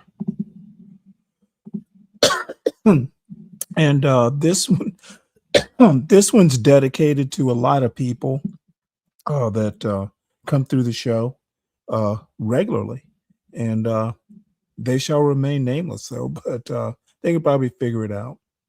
Oh, by the way, everyone, make sure you hit the like screen. I see we're a little light on likes, given the number of people that have viewed the page. If you do happen to hear this on a replay, please make sure you hit the like button as well. Any comments or anything on these shows, and people are actually, getting better at doing it. Catching these on replays and leaving comments. Support the show by supporting the host. All the information is in the crawl at the bottom. Supporting the host also. Man, hold on one sec. Took a sip of water there. Supporting the show with show ideas is good too. So feel free to do it. And this will be the last one, and it's called Literacy is the New Class Divide, and it's getting worse. And I wholeheartedly agree with this. I recently posted a thread that said, literacy is fast becoming a class divide. Not formal education, literacy. There are so many people that just don't understand nuance, satire, entendre, or irony. Illiteracy cripples your ability to read the world and the room. The difference between people who regularly wrestle with complex ideas versus people who primarily consume clickbait content is vast. Most people think literacy. Oh, this reminds me of an encounter I had with two content creators today. They're functionally illiterate, at least compared to me. And yeah, they can't read rooms. They can't read the world. They just can't read. And they certainly don't comprehend whatever it is they try to read. It means, can you read? But literacy means, do you understand what you're reading? Do you understand the situation that's playing out in front of you? Do you understand the context, the subtext, the complexities of the situation in front of you? Can you interpret the meaning behind the meaning? And unfortunately, there is a growing number of people who cannot do that. And in this video, I'm going to show you just how dangerous that is. Keep watching. Hi, I'm Dr. Shantae, and welcome to my YouTube channel. And what I do over here is reframe cultural narratives from a trauma-informed and sociological perspective. So let's get into it. So when we're talking about literacy, it's not just about having access to information and reading the information. It's about the ability to be able to interpret the information that is in front of you, because having information that you don't understand really doesn't help you. And one of the biggest dangers in this growing divide of people that can read the situation, that can read the room, that can read the politics and the dynamics at play, versus people who can't, is that when you don't have the ability to do that, you are outsourcing your intellect. You are outsourcing the ability to interpret the situation to somebody else, because when you can't read it for yourself, then you are at the mercy of somebody who can. So in real life, okay, real actual life, think about how this plays out when you're applying for a mortgage, or there's a health directive at the hospital, when you need to interpret certain clauses within insurance policy, when there are tax changes in your community, when there are referendums on the ballot that you don't understand. And so when you don't understand what's in front of you, when you don't understand the stakes, the consequences, the players involved, then you are at the mercy of somebody else reading that situation for you instead of you being able to read it for yourself. And what I'm seeing is a growing number of people who are not able to develop an informed perspective. They are developing talking points based on what somebody else said, not on research that they have done, not on the fine print that they have read, not on complexities of the situation that they understand. They are spouting an interpretation of an interpretation rather than actually reading the text. And as somebody who teaches, this is like YouTube day in, day out, from show to show. It's like almost everyone is doing what she's saying. They don't fucking think for themselves. They just hear it on a YouTube panel somewhere and it sounds good, so they run with it. And once again, I could name names of names that I ran into today in the chat. English. So one of my many hats is English professor. I can always tell the students who have read the story and the students who went Googling on the internet looking for some Cliff Notes, some Spark Notes, some 1, 2, 3 snapshot summary of the book instead of actually reading the book itself and understanding character development, nuances, unreliable narrators, politics. You can tell when people haven't read it. And so when we have a vast number of people who are making decisions, who are showing up to voting booths, who have the power to shape policy or vote on policies that impact large numbers of people, and they don't quite understand what's in front of them, that's not just dangerous for them, that's dangerous for all of us. Which brings me to point number 2. We, more than any other civilization in history, have more access to information than ever before. And yet, information is not knowledge. and the ruling class, okay, the wealthy, the tech billionaires and the moguls of the world, okay, you know what they're doing? They're sending their children to college, good colleges, and telling you a college degree doesn't matter. They're building apps and technology that they want to capture your attention, that they want to engage and entertain you. But in their household, they have banned those apps. They don't let their children get on Instagram. They don't let their children have Facebook. Steve Jobs famously said, yeah, my kids don't have iPads.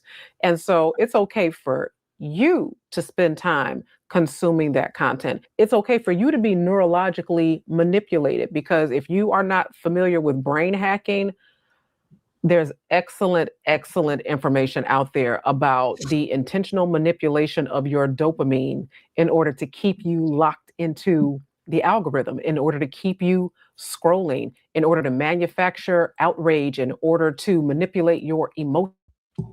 Yeah, people don't seem to understand that even some of the history videos and the interviews with these professors and politicians and stuff, YouTube is literally a supplement to learning. It's not the learning, it's not a primary source of learning. Now, you may learn a fact or, something interesting that you didn't know, even if you've spent years reading on a topic. That's fine. But using YouTube as a primary source, like if I say, hey, you say some event in history happened this way, and you say, well, hey, here's the YouTube video to prove it, I'm going to look at you like, that's not proof. Give me the source. Even if it's not a primary source, give me the secondary source built on a primary source. YouTube videos are not proof. They are not sources of information. They are supplements to information. A lot of these YouTube content creators, like historians and stuff like that, they spent years reading this stuff, and they happen to get up on a YouTube video or panel or something to talk about it, but they didn't learn their shit from YouTube. YouTube does not hand out degrees. All of that is intentional. And the people who created that, they don't let that happen in their homes. They don't let that happen to their kids, but they're letting it happen to you, because people who cannot think for themselves, people who are more emotional than they are rational, are very easy to manipulate, are very easy to control. And some of you have seen this in your families. You have seen it in their voting patterns. You have seen it in trying to engage them about complex issues of our day. And when you try to hit them with facts, okay, when you try to point them towards like research, when you try to point them towards evidence, they don't want to hear that. It's emotion, it's anger, it's hostility. If you haven't, there's an excellent kind of like TEDx illustration of Plato's allegory of the cave. I use it in my classroom all the time. But the long and the short of the allegory is that there are a group of prisoners that are chained up in a cave. One of the prisoners gets free and wanders outside the cave. And he realizes that everything he thought was real in the cave was not. It was just shadows. It was just illusions. It was just smoke and mirrors. But when he gets outside the cave and can actually see, touch, taste, feel, like have tangible evidence that what he thought was a reality was a complete fabrication and illusion, he's so excited he runs back into the cave to tell the other prisoners, hey, guess what? And the other prisoners, rather than being like, straight up, that's dope. Oh my gosh, I want to see, me too. No, they basically pommel him. They are hostile towards him. They think he is a nut job. They think he is cuckoo for Cocoa Puffs.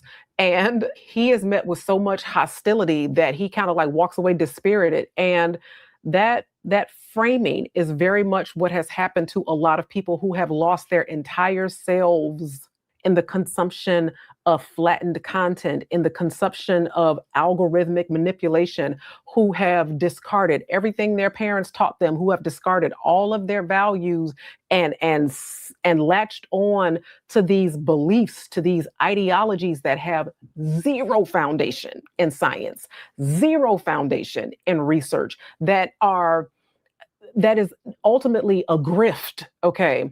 A grift. And people instead of consuming the content and considering it and critically dissecting it, they have allowed the content to consume them. And so the ruling class, the wealthy, their children are not leaving comments, okay, in the comment section. Their children are being educated in the language of power, of money, of commerce, of political landscapes, of history and art and philosophy and other languages. They are learning how power works and how power moves. Meanwhile, a large swath of the population is just scrolling and clicking and commenting and commenting and clicking and scrolling. And I'm not saying that all screen time is bad screen time. I mean, hello. So, I mean, I realize the irony, right? But all screen time is not the same. And there are some people who have become so digitally addicted and so dependent on apps and algorithms to curate their reality that it's hard to pull them out, that it's hard to reason with them. So you have these two groups where one group is being raised in the language of influence and the other one is being groomed in the language of outrage. And I'm not saying that everybody needs to go to Harvard, okay? There's more than one way to access knowledge. There's more than one way to build your knowledge base. There's more than one way to become a critical thinker. But the people who have access and influence and are able to navigate the world in different social circles, in different social circumstances, because they understand the complexities of perspectives other than their own, those are the ones that are growing in power. Meanwhile, there's this dumbing down through technology that is an intentional manipulation. Perfect example. I recently read this, and I'm going to try to find the exact article and make sure I put it in the description.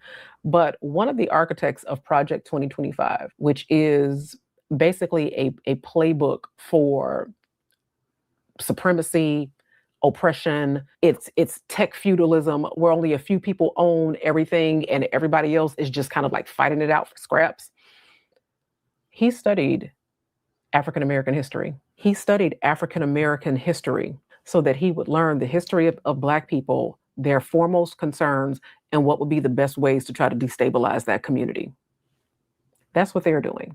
And we have not been paying attention. Which brings me to my last point. Literacy is not just becoming an issue of division of class.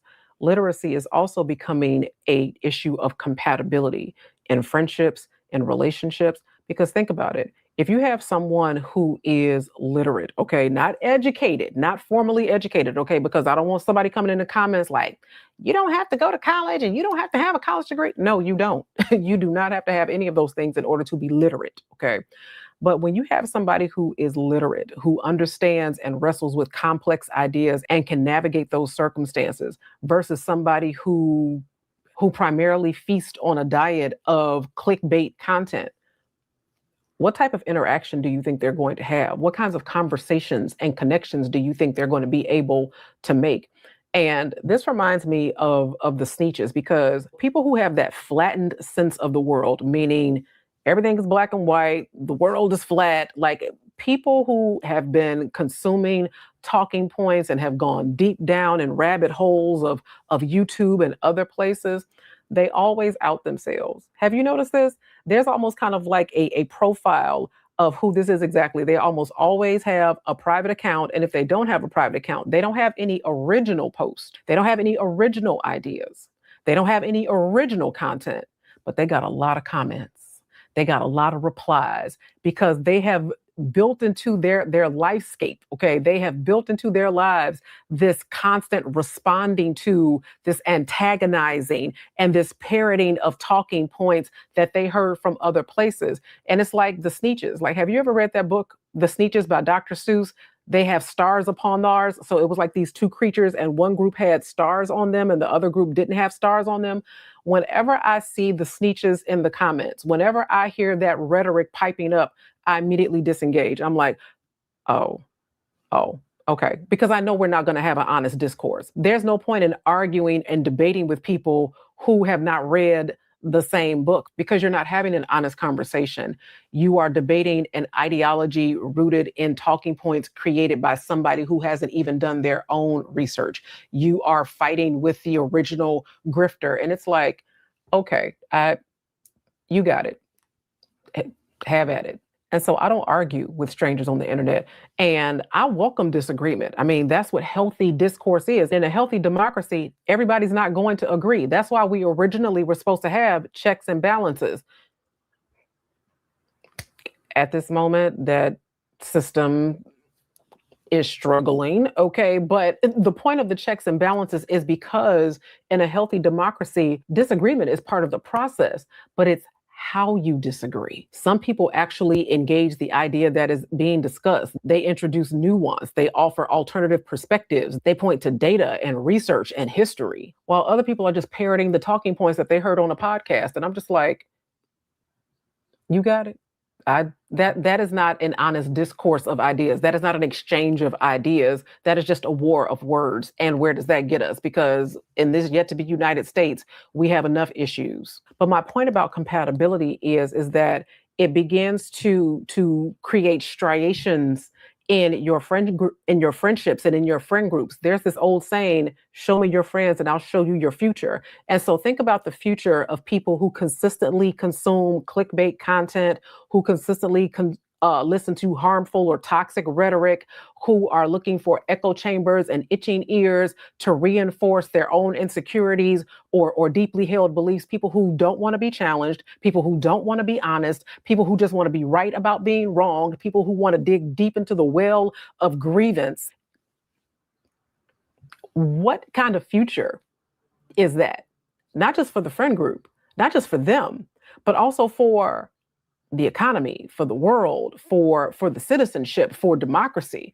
But in terms of the types of communities that creates, what we have now are a lot of silos. We have a lot of echo chambers. We have a lot of sameness and homogeneity.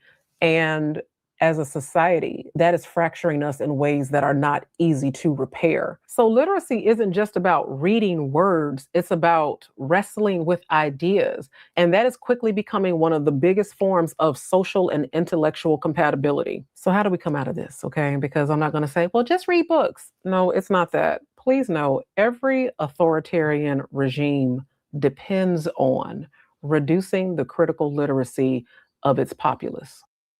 Well, I'm going to tell you right now, I would say do nothing, but I suppose, social Darwinism won't be efficient enough. I don't think there's anything you can do about it.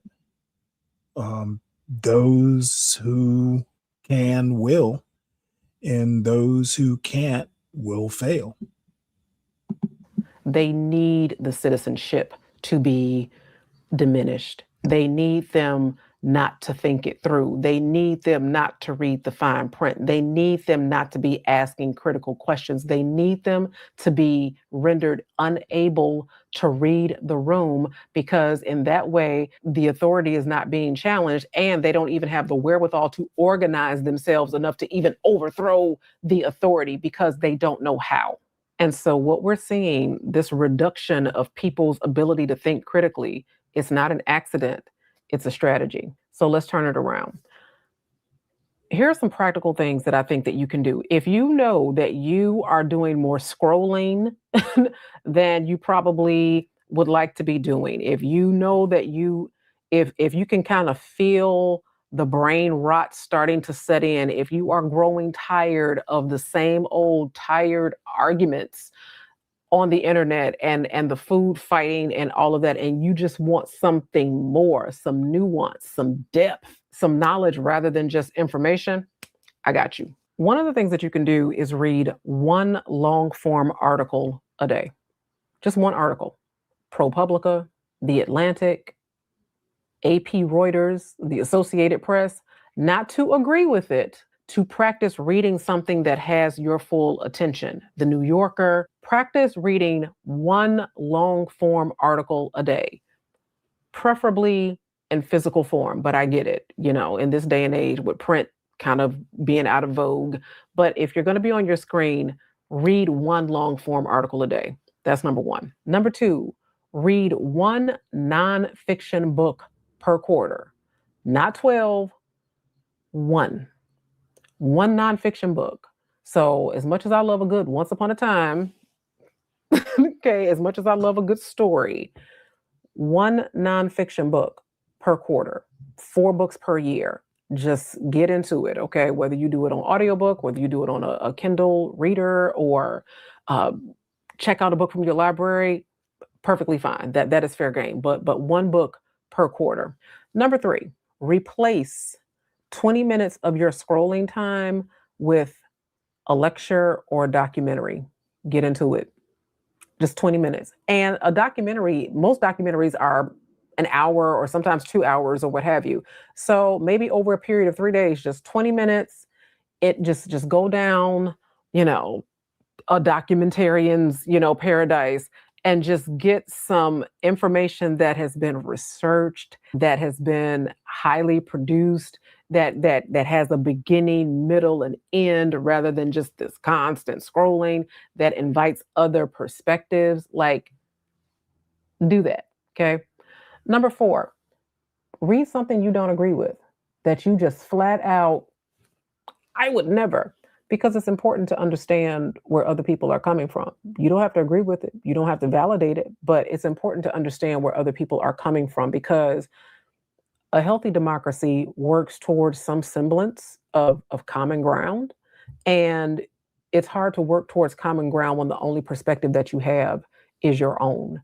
And these things that I'm asking you to do are actually helping you formulate your own opinions. When I teach reading for my students, so for my students who hate reading and are struggling to do so, and their eyes are just glossing over the page because they're like, ugh, I have them do a critical response. And the critical response breaks down like this: connections.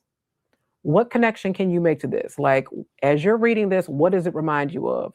Reactions. How do you feel about it? You think, wow, that's interesting. That's cute. That's some BS. Like, what?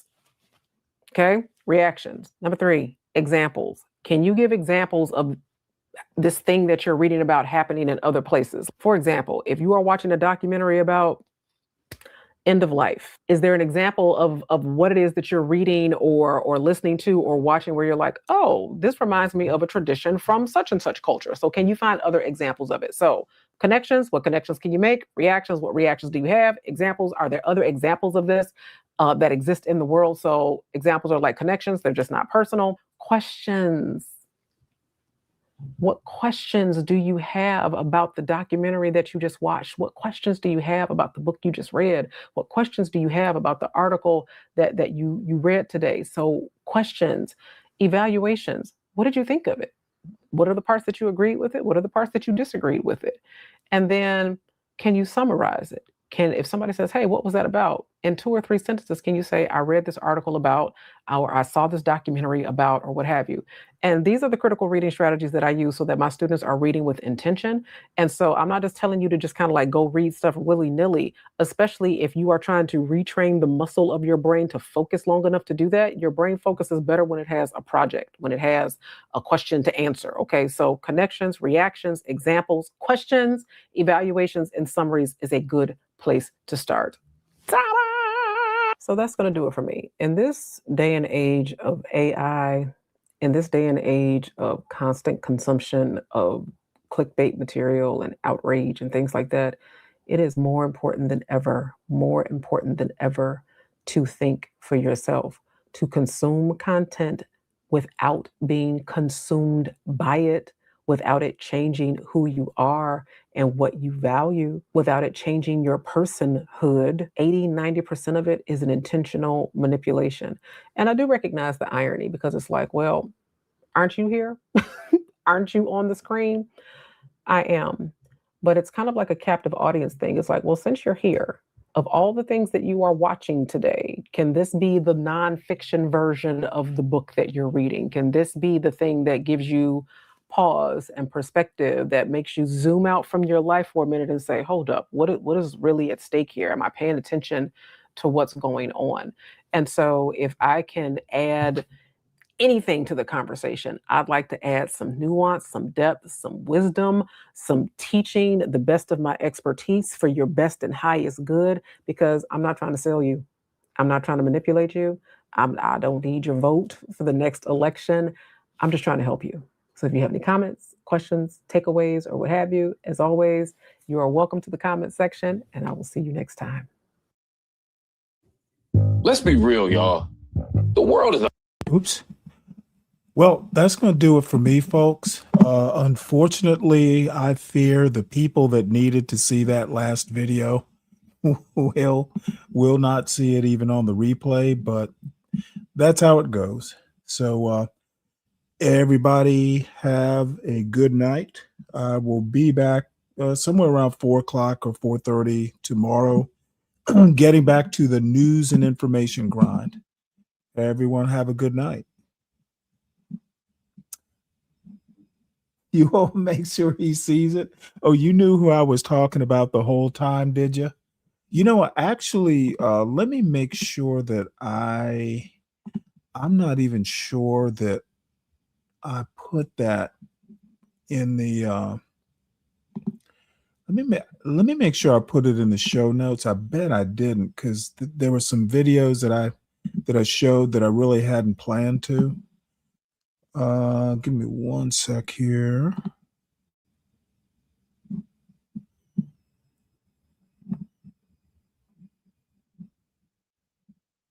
There it is. All right, so what I will do, it will be just in case you do, because